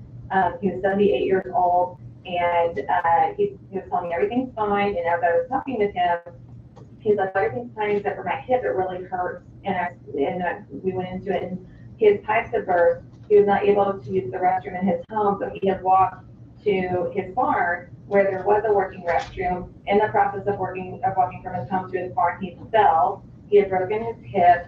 That was about, my guess would be anywhere from 18 to 20 hours prior to the check-in call, because it wasn't reported on the previous day's call as a complaint. At that point, I then had to get in contact with his emergency contacts, get in contact with any nurse that would be close by or available to help triage that situation. Turns out we ended up needing to evacuate him because we were concerned that with the break that it could get infected, and then needing to get him evacuated to a hospital with the sheriff's office. So that's where the sheriff's office, for us in many cases, not incorporated cities, was very, very helpful in terms of those evacuations. But trying to do that whole number of calls and coordination of care took 3 to 4 hours because we were all ourselves as the providers moving around trying to get to electricity. And so as a part of our various requirements with HHSC to evaluate the storm and the impacts, we're looking at having generators for our senior managers because it was such a delay for us in being able to get that care. Wow. Thank you for your testimony. It's helpful for us to understand, particularly what was going on in different parts of the state, and that, the logistics, the transportation getting to and from was a problem because of tree limbs as well. So lots of things going on. But so would you say that the support and reimbursement for work that's done would be the most important things that you would ask for? So I think in situations like that, in cost report, we already have to provide that reporting, whether it's CARES Act funds we receive or the general cost reports we have to do on an annual basis for HHSC and CMS. And so we already have it categorized to see either wages as well as expenses of emergency events, and some type of ability to seek funds for that would be very helpful, because for us it's not just Uri, it's the hurricanes as well. And I'm not even talking, like I said, about the lost revenue where folks weren't able to actually go see those visits. So as a healthcare provider, I was paying staff to do wellness calls because we needed to check on patients to make sure they were in a safe place with food and water. Separate from that, we also weren't able to generate any revenue that week as well in terms of those visits to then be seen. So that's where you're double hit financially to be able to provide for the employees who are doing the care. All right. Thank you for your testimony today. Absolutely. Thank you for taking on this issue. All right. Our next witness is Reverend Crystal Bates with the NAACP, and she is here in person.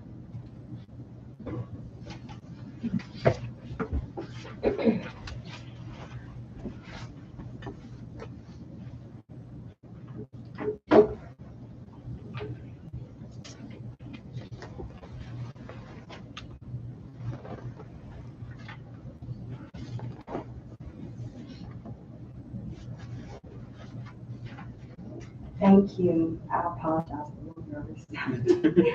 I'm Reverend Crystal Bates. I am the president of DFW Metro, NAACP.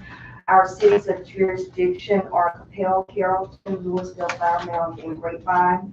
Our cities of jurisdiction touch 4 different counties: Dallas, Denton, Tarrant, and Collin County. I also serve as the vice chair of the Texas State NAACP Environmental Affairs Committee. So I have a couple of different things that I want to share today. And I want to echo what some of the speakers have shared tonight, is just asking for a more concrete number of lives that was lost, because it's kind of like a gray area there. And so we likewise would like to know exactly what that number is. So we're speaking with some residents from within that area. There's one particular resident, Ella Good Johnson. She's been displaced since February 2021 during the winter storm. And their pipes bursted, and this particular individual, she and her husband are elderly. Her husband is disabled, and they have an adult child that they're caring for as well. With everything that was going on, as if they weren't suffering enough, they received a $900 water bill as a result of all of this. They, again, with the electricity going out, that caused a lot of pipes to burst, of course. And with that, not only were they dealing with the extensive electric bills, but also their water bills as well. This particular family, as I mentioned, has been displaced since February. They are still displaced. Not only not having access to their homes, being able to cook, they're having to buy fast food for 3 family members. Not only that, they have now been forced to rent an apartment to live in because one of the contractors that they had given money to did not finish the work. So there have been countless stories of contractors, unfortunately, that preyed on those that were already hurting. And so due to that incident, they're still out. They're dealing with lost money, and the insurance has stopped paying to an extent as well. So they're not even helping to cover all of these expenses as well. They said that they've been working with FEMA and the SBA regarding the personal property. So not only are they dealing with the damages, the bills, and all of that, they have personal property that's also damaged as well, and that are totally a loss. Also, there's a member, Jocelyn Metlock. Also, she's a senior that cares for 2 young children. They were displaced out of their homes, and they were not able to return back until maybe November, December. But again, being away from home, having to feed people, you have to eat fast food because you can't cook, you're in a hotel. And a lot of these individuals are already on a fixed income, Social Security or what have you. And so just imagine already struggling to meet your bills, but then having to pay for a hotel, because a hotel is not going to accommodate someone that's low income. They're not in that place to do that. Also, I want to share, I live in a condominium complex in Capel, and someone from our HOA sent information that I definitely would want to share as well. Okay, so at Meadow Ridge, we have 20 separate buildings and 146 individually owned condominiums. On February 15th, when the freeze moved in, we began experiencing pipes bursting and eventually flooding. And I want to say 20 buildings, because I think we have like a total of 32 buildings, and I think 28 of the 32 flooded due to the storm. By week's end, we had 30 condos that were damaged, some with minor damage, others with more. At the end of the day, we had 30 total damage. 10 families were displaced as a result of the flooding. And he said actual cash value of damage was $500,000. And now they're dealing with our issue now is that there is one has to do with our management company, AMGI. They took it upon themselves to manage our claim money. That money, what should have been released to the HOA and the board, instead the management company initially made it very difficult for our impacted owners to receive the claims money. So eventually our management company did release the funds for repairs.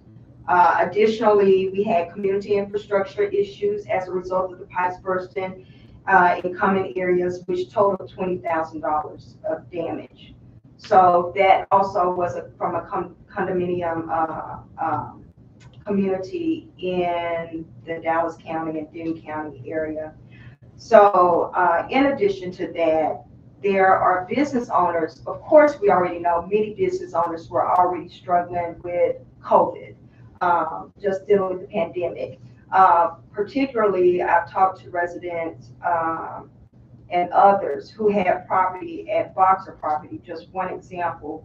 And during that time, I know I went to my office and it was completely dark, as if you couldn't even get in the building. It was completely dark, as if they lost power.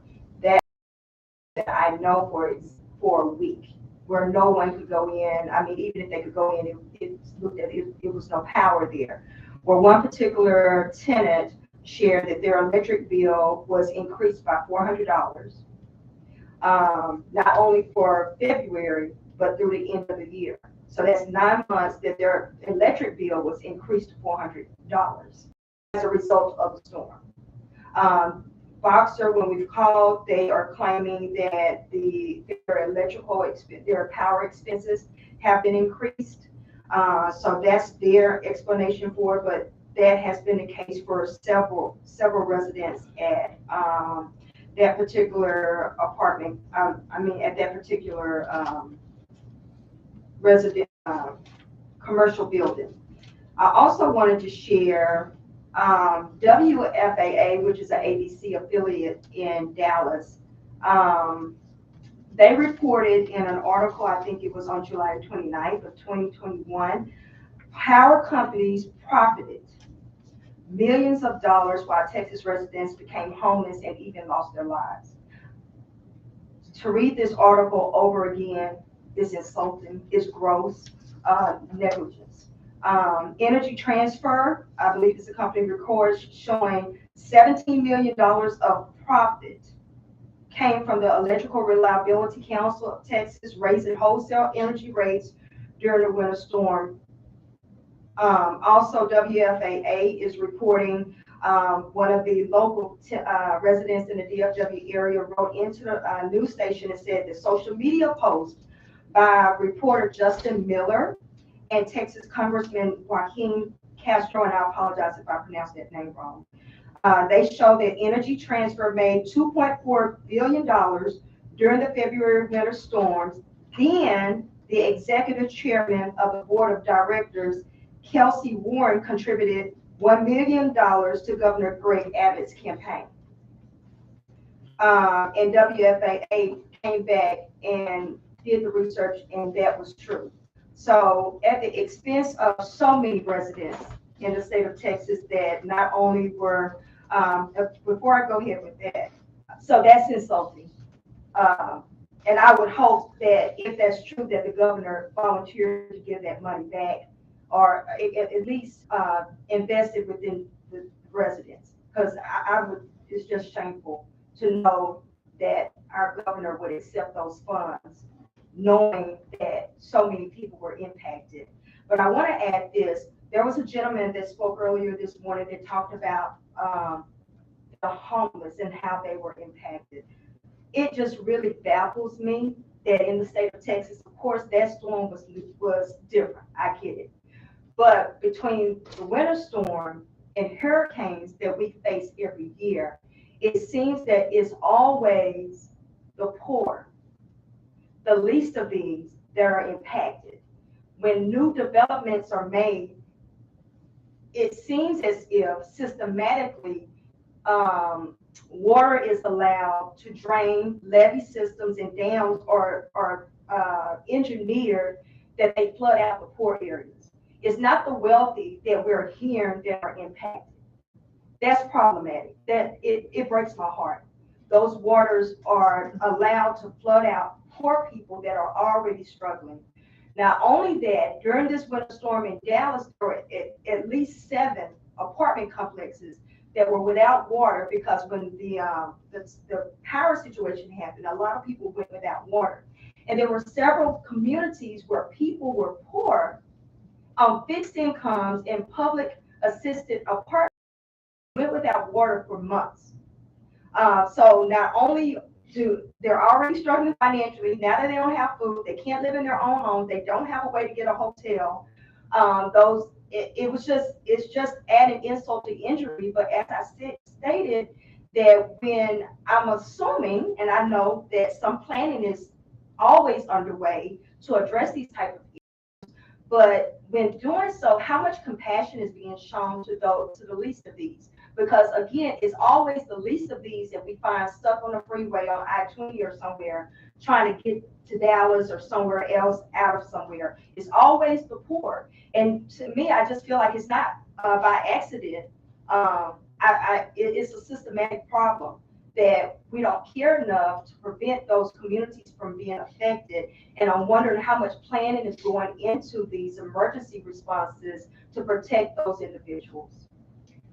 You're absolutely right. We should be providing the resources and support for those who are affected the most. And it is oftentimes the least well off that are affected the most. So appreciate your testimony. When you were talking about flooding though, you were talking about the pipes breaking. Yes. In your condominium. Mm-hmm. And that was again because there was no heat and no power. So right. Without, and I know my particular unit, I think it was like 7 days. And I tried because I didn't have the money. My income was minimal.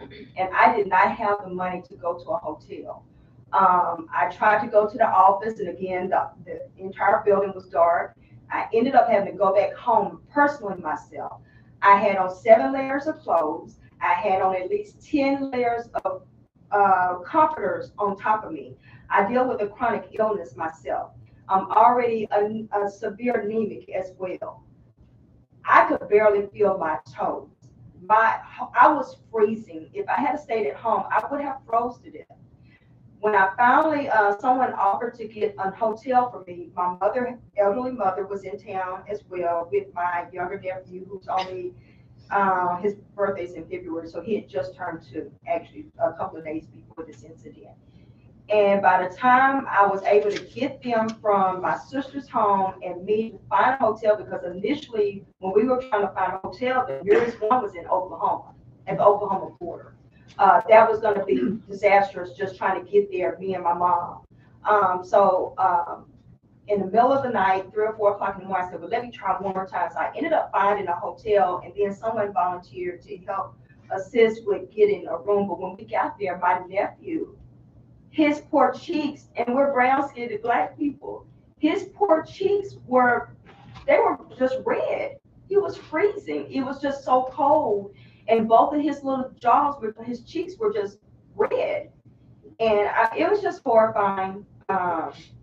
Again, I just feel like in all of the United States, Texas, we do everything big in Texas, and we're so proud to be Texans. Everything about Texas, we take pride in. This is an embarrassment. When I talked to people that were in Detroit, Chicago, all of those areas, they couldn't understand why Texas,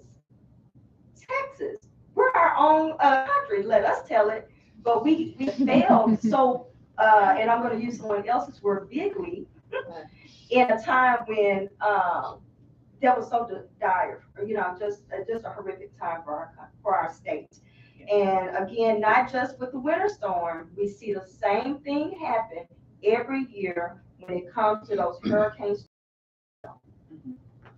Thank you for sharing that, and thank you for your testimony. Any questions? Thank you, Representative Goodman. Reverend, thank you for being here. You twice brought up Matthew 25, the least of these, which we've heard a couple times today, and I appreciate you bringing the kind of the moral clarity to this conversation that's needed. I want to talk about another verse from Matthew in the Sermon on the Mount, where Jesus says you can't serve two masters. You can't serve God and money. Right? Those are the two masters that Jesus laid out for us. He said you can't serve both. You got to pick one. In this hearing today, we've learned that this problem, this blackout, started when natural gas companies, fossil fuel corporations, refused to winterize their. If they had done that, like they do in Russia, like they do in Canada, if they had done that, we wouldn't be here. And so at the end of the day, they chose profits over people. It's as clear as that, and we shouldn't make it more complicated than that. So I'm curious, as a reverend, as a person of faith, we have a lot of Christians who work here in the legislature as members of this body, and so I'm curious, as a faith leader, what you would say to us, and how should we respond when corporations decide to put their own profit margins over the health and safety of people? Well, they should, just like any common person or resident, if we were to break a law or have a moral injustice, we'd be fined, we'd be jailed, we'd lose jobs. It should be against the law. And the state, the federal government, it should be a no-brainer. That's the one thing we shouldn't be questioning, how any executive or corporate entity could profit, not only when Texas suffered and died, some of them are still suffering from that incident. It should not be allowed by the state or federal government. There should be things in place that address that. But definitely, just if it were you or me, to take advantage of those that were hurting, we'd be fine. You'd be out of a job. I'd be I'd be punished as well. So I think the same thing. I think those entities should be punished. It should be against the law. And I think even now, just like we're wanting to know those numbers of exactly how many people passed, died, I think the state needs to come in and find out exactly and let the public know. We deserve to know exactly who all profited and who's still profiting. Because again, many businesses were already suffering due to COVID. And so to add insult to injury with this claim about the power, it just shouldn't be allowed. Completely agree. And I think it's important for us to realize there was a time in this country, in the middle of the last century, when big corporations didn't always choose profits over people. A lot of America's most famous companies thought of themselves more as community institutions than they did profit-making machines. And they felt they were embedded in a larger community. I don't think any of us are saying you can't make money, but when it comes down to it, you've got to make a choice between your profit margins and the safety of people. And this is a classic example where fossil fuel companies chose the former over the latter, and the consequences were deadly. Well, not only that, from my understanding, you all correct me if I'm wrong, but I thought there had been where someone had already told them what needed to have been done. Yes. I think there had been inspections prior to. They should be, if I'm correct, I think a business, if they fail an inspection or state inspection, I think they're fined when they don't reply or respond. So I think those entities should have been fined when they did not meet those standards. Thank you, Reverend. I appreciate you. Reverend Gates, thank you for being here, coming all this way to testify and tell your story and the story of your community. And the reason we're doing this is because there also once time used to be a time, even in this state, when leaders held accountable those who hurt Texans, and when leaders created laws and regulations to ensure the basic safety of Texans and to ensure the lights would stay on. And so ultimately the buck stops here, right? People are going to make their money. We know that. Businesses are going to make their money. They're in the business of making profits. Their shareholders demand it, and that's what they do. But we're supposed to be in the people's business of making sure that the people's interests are put first. And that only happens if we can create the political will to make that happen. And we're hoping that by hearing your stories and putting those front and center in this conversation, that we can create that political will to make those changes so that this never happens again. Because as you said, it's unacceptable, and we're a proud people. We should have higher expectations of this state. Thank you. Thank you. Thank you. All right. Yes, I traveled from Dallas, but last time I saw you, you traveled to Virginia for the 60th anniversary. That's It just dawned on me when I saw your name. Thank you all. Thank you. All right. Our next witness is Cyrus Reed.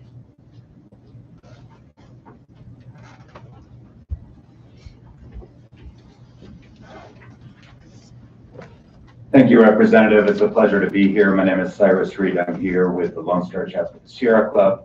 I think I know all of you from the legislative session.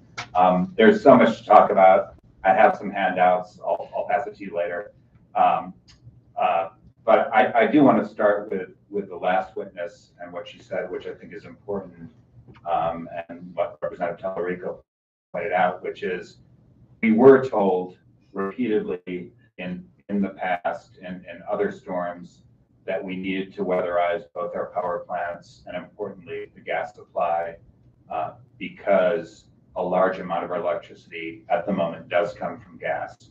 And that wasn't really going to be the focus of what I was going to talk about, but I do want to remind folks who were told, at least on 3 occasions, by the federal government that we should do that. We failed to do that. I will say that in the action you took earlier this year, I mean, collectively, the action SB3, we did some of it. We certainly didn't go far enough, and we certainly didn't go far enough on the gas supply side, but I know you've had other experts address that, so I didn't want to talk too much about that. I have my own personal story. I live in Representative Hinojosa's district. We were without power for 4 days. I do want to acknowledge the deaths and the suffering of so many Texans. I also want to acknowledge the grace and the mercy. So many folks that belong to churches, or even those who may not belong to churches but are part of mutual aid societies, really stepped up. All those great line workers that work for utilities really stepped up.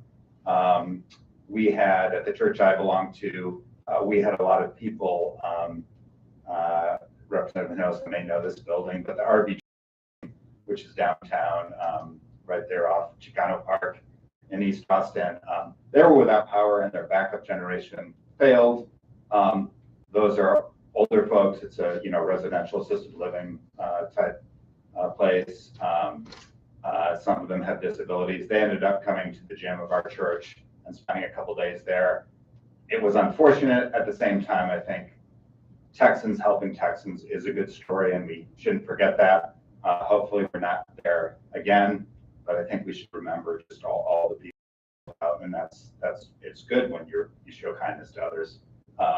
And I will agree with the last speaker as well that the amount of profits from certain sectors was gross, and we really should be dealing with that and making sure that we go after companies if they indeed did purposely withhold supplies. That is something we should be aggressively prosecuting, and I hope the Attorney General is listening and will do that. I have my doubts, but we'll see. I wanted to mention that Sierra Club today, and I will send you links, did put out a report, The Failure of Fossil Fuels, Learning from Winter Storm Uri. This is not just about Texas, it's about a number of the ISOs, independent system operations. and what happened during Winter Storm Uri, but a lot of the focus is on Texas because we by far had the biggest problems. And the report does make a number of recommendations, and I'm going to get a little bit into those in a minute, but increasing energy efficiency. I'm really going to be talking about the demand side today. I think you've heard me before. Implement demand response, protect and improve the grid, increase access to clean energy, to distributed energy, foster more public input, right? You're doing that today. We're fostering more public input. We want to see more of that at our commissions, at the Railroad Commission, at the Public Utility Commission. We need to hear people like some of the people you've heard before there, not just the suits, not just the utility executives, but the people. And learn from past mistakes. And I've already spoken about our past mistakes in weatherization. So I do want to focus very briefly on the demand side. We know that Winter Storm Uri revealed how gas, electricity, and water are all connected, and we certainly need to make the system resilient, to weatherize, to winterize. I think we've done some of that, not enough, but we've done some of that. But I think what we ignored, and I'm not talking about the four of you because I don't think you ignored it, political leadership really ignored the demand side. And that's despite a lot of folks, organizations, legislators, others saying, this is not just a supply side issue, it's also demand side. And I say that because the official forecast in megawatts, remember a megawatt is 1,000 kilowatts. Representative Howard learned all this last session. It's all new to her, but so that's what it means. A megawatt is about the use of a residential, of a home during a month. So ERCOT was saying during extreme peak winter, they expected about 67,000 megawatts of demand on the system. What they got, had there not been rolling blackouts, was about 10,000 megawatts more. That was the demand on the system. That's a huge demand. And if you look at, and I sit on one of those ERCOT committees, and I understand about half of it. If you look at ERCOT peak demand, both in the winter and summer, it goes up a lot, and it's not because of industry. It really isn't. Industry tends to use the same amount of energy over time. It's residential and small commercial, cooling in the summer and heating in the winter. That's electrical demand, and so there was a time in the past when people relied largely on gas for heating. That's no longer true. We have a lot of electric systems. So I believe in 2018 they estimated that 61% of Texas homes were heated by electricity. That's good if those electrical systems are efficient and they use modern heat pumps or modern air conditioning. It's not good if they're using old style resistant heating. Some call it strip heating.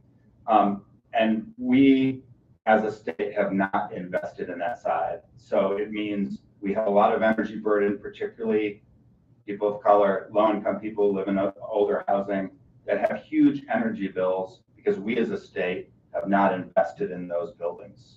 And so I want to talk a little bit about that today. I have another percentage of Texas residences with inadequate insulation, 50%. 50% of Texans don't have adequate insulation in their homes or apartments.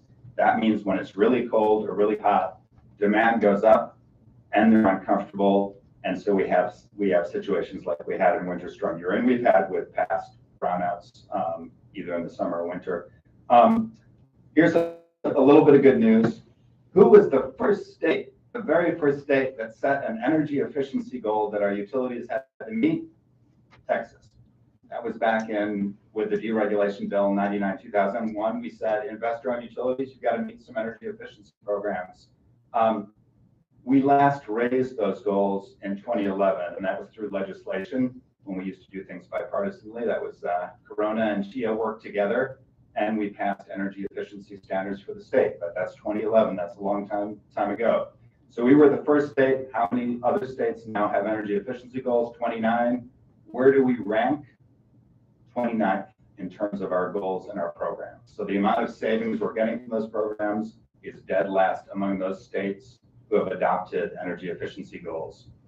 Our current goals are set at 0.4% of either winter or summer peak, with a very modest corresponding energy savings goal.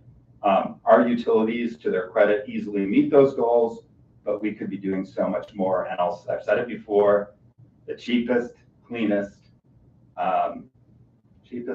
and quickest way to meet our energy needs is not with a megawatt, it's with a negawatt. It's with reducing our energy demand.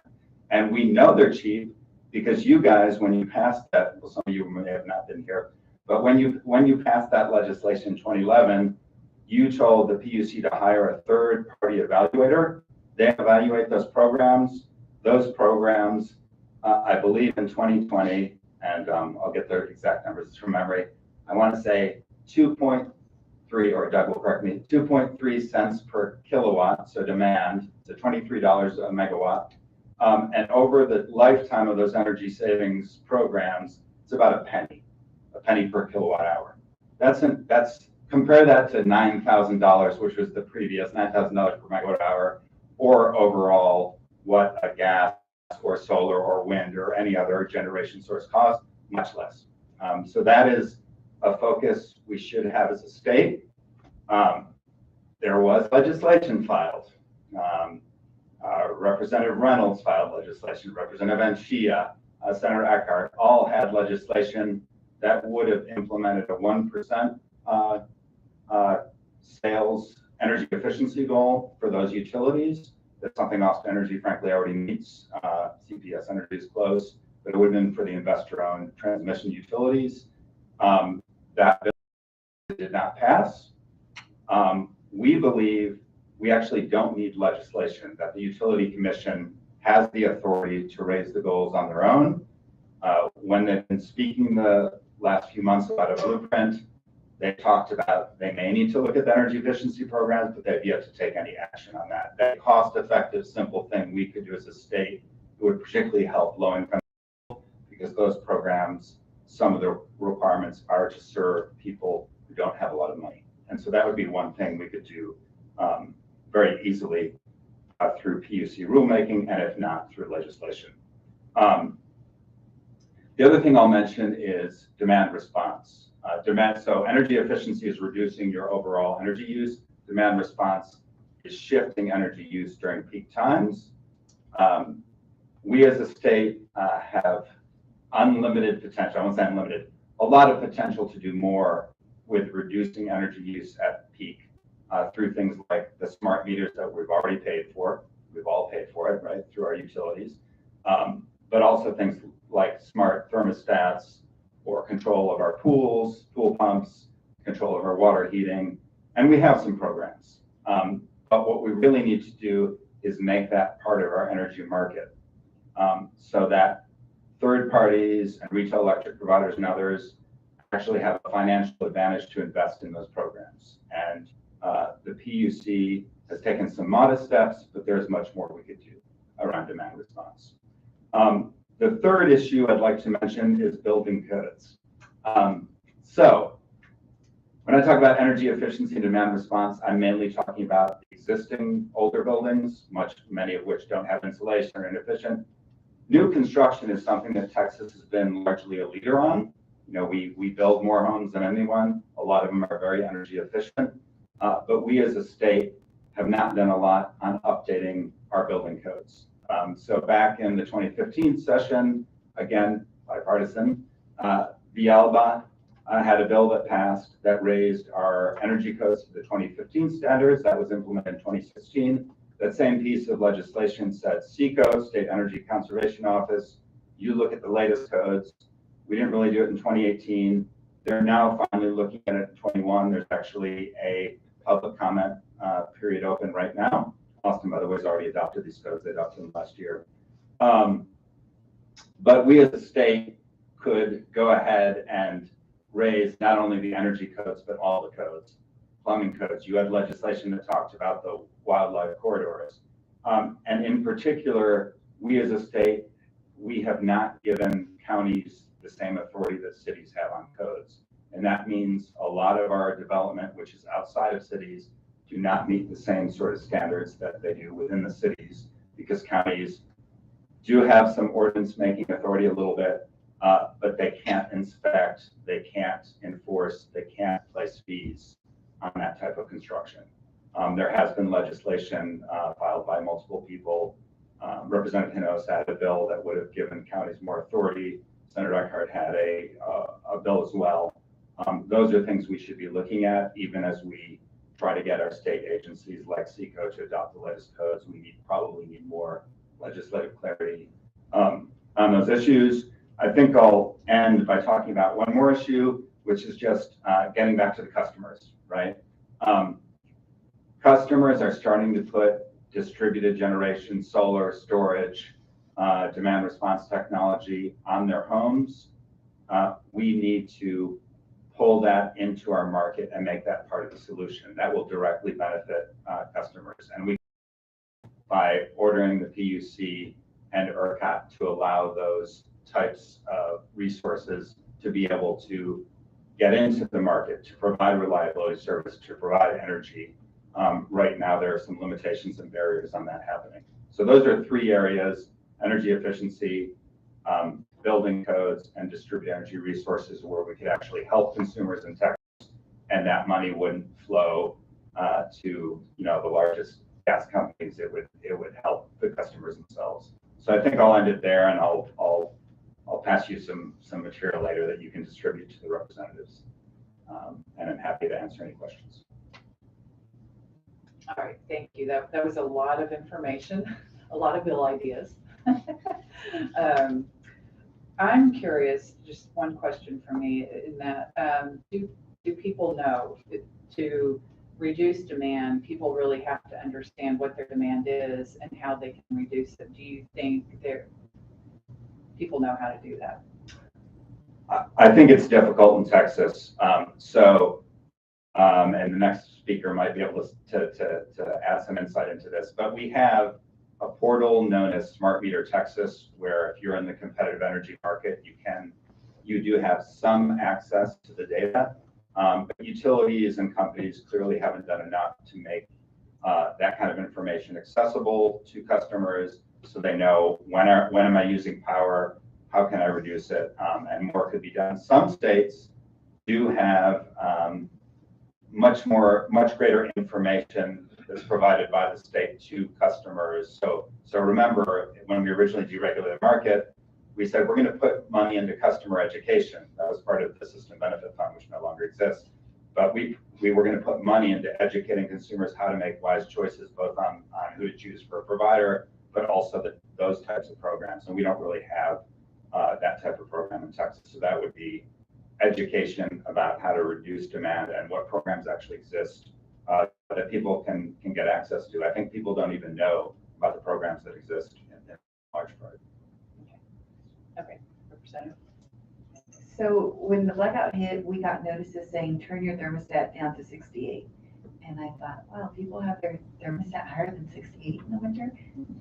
Can you speak to that? Does that sound right? Or I think if you look at the data, it suggests people put their thermostats at much higher than 68. And I think, remember, Austin in particular has a long history of providing information to energy efficiency programs. So I think in general, in Austin, people are more aware of these issues than there might be in other parts of the state.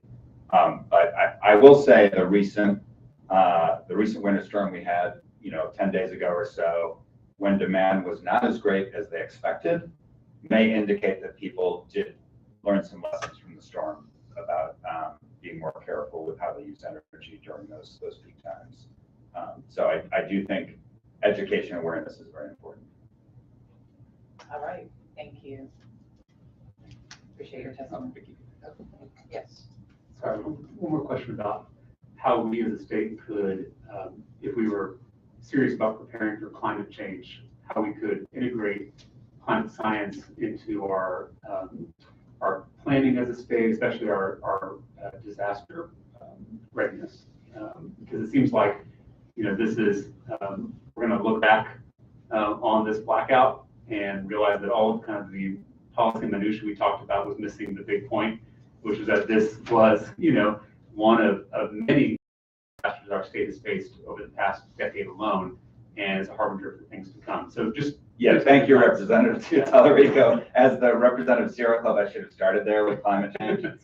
Sometimes I get in the minutia, but yes, both the polar vortex, but also the hurricanes, the droughts, the wildfires, are all indicate that the intensity of the climate is increasing, and these sort of extremes are going to be more common. And I think many people would agree that our state doesn't even incorporate the climate models into our planning. So if you look at the Water Development Board water plans or ERCOT's, even ERCOT, when they're projecting forward, are really looking back at the last 12 or 14 years of data. They're not considering how climate change might impact their forecasts. And I do give credit to Representative Howard, who actually got the word climate into SB3 in I'd say a small way, but in an important way, which is to say, it's there, which is to say, round 2 of winterization requirements for power plants, again, not really the gas supply, which is important, but power plants are important too. You got to consult with a state climatologist, which we have, and he actually believes that the climate is changing. So I think that's important. That's an important first step. But really, all of our state agencies should, in their strategic planning, be looking at the changing climate, and they certainly should be consulting with the state climatologist and others as well. Thank you. Thank you. All right, our next witness is Virginia Palacios, and she is on Zoom.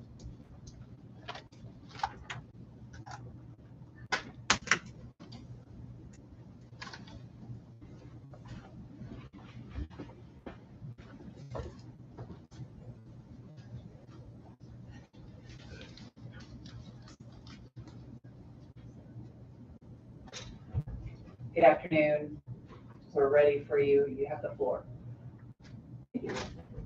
My name is Virginia Palacios, and I'm the Executive Director of Commissionship. Commissionship is a nonpartisan nonprofit committed to reforming oil and gas oversight in Texas through accountability of the Railroad Commission. The Railroad Commission does not oversee railroads. They oversee oil and gas development and gas utility service in Texas, among other functions. The question we're all dealing with right now is about whether Texas is prepared for another extreme weather event like Winter Storm Uri. The data we have so far indicates the answer is no. While the electric grid may have seen some improvements in the past year, data is indicating that the gas supply chain is not ready for another extreme winter storm like we saw last year. On February 1st, 2022, the Railroad Commission published a newsletter saying that it had inspected around 4,000 facilities representing oil and gas leases with nearly 22,000 active wells. They said that about 98% of the facilities they had visited had been winterized. However, investigative reports by the Houston Chronicle and Energy and Environment News revealed that the inspection notes of these facilities did not match the Railroad Commission's conclusions. First, the Railroad Commission has not indicated how many of these 22,000 inspected wells are part of the 20,000 well population that are critical to supplying Texas's daily residential and electricity needs. Furthermore, the investigative reports by the Houston Chronicle and Environment News have found that the Railroad Commission didn't physically visit the vast majority of the sites that they say were inspected. Journalists found that more than 40% of critical pipeline and storage facilities had not tested their weather preparedness procedures. The results were similar for gas production sites. My point is, gas is not reliable if we don't have a reliable oversight agency. And last year was not the only time that we have had to suffer the consequences of the Railroad Commission's careless inaction. The Railroad Commission knew more than a decade ago that they needed to winterize the gas supply chain. Because of their inaction, hundreds of people died during Winter Storm Uri. We had the worst carbon monoxide poisoning event in state history, and Texans experienced hundreds of billions of dollars in damages and economic losses. 1 year after Winter Storm Uri, the Railroad Commission still has not proposed weatherization requirements for gas producers and pipeline companies. If the public had not responded, they would have let operators apply for an exception to critical infrastructure designation without providing a reason. Critical designation is the first step in holding companies accountable to future weatherization requirements. Even with relatively mild winter that we're having this year, we've seen sharp production declines in the Permian Basin. S&P Global Platts reported on February 3rd, 2022, that production in the Permian Basin was down 12% from the prior week. By comparison, Permian Basin production dropped by 40% last year during Winter Storm Uri. While power outages that we experienced in Texas this month were likely due to down power lines, the production declines we're seeing are an indication that many facilities are not weatherized, and that we will still not have a reliable gas supply if we experience another extreme winter storm of the same magnitude as Winter Storm Uri. It is essential that we resolve conflicts of interest at the Railroad Commission. Railroad Commissioner Christy Craddock has disclosed that she has a beneficial interest in Energy Transfer and Enterprise Products Partners, both companies that made billions from Winter Storm Uri. Still, she did not recuse herself when she voted with her fellow commissioners to appoint representatives from both companies to the Texas Energy Reliability Council, also called TERC. These companies have access to the energy supply chain map and will be allowed to converse with regulators behind closed doors. The Texas legislature stipulated that TERC will not be subject to the Open Meetings Act nor the Public Information Act. Earlier this year, Energy Transfer subsidiaries held the public hostage, claiming that they would not provide gas to a power plant just before freezing weather we experienced this January, because they said the power plant owed them $21 million. The legislature and the Railroad Commission approved proposals that will pass the cost of extraordinarily high-cost gas to consumers for decades, without waiting for the Attorney General or FERC to finish their investigations on price gouging and market manipulation. And now we're all paying more for energy that we did not receive. But what happens in Texas doesn't stay in Texas. Gas shortages and skyrocketing prices in Texas also affect utility customers in Minnesota, where gas prices rose to 70 times their normal level. Minnesotans will also pay more on their utility bills for several years. Lastly, because of climate change, we're expecting more extreme weather in our future. Legislators and railroad commissioners have been denying climate change for too long, and it often seems that they're all too ready to profit from these disasters instead of preventing them. We're tired of seeing so much evidence that our state leaders care more about business and safety of real people. It's time for our leaders to put the people of Texas first. Thank you. Thank you. So if you were speaking to the inspections that were done, I think you said 22,000 were supposedly done, and saying that the Railroad Commission didn't physically visit. So I'm curious, if they didn't physically visit, what exactly was the inspection?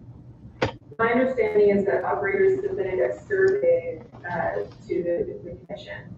And so they filled out questions that the commission had asked them. And that was counted as an inspection. So a self-evaluation? Yes. Any questions?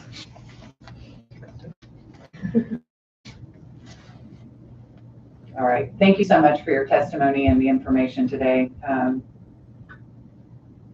Appreciate it. Thank you. All right. Our next witness is Doug Lewin.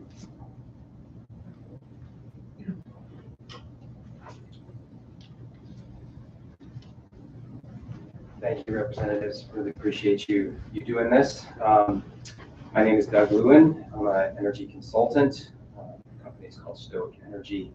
I want to start, Representative Howard, you kind of inspired me with a tweet you put out a couple weeks ago that every discussion we have, any talk about the storm, should start with the remembrance of the lives lost.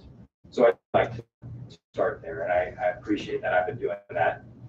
I'm asked to speak from time to time, and I think it's just so important to center the conversation there. I want to focus my remarks today on the people of Texas.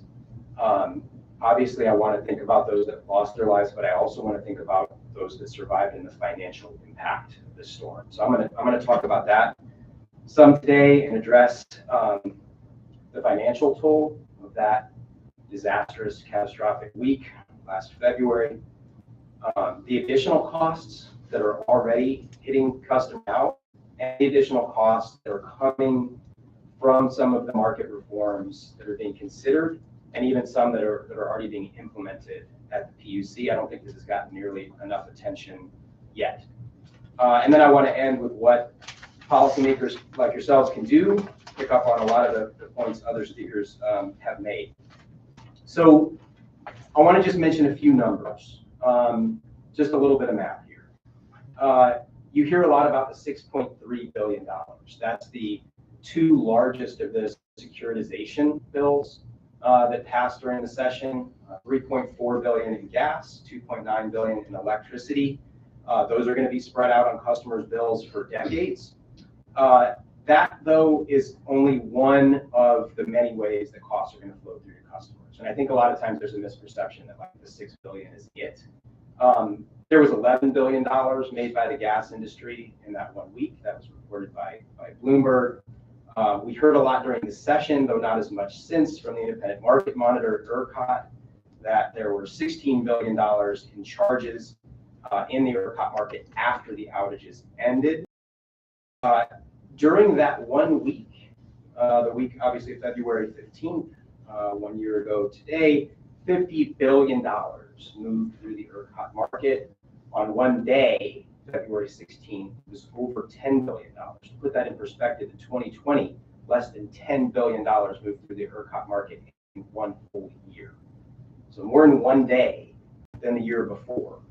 Some of that $50 billion through the market will be eaten as losses by energy companies, but the vast majority of it will not.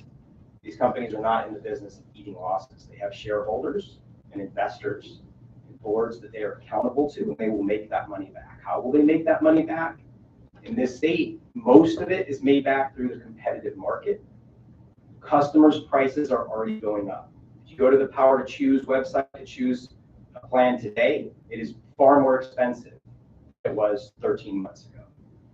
If you are the purchaser of a lot of energy, whether you're a commercial business, a school district, a community college, a city or county, I talk to these folks as much as I can and pick their brains about what they're seeing out there. What I'm hearing is on the low end, 20% higher prices.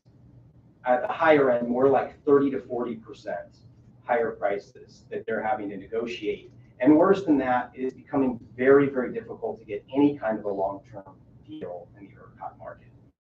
The ERCOT market has problems.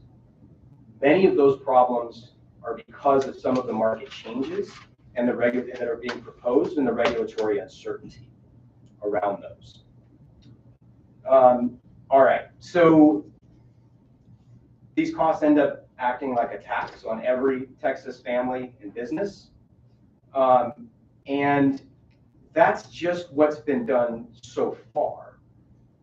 We don't even know yet. Maybe y'all do, and I would encourage you to ask, how much has ERCOT spent on reserves and ancillary services over the last year? In a room similar to this one, ERCOT interim CEO Brad Jones told the Senate Business and Commerce Committee a few months ago they were spending $40 to $50 million a month on something called reliability unit commitments. These were older plants that are available to run if needed, but typically do not run. $40 to $50 million per month. The amount spent last week on reserves, when reserves were at level that people like me that quick refresh on ERCOT market dashboards, like on a daily basis, those numbers were incredibly high. And I want to be clear, after the trauma and the damage the state experienced a year ago, I'm not even saying that's necessarily wrong I'm just saying, where's the transparency about the money that's being spent? And how much longer can Texans go spending that amount of money, whatever it is? And maybe it's not that much. Maybe it turns out that $40 to $50 million Brad Jones was talking about was just over the summer, and it's not that much since, but I have yet to see, and I watch for this stuff, a transparent report on what all of these reserves are costing us. And let me just drive home the point as to why this is so important. There was a report that came out just a couple weeks ago that 38% of Texans over the last year went without food or medicine in order to pay their energy bill. 38%. Nationally, it's 28%. We are the second worst state on this metric compared only to Mississippi. We are 10% above the national average. And in the energy capital of the United States, and as we often say, of the world, this is unacceptable. And I do want to talk about what we can do about that. So I'll get there in just a minute. I think the other huge thing, so we don't know how much everything has cost. There was a memo adopted by the Public Utility Commission a couple months ago that put forward a blueprint. As of now, there is no cost analysis in existence of what implementing that blueprint would cost. There was a very rough, sort of back of the envelope estimate by the PUC's own consultant that said just 2 of the things in that memo, and I believe there were 11 different things in there, 2 of those things would raise costs by 10%. Now, on an average year, about $20 billion moves through the market. 2020 was a lower year. Obviously, 2021 was much higher, but on average, about $20 billion. That's $2 billion extra going into our market every year. How does that affect Texas families and businesses? And that was a back of the envelope without any transparency to the calculation. We need to know what these costs are. And I think even more fundamentally, there still has not been a system needs assessment. What exactly does the system need? So one of the things that is proposed by the Public Utility Commission, and they're moving fairly rapidly on it, as a matter of fact, a committee at ERCOT, the Protocol Revision Subcommittee, actually will take this up tomorrow. It's on a fast track to get to the board, something called the Backstop Reserve Service. And again, I'm not even saying that that's necessarily a bad idea, but I think that how big you size that, your backstop reliability service, how many sort of gas plants you're paying to keep gas on site, is going to depend on some of the things that happen other places. So your last speaker, Virginia Palacios, was just talking about the winterization of the gas supply system. If the gas supply system is winterized, do we need as much of a backstop reliability service? Probably not, because that gas would then be reliable. We could get it out of the gas fields, but if you have to store it on site, now instead of the oil and gas companies paying to winterize, all of us are paying to store that gas on site.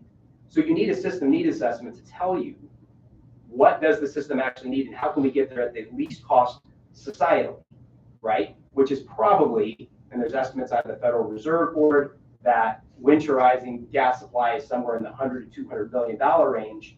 This, according to PUC's consultant, the Backstop Reserve Service, would cost about $600 million per year, every year. So we've got to have that system needs assessment. One of the things that I'm confident a system needs assessment would say is if you invested more in energy efficiency and you had lower demand, you would also then need to procure less reserves. But I don't know that. I'd like to see that system needs assessment.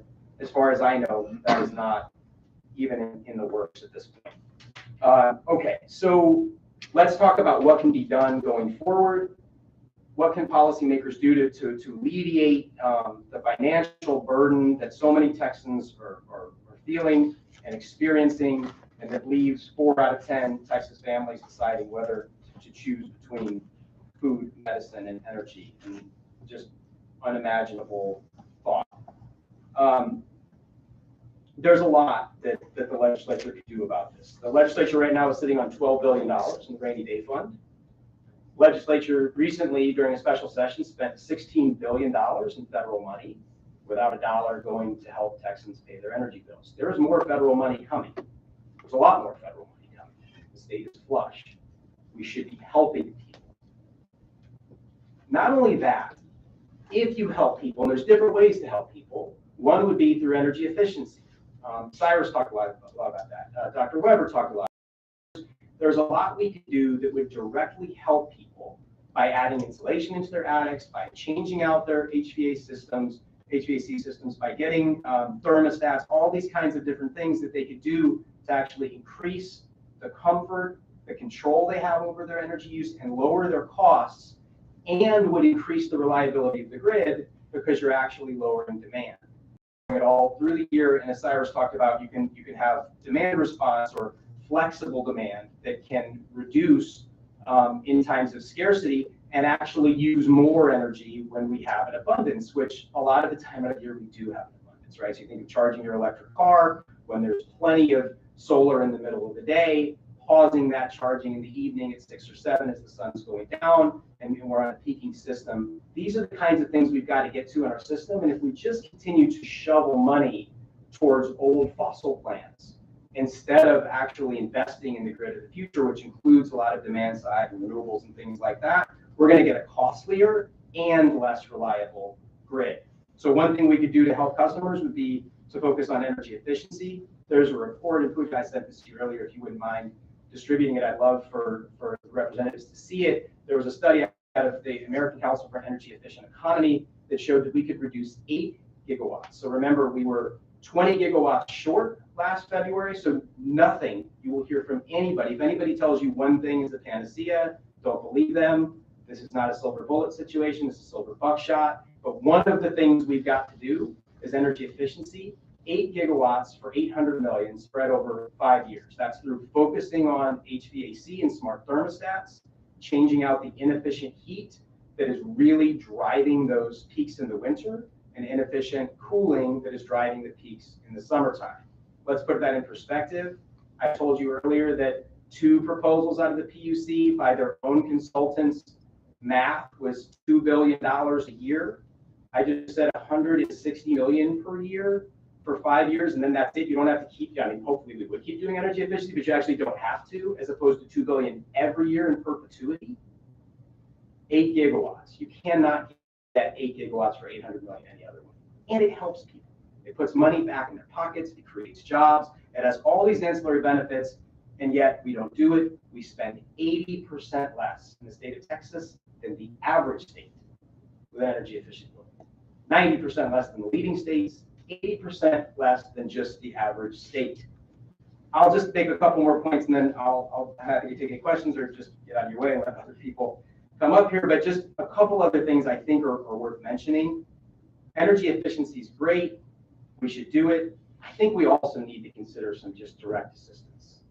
Give just money, just cash to pay people's bills, because there's just too many people suffering out there, and I just can't help but thinking of somebody actually having to make that decision of feeding their family or paying their power bill. It's just unconscionable. We used to have a system benefit fund in the state. I don't know that that's the right solution to bring that back. There's a lot of federal funds coming. We need to make sure those federal funds get to, as you heard from the Reverend earlier, to the least. We've got to take care of our neighbors and our community in Texas. And that, by the way, is an issue that cuts across Texas, rural, suburban, exurban, urban. This is every district in the state has, well, maybe there's a couple that don't, but the vast majority of districts in the state, 95% have people that are desperately struggling. And on that point, I would also just say, you know, over the summer, only a few months after the storm, and as the financial fallout was still taking shape and we didn't really know how much it was going to be, we still don't really know how much it's going to be. The PUC ended the moratorium on cutoffs. We know from an Austin American Statesman, a Gatehouse Media investigation, that over the last 10 years, over 100 Texans have lost their lives in their home because they're trying to save on their energy bills by turning their thermostat up. They did that to the point that it was unsafe. They could document 100 deaths from that. We need to, and I'm not saying you never shut anybody off. Some people will just not pay their bills, and that has to be one tool in the toolbox. I get it. But I think there should be a series of steps we take first. First, show up, offer those people energy efficiency assistance. Are your bills really high? Are there cracks in between your wall and your window that we can fill in? Can we give you some one-time direct assistance while you get back on your feet? Do everything we possibly can to stop that person from being shut off. If it turns out it's just somebody who's just not paying their bills, then you got to do what you got to do. But we aren't doing that as a state. We aren't. Now, companies do offer some assistance. I don't want to make this you know, I don't want to make anybody out to be a particular, you know, bad actor in this. I just think it's something that needs more attention. What steps are you required to go through before somebody is shut off? And then the one other thing I would mention, and this was alluded to by some of the previous speakers as well, is something, you know, often referred to sort of in a wonky way as distributed energy resources or distributed generation. I like to refer to this as local power sources, right? Power sources that are closer to the demand where people use it. This is another way to reduce energy bills. Solar and storage are preferable to generators, unless it's a sort of a combined heat and power system with gas that can actually be used throughout the year. Because generators, I don't think people realize this. A lot of people that have been buying generators over the last year are going to learn this the hard way. You have to maintain those systems.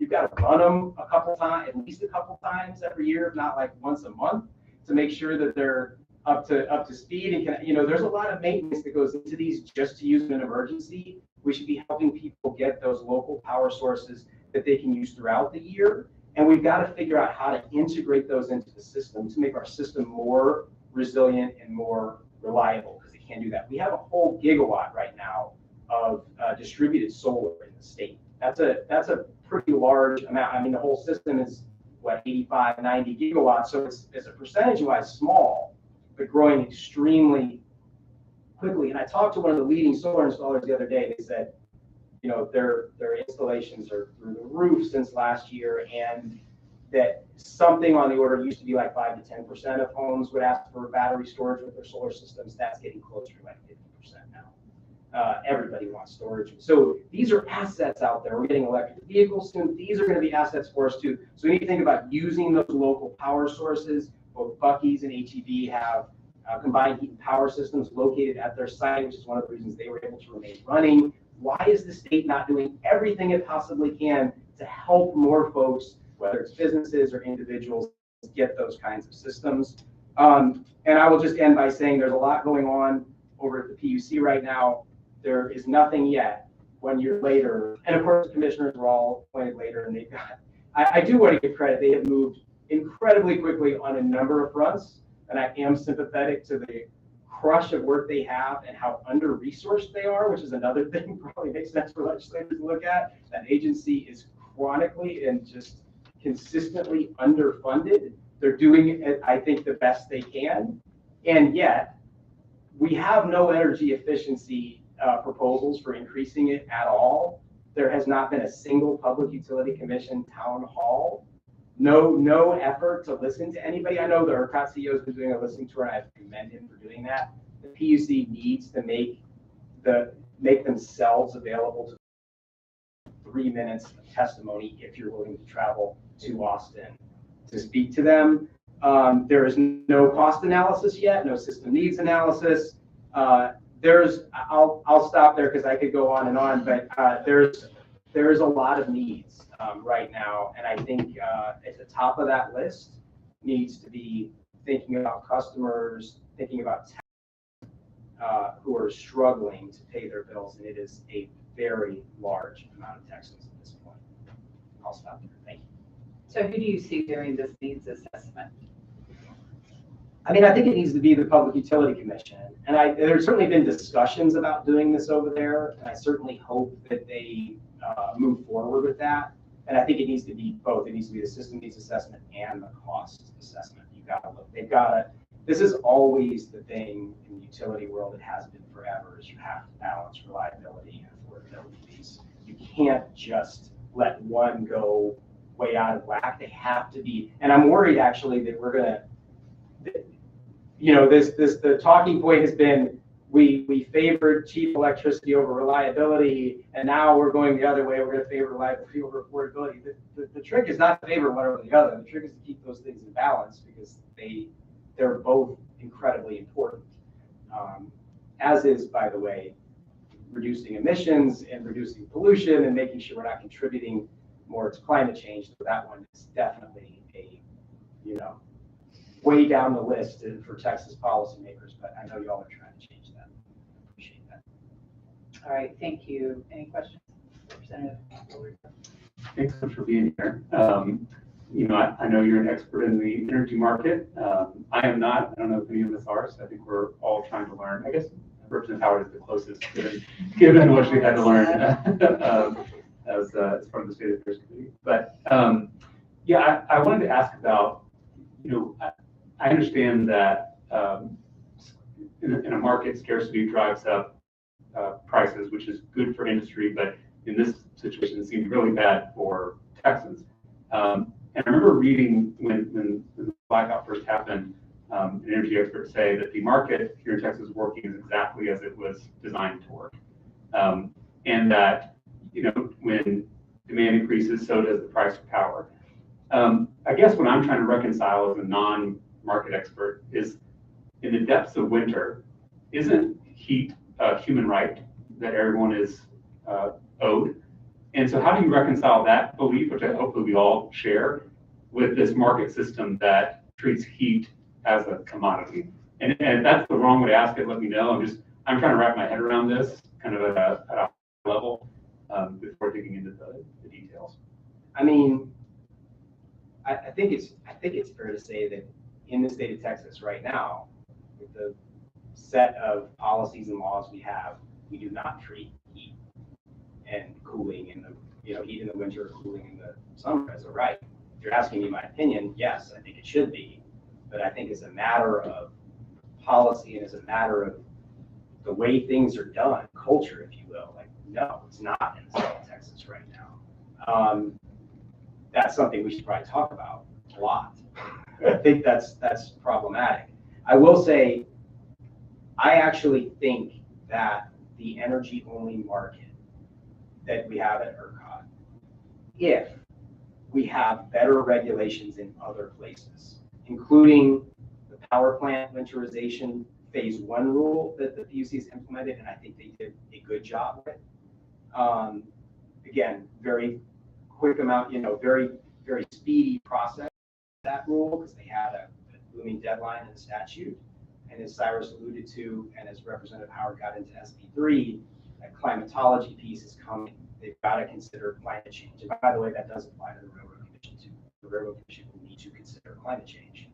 And I'm looking forward to hearing what the Railroad Commissioners have to say.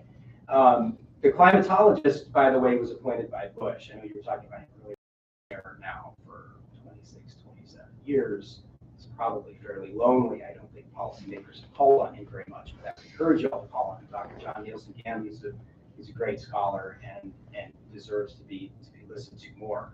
But I digress. Sorry. I think the energy-only market, if there are good regulations on power plants, on gas winterization, addressing some of the things that the market doesn't address particularly well, like energy efficiency, particularly energy efficiency for low-income Texans, if we address some of those things through regulation, the energy-only market actually can send the right signals to generation to come into the state. The problems, in my view, that we had a year ago were not fundamentally market design issues. I know this is a little controversial. A lot of people don't agree with this, but you asked me how I see it, so I'm telling you. I think it was much more about a lack of regulation, which we knew should have been in place from the FERC and NERC report in 2011, and another one after 2014, and Quanta Energy Services in 2012, and Blackett Beach in 2013. We had all these warnings that we weren't doing what we needed to do on winterization,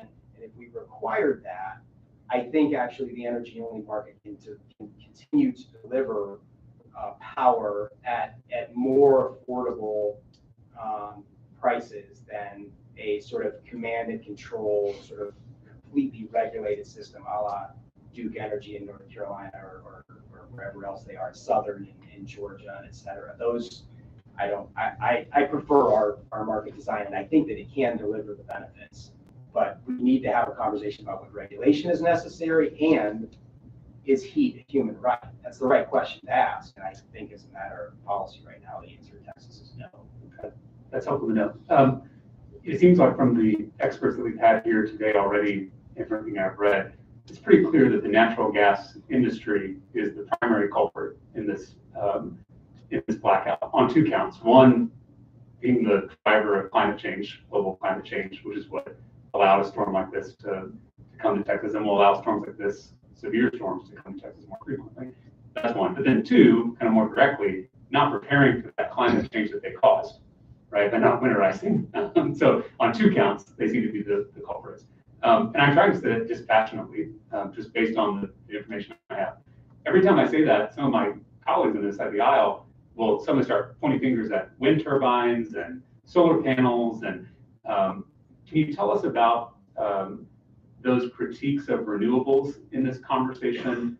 And are they legitimate critiques? And if not, what is motivating this kind of diversion of attention toward renewable energy?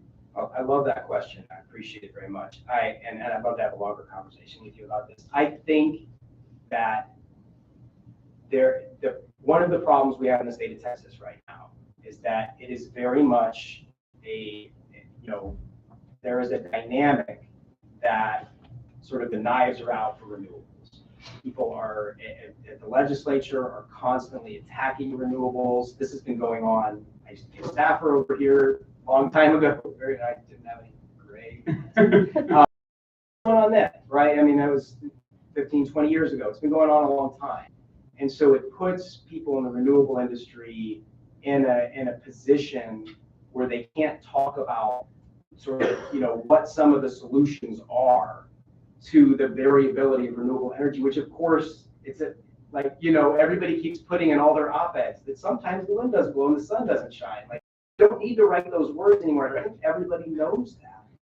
But the thing is what is becoming more apparent to everybody, I think, certainly everybody's paying attention, gas is also a variable fuel.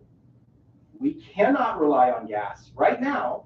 That's not to say we couldn't in the future, but right now we cannot rely on gas in the winter.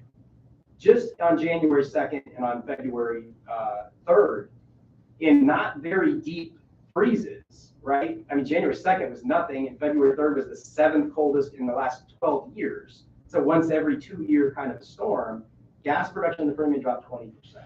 So gas is a weather, I think Michael Weber said this earlier, gas is a weather-dependent fuel.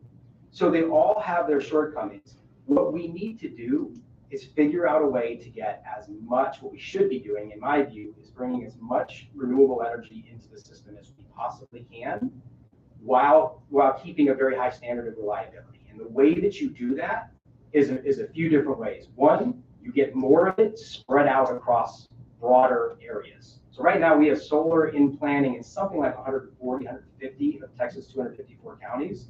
We should be trying to get it in every county, because the more you spread it out, the better off it is. Same with wind, and we ought to be making interconnections. Michael Weber talked about this too, to eastern and western interconnects. Because if we do have a wind lull and if gas is offline in the winter, we can bring power in, and the rest of the year we can send it out and make money. We ought to be looking at offshore wind, which there's very rarely wind lulls out in the Gulf of Mexico. So that would be a way to further, the way to handle that is to do more, and then you bring in demand flexibility.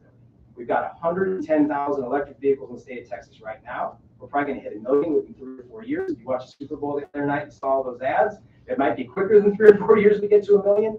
Those are all the Ford F-150 battery is a beast. That is a huge battery. They show you in the ads, you power that house for 3 days, right? These are huge batteries on wheels. We could be using those, store the renewables today. I think wind is producing about 51% of our power today.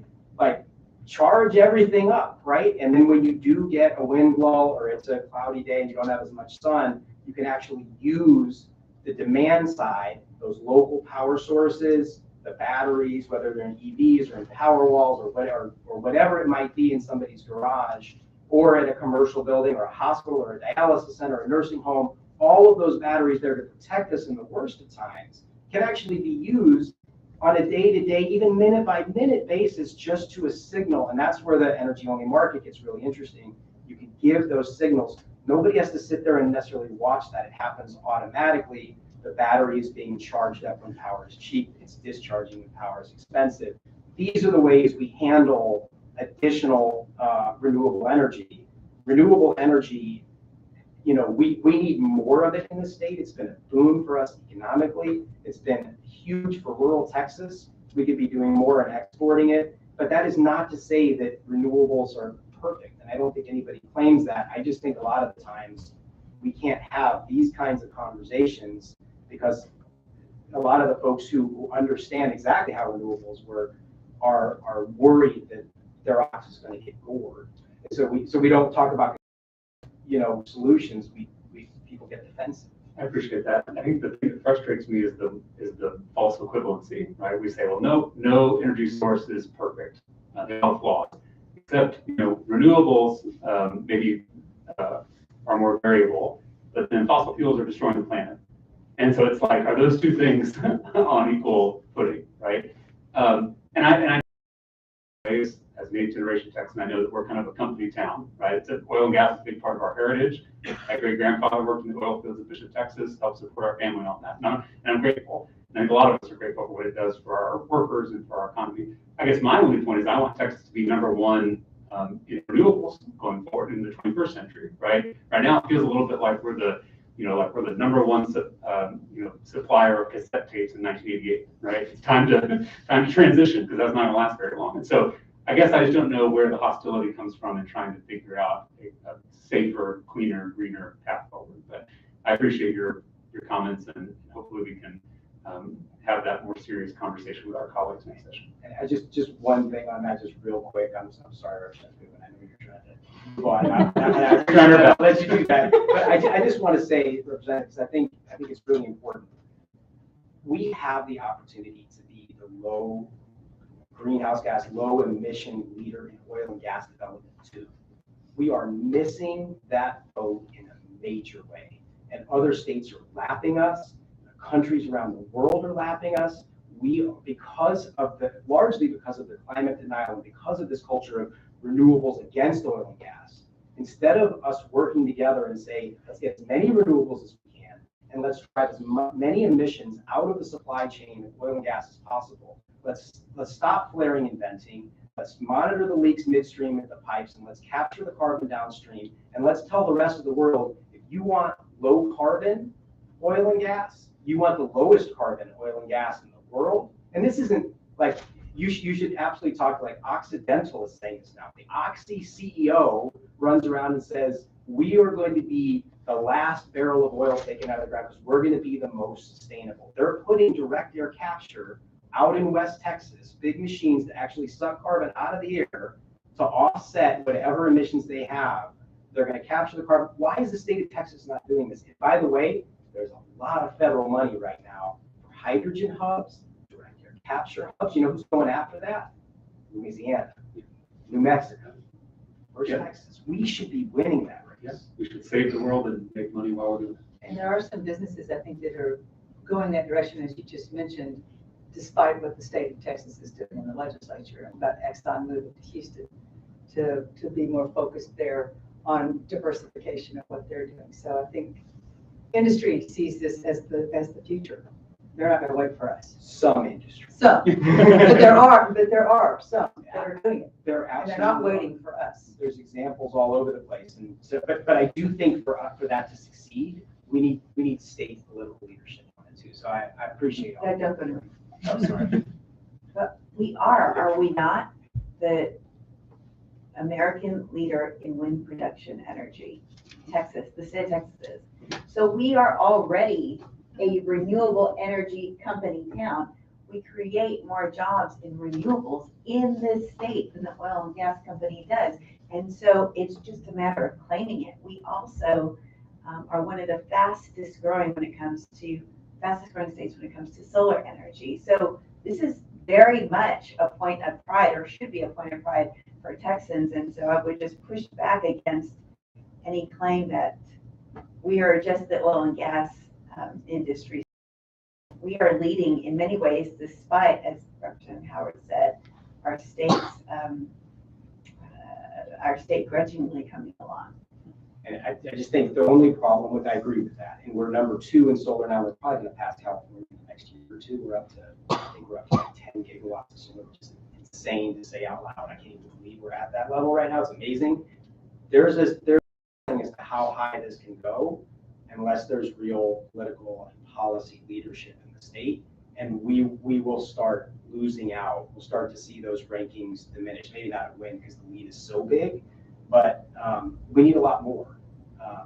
Yeah, I really appreciate y'all, your attention in pulling this together. Thanks for the questions. Thank you. All right, thank you. All right, our next witness is Jonathan Tyler on Zoom, and thank you for your patience. Hi.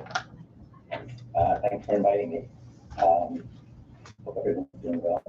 So I was the political reporter for the Statesman in Austin for 8 years, and then I left that job about a year ago, and I've been freelancing for Texas Monthly, and so around a year ago, I was trying to figure out how I could be useful. Jonathan, can you speak up just a little bit? Are you hearing me? Yeah, we can hear you, but if you can be just a little bit louder, that would be great. Okay. Thanks. Hold on. So when the storm hit, I was trying to figure out how I could be useful. I had previously been a reporter for the New Orleans Times-Picayune, so I was familiar with disasters, and the idea of a social autopsy, where you try to figure out who's the most affected, what communities are most affected by a disaster, and why. The first order of business is to figure out how many people died and where and why. And as the storm was, occurring, I focused on Galveston for a number of reasons. One was I knew that Galveston had been hit particularly hard. People all over the state were hit, but I think something like 94% of homes in Galveston were without power for up to 3 days. It's all counties, both the island and mainland portion. The island is an island, and it's obviously, if you're hit by a disaster, there's no place to go. The homes there were built to shed heat, not to maintain it, so they'd be particularly vulnerable to a storm and lack of power. And they have the history, someone mentioned it earlier, the Great Storm of 1900, where 10,000 to 12,000 people on Galveston lost their lives. And I think that remains the most deadly disaster in American history. Additionally, as I was watching what was going on, I got in touch with Mark Henry, who's the county judge in Galveston. And even as it was going on, he said that once this was over, he wanted an accounting of who died and if there was any criminal liability on the part of ERCOT or the power companies for what happened. He was upset because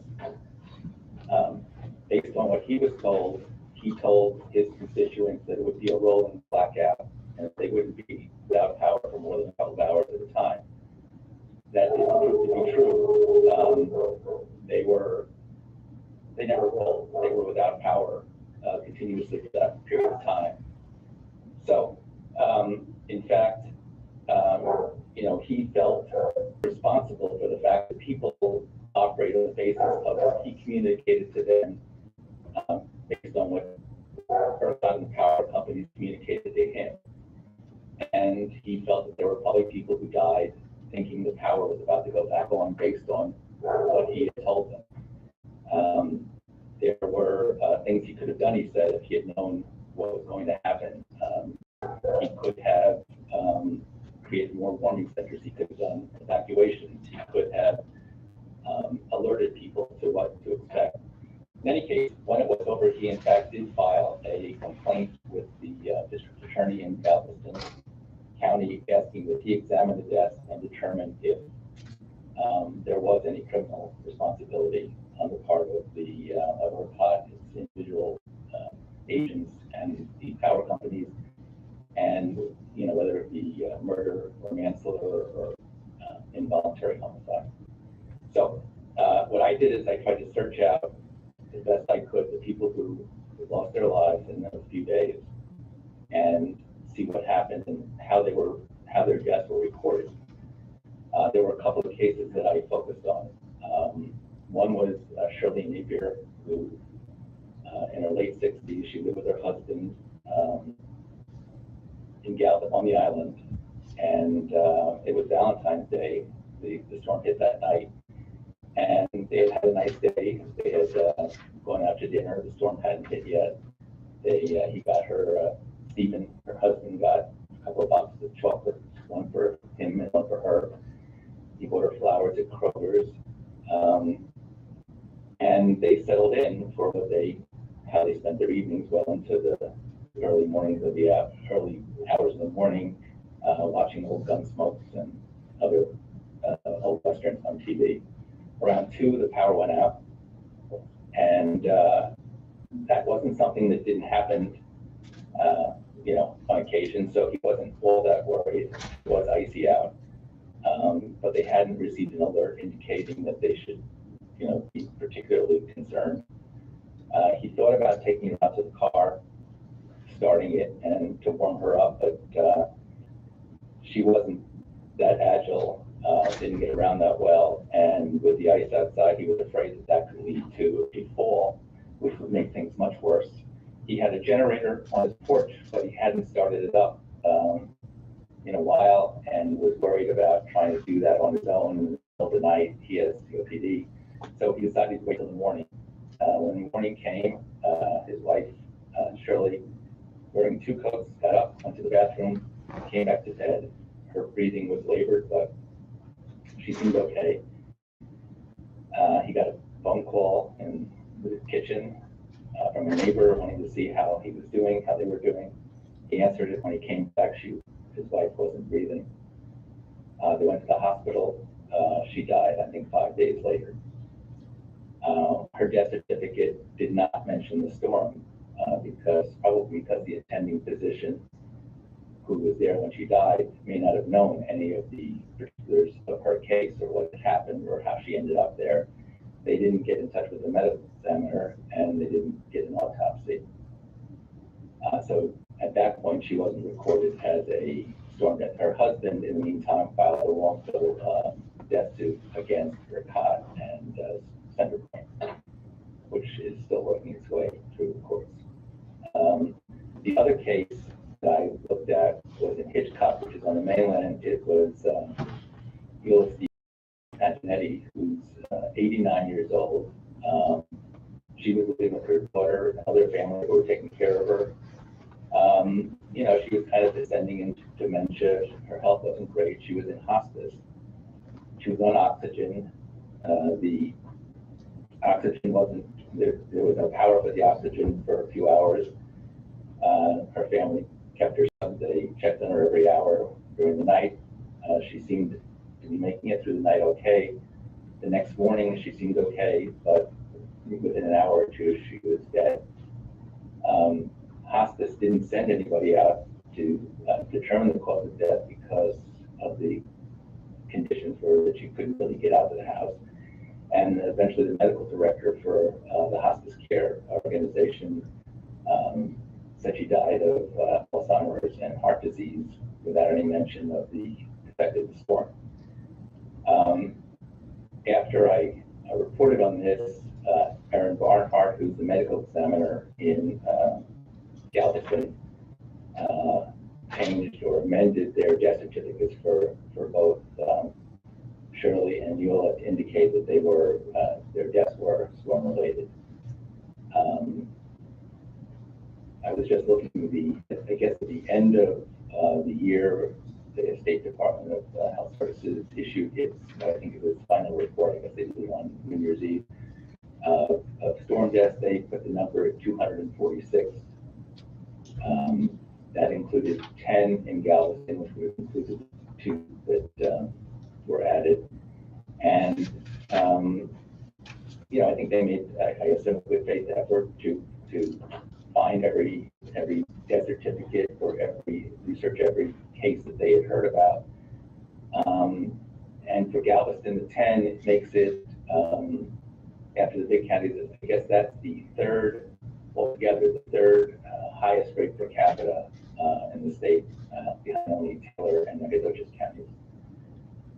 I know you've heard earlier that, I guess BuzzFeed back in May did a analysis which put the death toll, they estimated at 702, which was sort of a midpoint.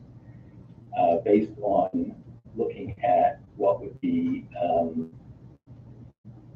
the difference between deaths and expected deaths during the period immediately after the storm, and looking at the kinds of deaths that would be related to the cold and other storm events. I think you've heard earlier that maybe that another estimate puts it at 800. You know, when I talked to Dr. Bernhardt, the medical examiner, I mean, she was grateful that I found those things, and I think she said this is, you know, she would have liked the hospital to have called her to have had an autopsy. I know that Judge Henry wanted every death during that time span to be investigated with an eye to determining if there was any criminal responsibility. I don't know what the district attorney has found.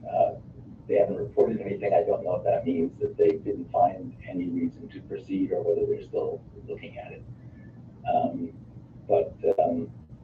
You know, obviously, what Dr. Barnhart said is in a storm like this, there's a huge gray area and a lot of interpretation, so it's not necessarily a hard and fast number.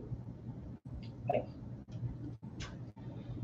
Thank you for sharing those stories. A lot of things are going through my mind, but when I talked to the Travis County medical examiner, he, of course, had the spreadsheet that Commissioner Shea mentioned in her talk with, I think it was 96 or somewhere in the 90s number of deaths, and but the Travis County was 28. But there's not a way for the medical examiner to know which of the ones on his list were counted. And so if a family wanted to know, was my loved one counted as someone who passed away during the storm, there's not really a way for them to do that except to go through perhaps the steps of reaching out to an official or an investigative reporter. So it just leaves people wondering, I think, you know, what is the real count? But regardless of what it is, you know, too many deaths that were preventable. So thank you for sharing the stories that you did. My pleasure. Thanks. Any questions? All right, thank you. Thanks. Bye-bye. All right, our next witness is Reverend Terry Pierce, also on Zoom.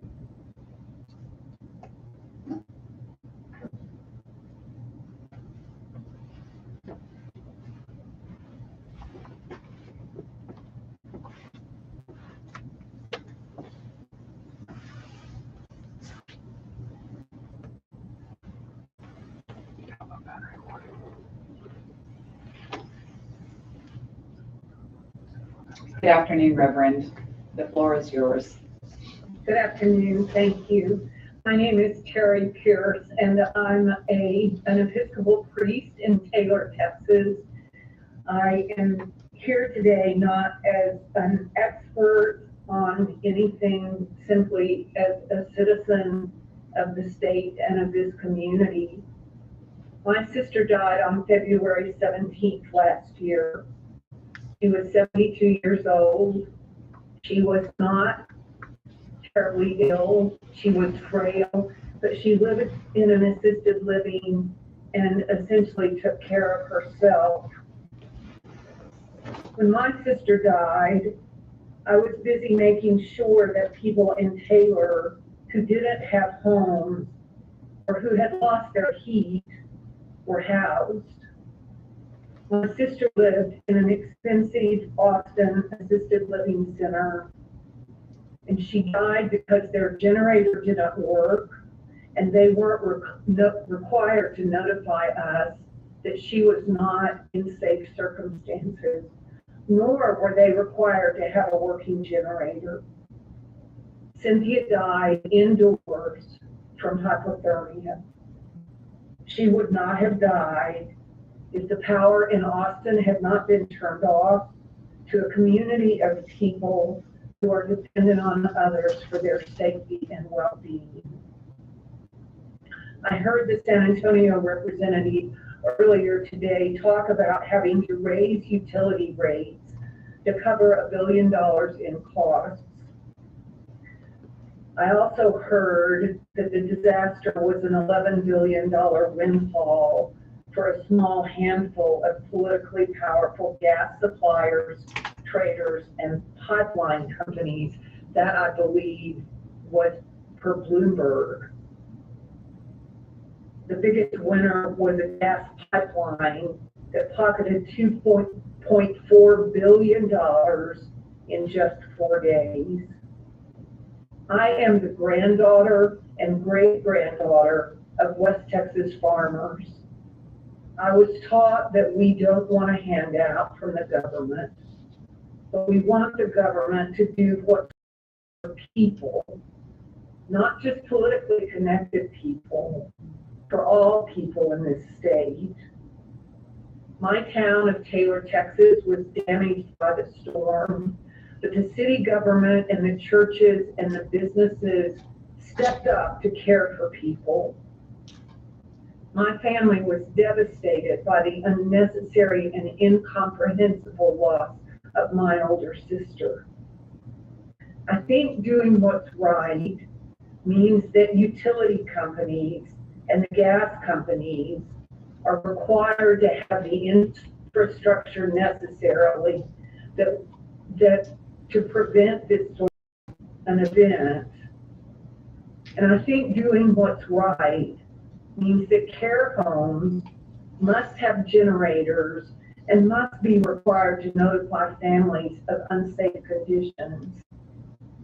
In both cases, I want it to be costly to companies and to politicians to ignore the needs of our neighbors.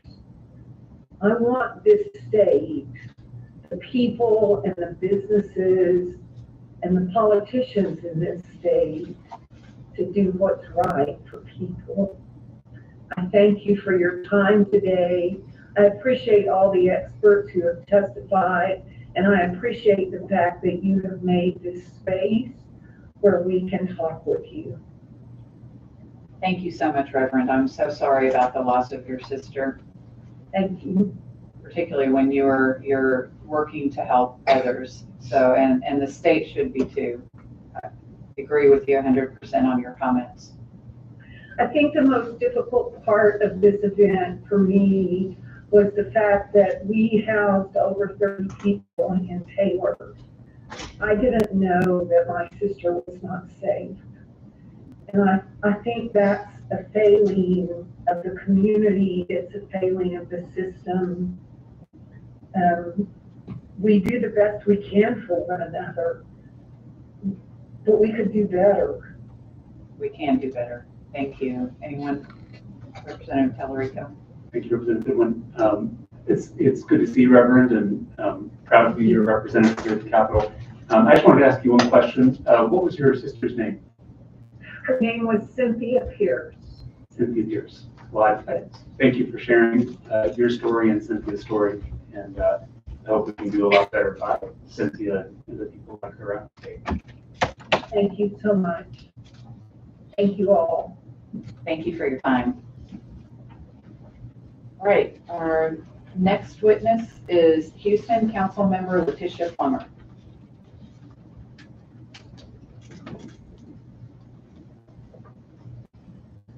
Good afternoon, Representatives. Thank you for allowing me to be here with you today. After hearing that story, I just need to catch a breath. So, as you know, I am Councilmember Letitia Plummer. I am the at-large member for the City of Houston, and I represent 2.3 million people in our city. After Hurricane Harvey, perhaps Winter Storm Uri was probably the event that really haunted most of our constituents. We made multiple phone calls to our communities, and a lot of them just had PTSD from just having the experience of what they went through Harvey and struggling with what they're still going through because the repairs and a lot of their homes are not even been done yet. A couple of points just to show how important this is and show, I know the intention of Texas is different, but what our stats are not. Texas leads in weather-related fatalities. In Houston, many constituents have died from extreme weather issues. 50% of Texans had inadequate insulation in their homes. The immediate aftermath of the storm, I visited homes that were damaged, and the insulation that was in the ceiling was literally falling out, but it was minuscule. The flooring were hollow. You could knock on the flooring, and there was nothing there. There were gaping holes in these homes. So our seniors had to maneuver around the floors to try to get around their homes. Texas rates 38 among states for energy efficient programs. Energy efficiency would help with creating downward pressure on natural gas prices, and fertility would be in turn help our constituents lower utility bills. Utility affordability is a real issue in Texas and especially in Houston.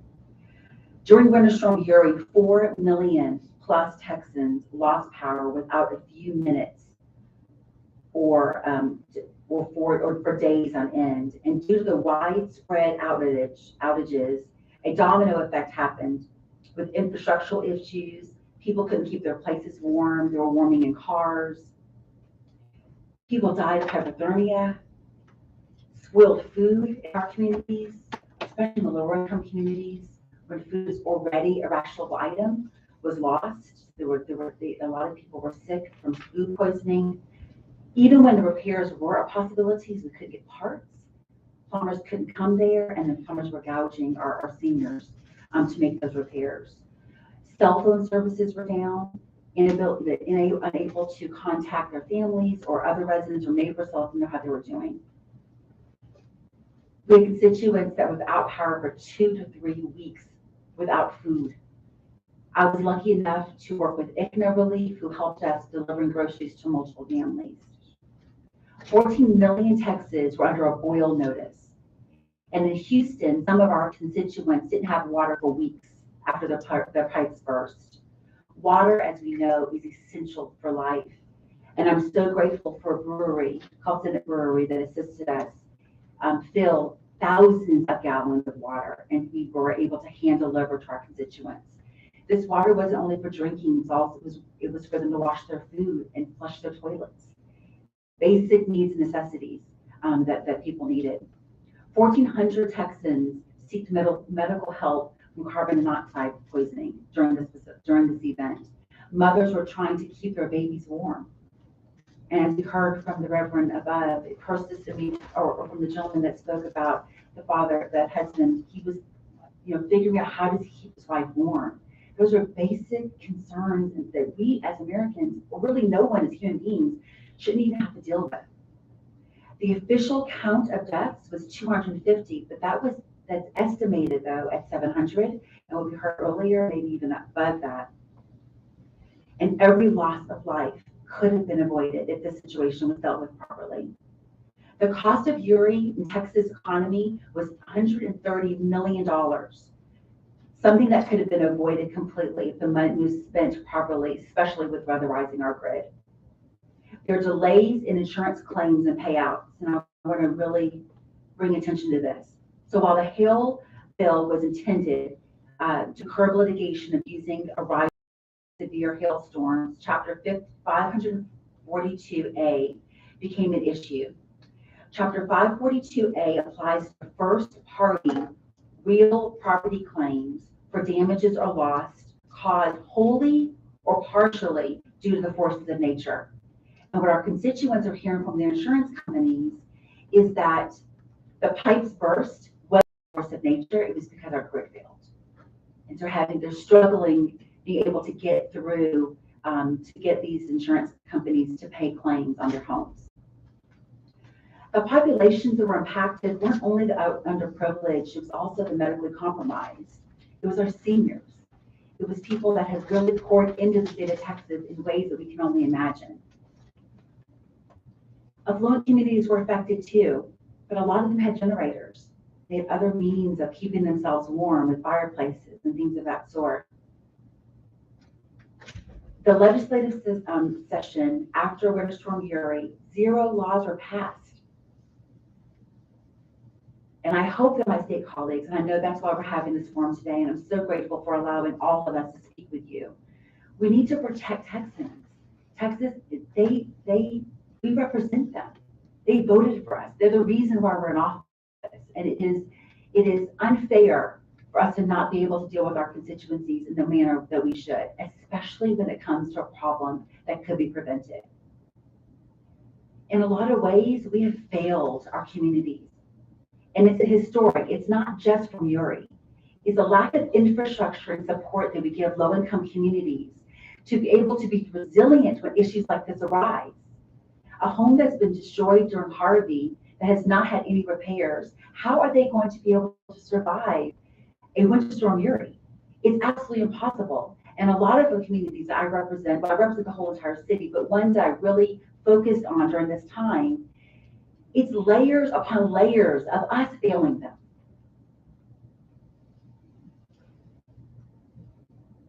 So what are our solutions? We need to obviously winterize the grid. We need better relationships between our local government and our state government, and also our federal government. I know that we have the Texas Comprehensive Energy Assistance Program and the Texas Weatherization Assistance Program, and for that I'm grateful. But if people that are living in homes right now are not even at a point to where even weatherizing is even an option, then those are the people that we need to help right now. We need to communicate better between with extreme weather events. A lot of our seniors don't have phones. They have flip phones. They don't have Wi-Fi in their homes. We find that oftentimes in lower income communities. And so if information is coming through via a tweet or a text message, a lot of our seniors are not hearing about that. We need to create resiliency packages and programs for our seniors before the storm happens. We know it's going to happen again because climate it's a problem, and so we know it's going to happen. So getting in front of it is really going to be necessary. We need to fund local government, but we also need to look at these community organizations that are literally a phone call away from the communities that need the help. They're the ones with the cell phone list of who the seniors are. We don't give them any money or resources to make sure that they're able to go door to door, and they're able to make sure that those communities are able to be sustained. My ask is that we all represent Texas. I represent 2.3 million people, but we're all Texans. And if we want to do that, then we have to make sure that we have legislature in place and policies and solutions at our next session. And I know that's why we're having this session here. But it's really, really critical to make this happen for all of us. I am one small office in the city of Houston, but we did a lot of really good work. And if other people knew this was coming, we could have prepared a lot better. And if all the other districts that are in the state, in the city of Houston, in addition to the other 4 at-large members that really worked tirelessly to make sure they helped their communities, they also could have done this as well. But in our efforts, personally, winter clothing, 1,700 pieces were served. We prepared 2,000 meals. We distributed over 2,800 gallons of water that were literally filled by volunteers. Our grocery distribution was over 100,000 pounds of food we distributed. Mucking and gutting and cleaning assessments, 90 properties were assisted. But these were volunteers. These were organizations like IGNAT and West Street Recovery that I know you heard from today. These are local entities that we had to fight for to get funding and resources to allow them to keep up the good work that they're doing. Although the storm is over, people are still dealing with the storm. And it's our responsibility to make sure that this never happens to Texans again. And I thank you so much for allowing me this platform and allowing all of us to really speak to this and to bring attention to this major issue. I guess the thing that always startles me the most is that after Hurricane Harvey, it took so long for people to get their homes repaired, and now hearing that people are still dealing with Winter Storm Uri a year later just seems unbelievable. So I'm glad that you're there to help serve your community. It sounds like you've done a wonderful job. Anyone have any questions? Yeah, thank you for being here, Councilwoman. You have a unique perspective because your community dealt with two major historic climate disasters, within a very short amount of time, and they're overlapping in your own neighborhood. So can you talk a little bit more about how Winter Storm Uri exacerbated the problems that came about through Hurricane Harvey? Absolutely. So most of the communities that I dealt with were two districts, B and D. They were probably the more socioeconomic challenged districts in the city. And they are still fighting. We just met with, finally Glow has a community liaison that's now going to hopefully put boots on the ground to assist us. But it's bureaucracy. It's got nothing to do with the needs of the community and actually helping the situation. They're just caught in this shuffle of papers that doesn't allow them to even get ahead. And so a lot of these families are struggling from Hurricane Harvey. I mean, their repairs have not been done, and they're still living in inhabitable residences. And so once this winter storm happened, the pipes burst, and now the water damage, and now there's this snowball effect. And a lot of these communities, we struggle because they don't really trust us anymore. They don't really believe that we're really going to come out and do anything to fix the problem. And so they have just settled in with it just not getting done, and this is what they have to deal with in their lives. And these are taxpayers, these are constituents. And so they're just hardened, they're scared, they're fearful. The lack of trust that we see in our community is something that I hear consistently. And so it's just this culmination of issues. Financially challenged, and you have to make decisions on what you do, whether it's putting food on the table or making sure that you have sheetrock in the ceiling. You put food on the table. So the choices that they're having to make is very different than the choices that we make. And I think that's one thing that that just really bothers my soul, honestly. The basic needs and necessities that human beings should have and should be afforded to them, we're not giving to our communities.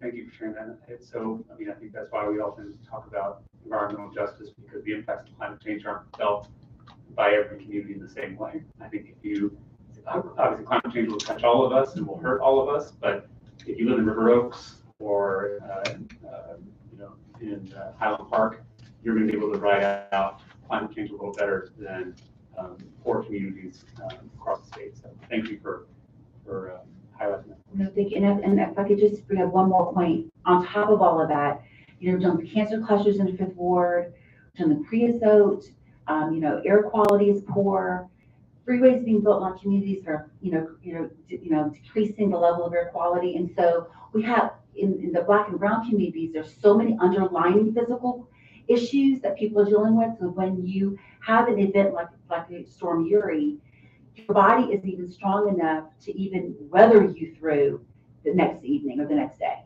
And so it's just a situation to where we can't win for losing. Thank you. No, thank you so much.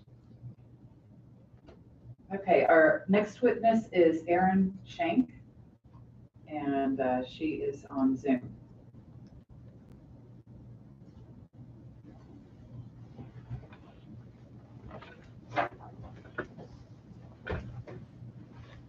Good afternoon. Afternoon. So tell us about your experience. This is Erin Shank, and I'm a lawyer in Waco, Texas, and I do bankruptcy work here. And I had two clients die in the winter storm. One, an 86-year-old man who lived in Groesbeck and froze to death in his bed trying to stay warm. Another one of my clients was an 82-year-old man who lived what we call East Waco, and he died in his home trying to stay warm. He alternated between the home and the truck trying to stay warm. I have spoken to the family members of these former clients of mine within the last week, and they are absolutely devastated, as you can imagine, on the loss of their loved ones. The gentleman from East Waco, his family is currently suing ERCOT in Encore or wrongful death because of the death of their loved one. So as we are now at the 1-year anniversary, I remember back, we had no water for 3 days here at my home. We have a disabled child, so it was quite difficult living for 3 days with a disabled family member with no water. But that's nothing compared to the loss of my clients. I wish there was more transparency on what happened. I know there were a lot of hearings in front of the legislature in the last session, but it seems like a lot of times when we have devastating things like this occur, there's commissions formed, nonpartisan commissions, that like an independent third party that comes and evaluates. There was a 9/11 commission after the horrific events of September 11th, and of course there's a January 6th committee now that's investigating the insurrection. Don't think we have good numbers on exactly how many people died. And from all reports I read, the problems were not fixed. Winterization was not required of the national natural gas companies, and there were no deadlines on the other industries that supplied the grid.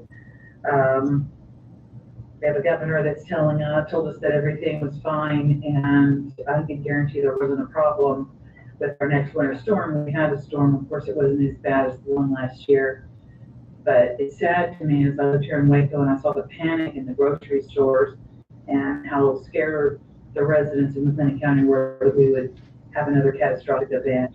I pray that we don't, and I wish we had more transparency and confidence that we could fix the system so that more lives wouldn't be lost. Thank you. Thank you for sharing the story. So the clients of yours who passed away, did they have family members who were there with them, or were they by themselves? They were both older gentlemen that lived alone. And so, yes, they both lived alone. Okay. Well, thank you for joining us today. We are trying to provide some transparency to what happened and allowing people to share stories. So thank you for sharing your story. Thank you for your time. Appreciate it. Okay. Okay. Our next witness is Kim Lindbergh. She will also be on Zoom.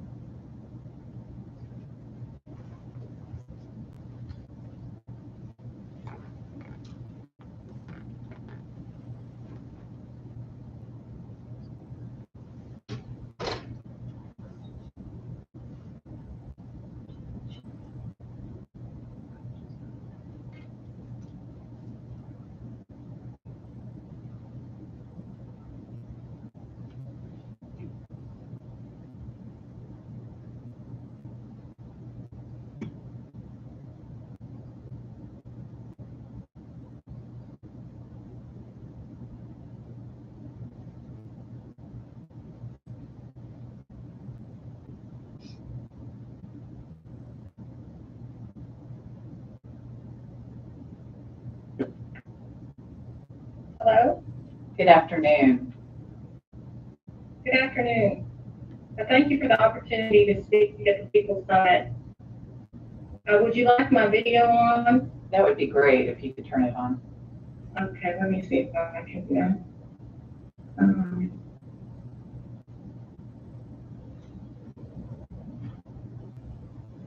Okay, can you see me now? Yes, we can. Thank you.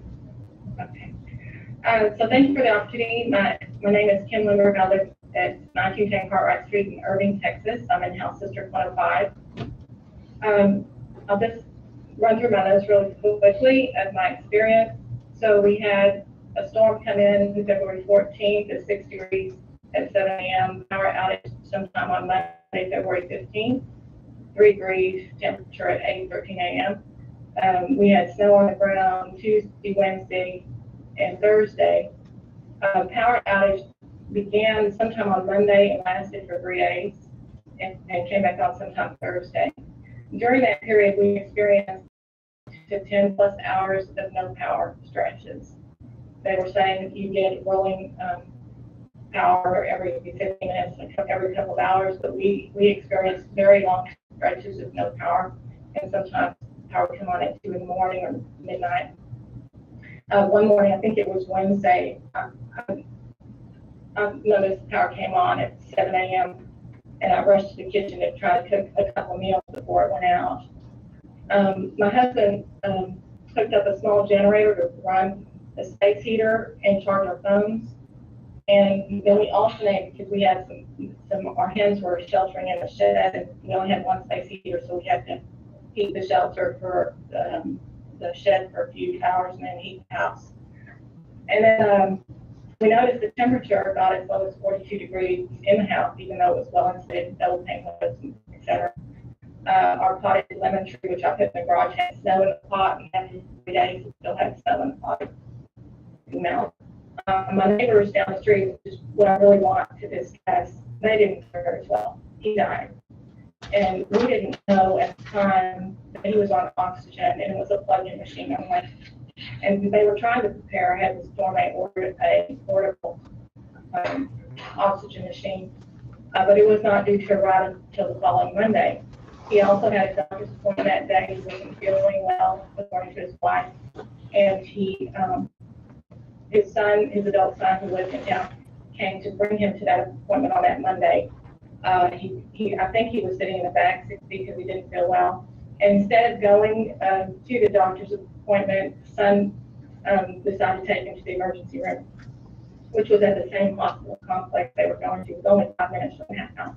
The wife had to stay home waiting for the oxygen delivery, and so she wasn't present when they checked to bring him out of the car at the emergency door. He had already passed away.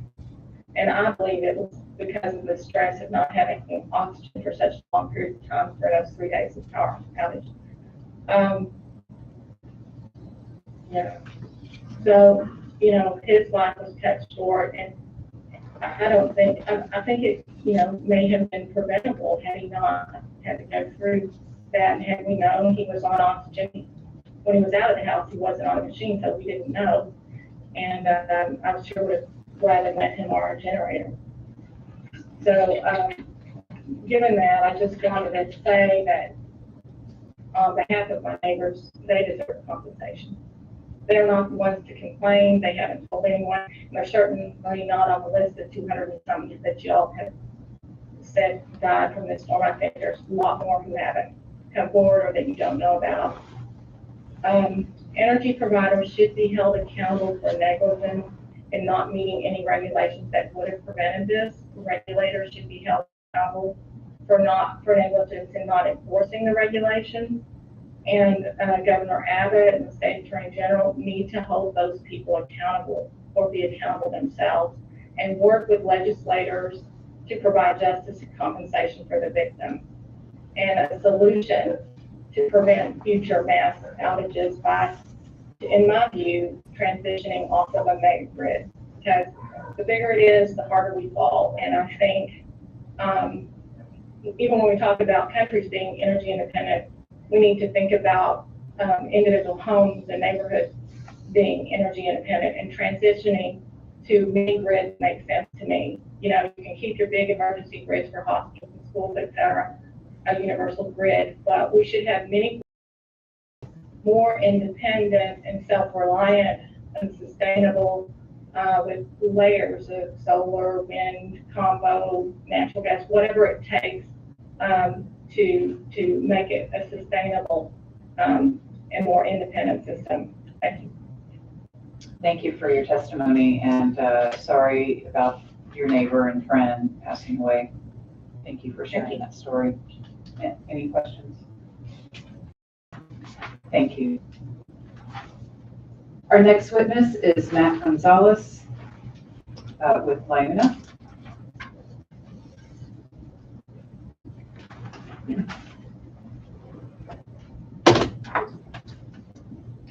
Good afternoon, Representative Goodwin and other committee members. Thank you for convening this hearing. As I sat here and listened to some of the presenters, some of the other speakers, it became very evident that this is vital in the process to determine where the missteps were and equip you with knowledge to take action and know how to improve that. Before I get into my comments, I wanted to look at this map that was part of the handout at the front door of the meeting. And in this map, it details deaths across the state that have been counted. What's alarming to me is that there's only representatives in this room within the Central Texas area, mainly Travis County. And it's alarming that other representatives aren't here to participate. I don't want to make allegations, but it's very telling that they're not participating. As I said, good afternoon. Thank you for the invitation. My name is Matthew Gonzalez, Business Manager of Laborers Local 1095, an affiliate of the Laborers International Union of North America. LIUNA covers the United States and Canada with over 500,000 members. Local 1095 represents close to 1,000 construction workers, service contract workers, and retirees throughout Central and Southwest Texas. Our construction members work to build the ever-changing landscape of our communities, while our service contract members work hard to clean hospitals, offices, barracks, and other facilities at military bases within our 66-county jurisdiction. As frontline workers, our members have been vital in sustaining the Texas economy during the pandemic and ensuring our military personnel, their families, and civilians are able to work and obtain medical treatment in a clean environment. I sit before you today to share stories of hardships endured because of the 2021 winter storm that hit our great state. Like all Texans, our union family was not untouched and suffered losses of water and electricity, fundamental necessities in today's society. We also had families of small children who did not have formula or diapers to care for their kids. Once electricity and phone services returned, we began outreach to our members to ascertain their level of needs. In coordination with our Southwest Laborers District Council Office and the LIUNA Midwest region, we were able to have 250 banker-sized boxes of non-perishable foods and 5 pallets of water shipped to us for distribution, for which we were able to help meet the needs of close to 125 households, some as far away as Del Rio and San Angelo. But I'm not here to highlight our responses as a labor union. One cannot fully articulate the stories of working class families full of worry and stress who don't know how to make ends meet or where their next meal will come from. The agony of not being able to, coupled by the inability to work and generate income, added further to their strife. Single mothers and grandparents raising their grandchildren, crying because they were the only source of income for the household and nowhere else to turn. Members Claudia Guzman, Leticia Ramos, they needed diapers and formula for their children and grandchildren. They were some of the first that we were able to help since children. We had just under a dozen members who suffered from busted water lines and sewer lines, which subsequently flooded their homes, causing loss of property. Couches, TV centers, area rugs, clothes, flooring, ceilings, and roofs all damaged as a result. Members Carl Willing and Samuel Wilson had to relocate to area hotels for up to 3 weeks until repairs on their homes were complete.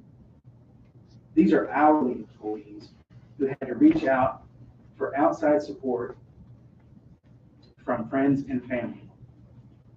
Let it be known that all of our members would rather work for what they have, but in this circumstance, had to put pride aside for the sake of survival.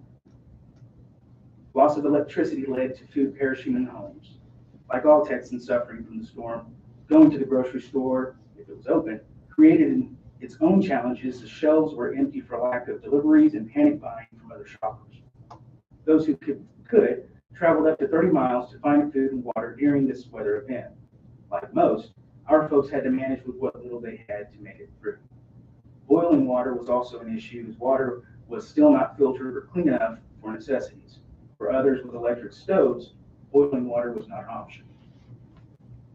Retirees living on fixed income, and in some cases hundreds of miles away from relatives, had to try to survive. Thankfully, they had concerned neighbors and their union families to check in on them. and it was a blessing that we did not encounter any losses of life as a result. The unthinkable damage and trauma that remains a year later is not lost on any of us. What's more unimaginable is that Texas agencies in charge of the state electric grid and local municipalities in charge of water were not equipped to manage such an event. This is despite a 2011 report with recommendations to upgrade the system's weatherization that went unenforced. This lack of leadership and lack of action caused irreparable effects on Texans, both economically and emotionally. In an event like this, there is no ability for hourly employees to pull themselves up by their bootstraps. It takes state leaders doing the right thing to hold these agencies, their executives, and others accountable to ensure this does not happen again. The ERCOT mission statement reads, "We serve the public by ensuring a reliable grid, efficient electricity markets, open access, and retail choice." In no way did this agency or its leadership meet the intent of their own mission. It is reasonable and logical to say that a majority of Texans feel this way, and without corrective action, this sentiment and lack of trust will remain. It is with great respect that I, on behalf of the almost 1,000 LIUNA members of our local union, request that this body take back to a larger body and take appropriate action and worthwhile steps to address and improve our state's power grids. In closing, I leave you with this quote from Admiral Hyman G. Rickover. "To complaints of a job poorly done, one often hears the excuse, 'I am not responsible.' I believe that is literally correct. The man who takes, in fact, is not responsible. He is irresponsible." Thank you.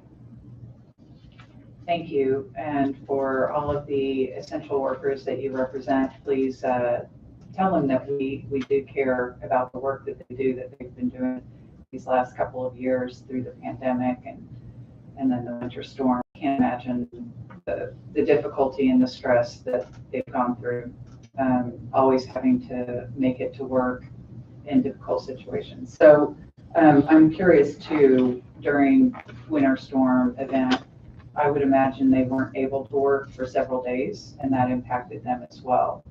That is correct. So the inability to get to and from work and work hours to generate that income was not existent. So what they were left to do, if it was available, is to utilize sicker vacation time that they had. So once they burned through that, obviously they're not going to have any to utilize later in the year.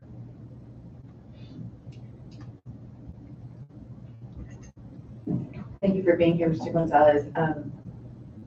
It strikes me that members of LIUNA are unique in that in their employment situation, in that they have vacation hours to take off when they weren't working. Hourly employees have vacation hours to take off precisely because of their membership to the union, right?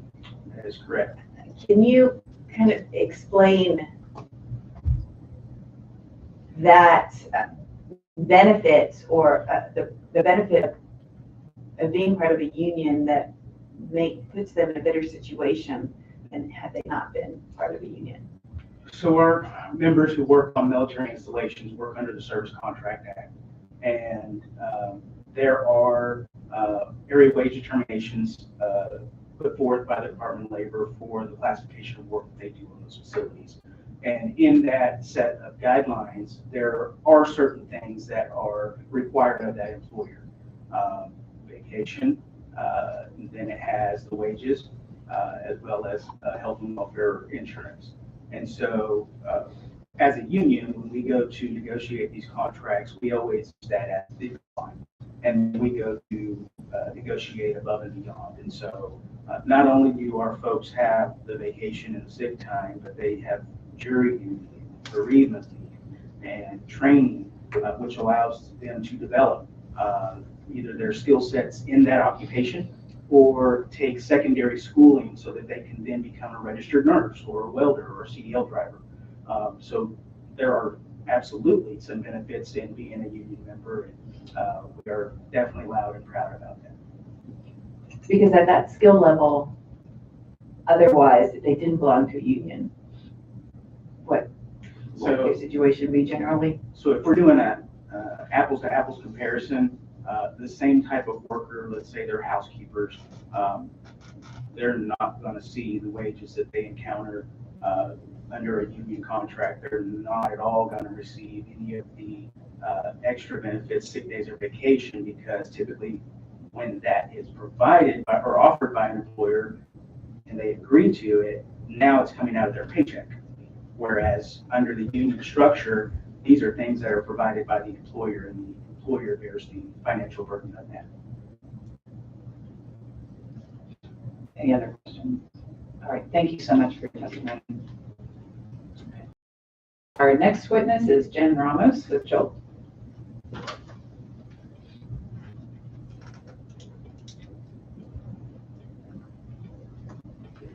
Good afternoon, representatives. My name is Jen Ramos, and I have the honor of serving as the political specialist for Jolt Action, a nonpartisan, nonprofit organization focused on the mobilization and civic engagement of young Latinos in Texas. At Jolt, we believe that politics is personal and dependent on our stories to continue to advocate for progressive change. This time last year, my dog and I were not sure where we were going to go. In the early hours of February 15th, my apartment complex lost power. While I had prepared for not leaving my home for several days by way of stocking up on food and water, we were unprepared to be without heat and power, like many Texans across the state. In the next 48 hours, I would have to vacate 3 times with my dog, a Chihuahua approaching old age. My apartment would prove to be inhospitable for the better part of 2 months. As a result of Winter Storm Uri, my apartment complex and its unweatherized pipes would cause mass property damage in the form of water damage and mold in the walls and vents. My story is not unique either. It's the story of many Texans, as many renters in the state. My complex tenants, composed of the elderly, young, and heavy immigrant population, were left to fend for themselves as property management rejected all incoming attempts for correspondence over the weekend of the winter storm, and did not provide potable water, or refused to investigate the mold in the air ducts.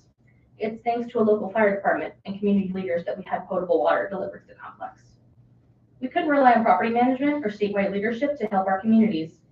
It's thanks to organizations such as the Black Leaders Collective, the Del Valley Community Coalition, the Austin Latino Coalition, and other community-based mutual aid resources that came together to help our most vulnerable neighbors. It's disappointing that Governor Abbott and statewide leadership could not provide these resources.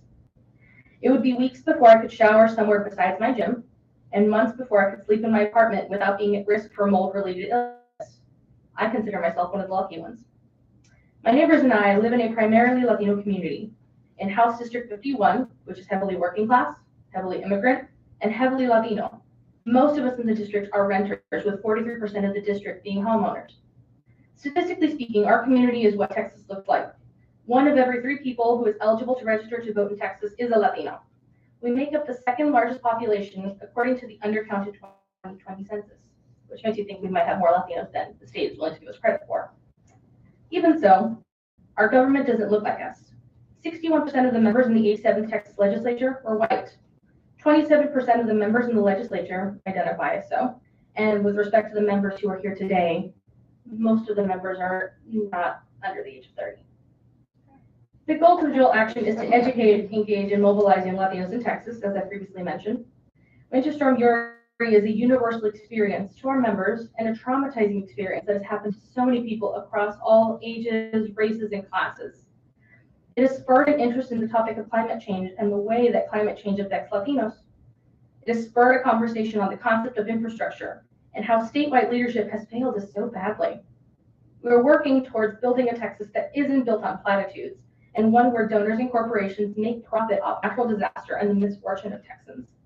We need political courage of our elected officials because, unfortunately, our communities cannot continue to function under the leadership of a governor who signs bills behind closed doors, never holds town halls, and to date refuses to acknowledge the estimated 700 Texans who perished as a result of Winter Storm Uri.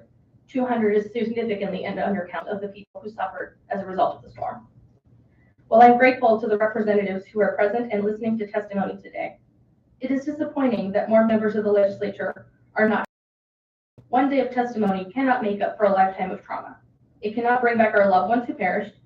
We cannot forget, but we certainly must not give up. I close on a silver lining.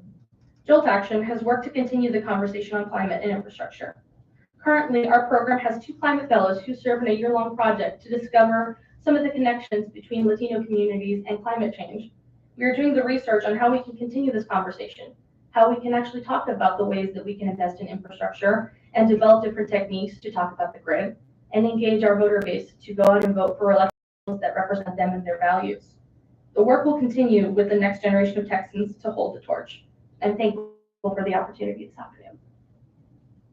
Thank you so much for being here. Representatives, any questions? Thank you. Okay, we are getting down towards the end, but our next speaker is not here yet. So if we could take a break until 4:25. I did not. I'm gonna have to go. Yes, very She did too. We're still on live.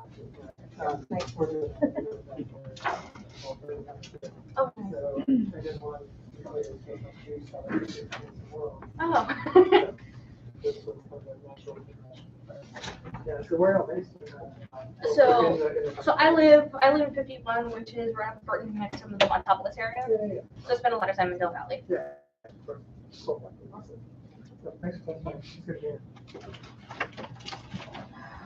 Carnu. Thank you.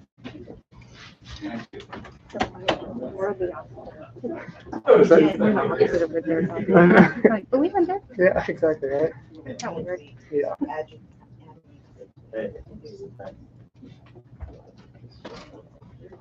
I'm sorry, we're what you like to eat. Oh. Thanks so much.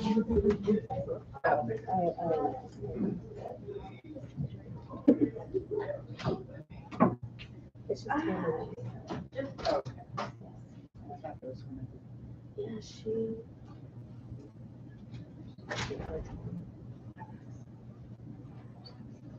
Yeah.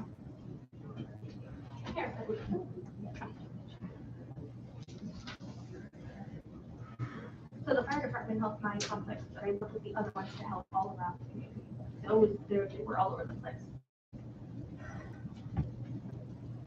I sent you these by email, but Yes. if you want a physical copy, you can have it. But if you don't, I send it to you.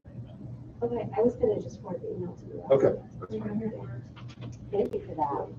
So blood pressure selected on because it's better for you. I know DBC. Sharonda, right? Yeah, Sharonda's with blood later.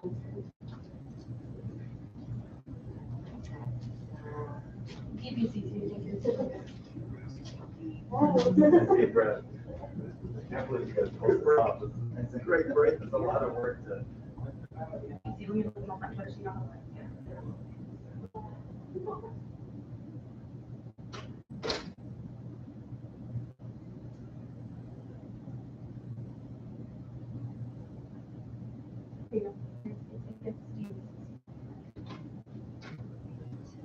What's going on? Gotcha. So it's Austin looking at CO1. CO1? Yeah, no, she And I saw, I'm sorry, been in this. Yeah, I sent you a video. Yeah.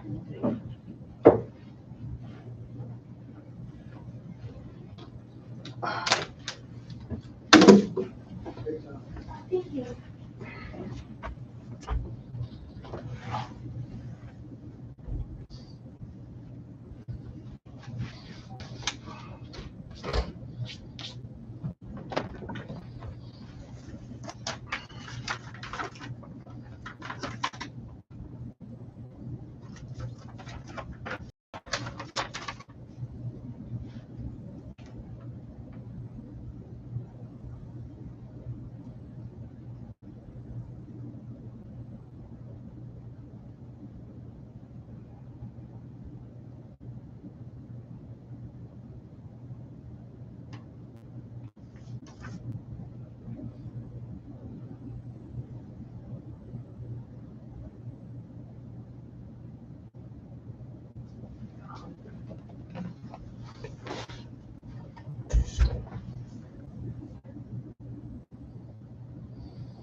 Representative, you look so busy over there. I just wanted to say How are hi. you? I'm fine. How's everything? Good to see you. They're good. They're good. Oh.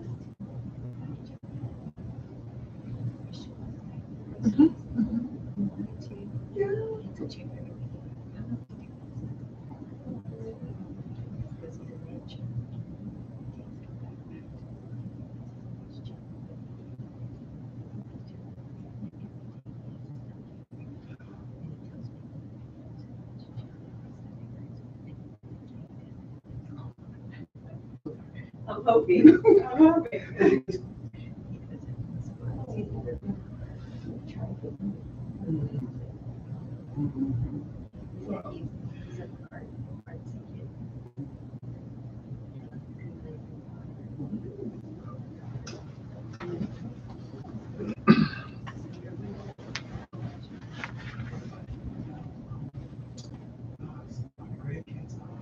They grew up in the valley. Now, they were in that well, they they graduated from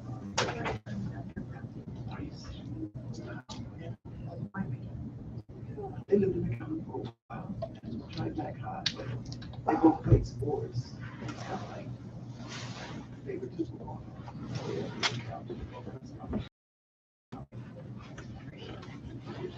And they're all it's not in my college anymore. Yeah, that's fine.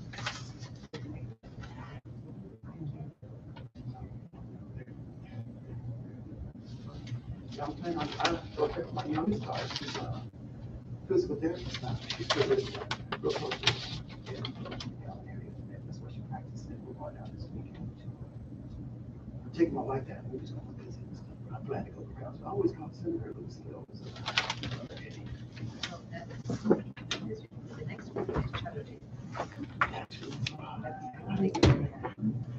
Yeah.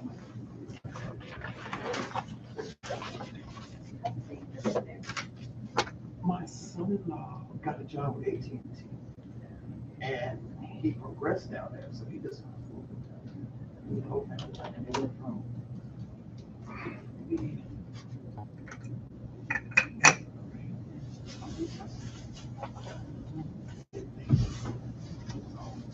we go down every Thanksgiving because of the weather. Everybody just took 2 months for it. They moved real close to it. He lives right next door, so he just so he did.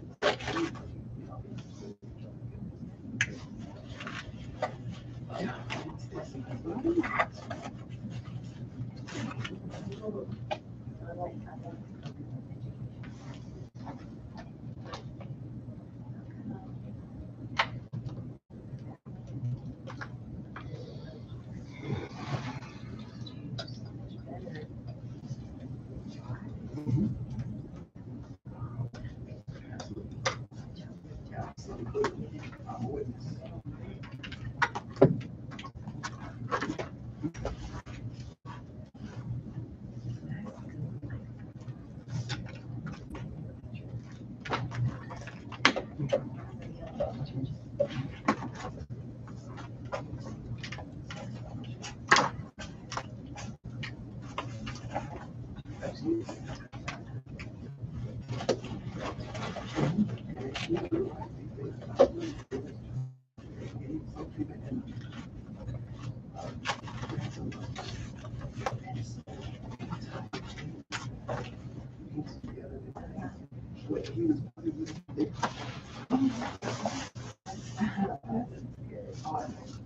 Word got out that they played other sports and stuff too. So when he was volleyball, she was really good at scholarships. And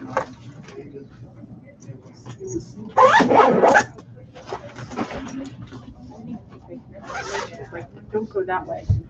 Go the other way.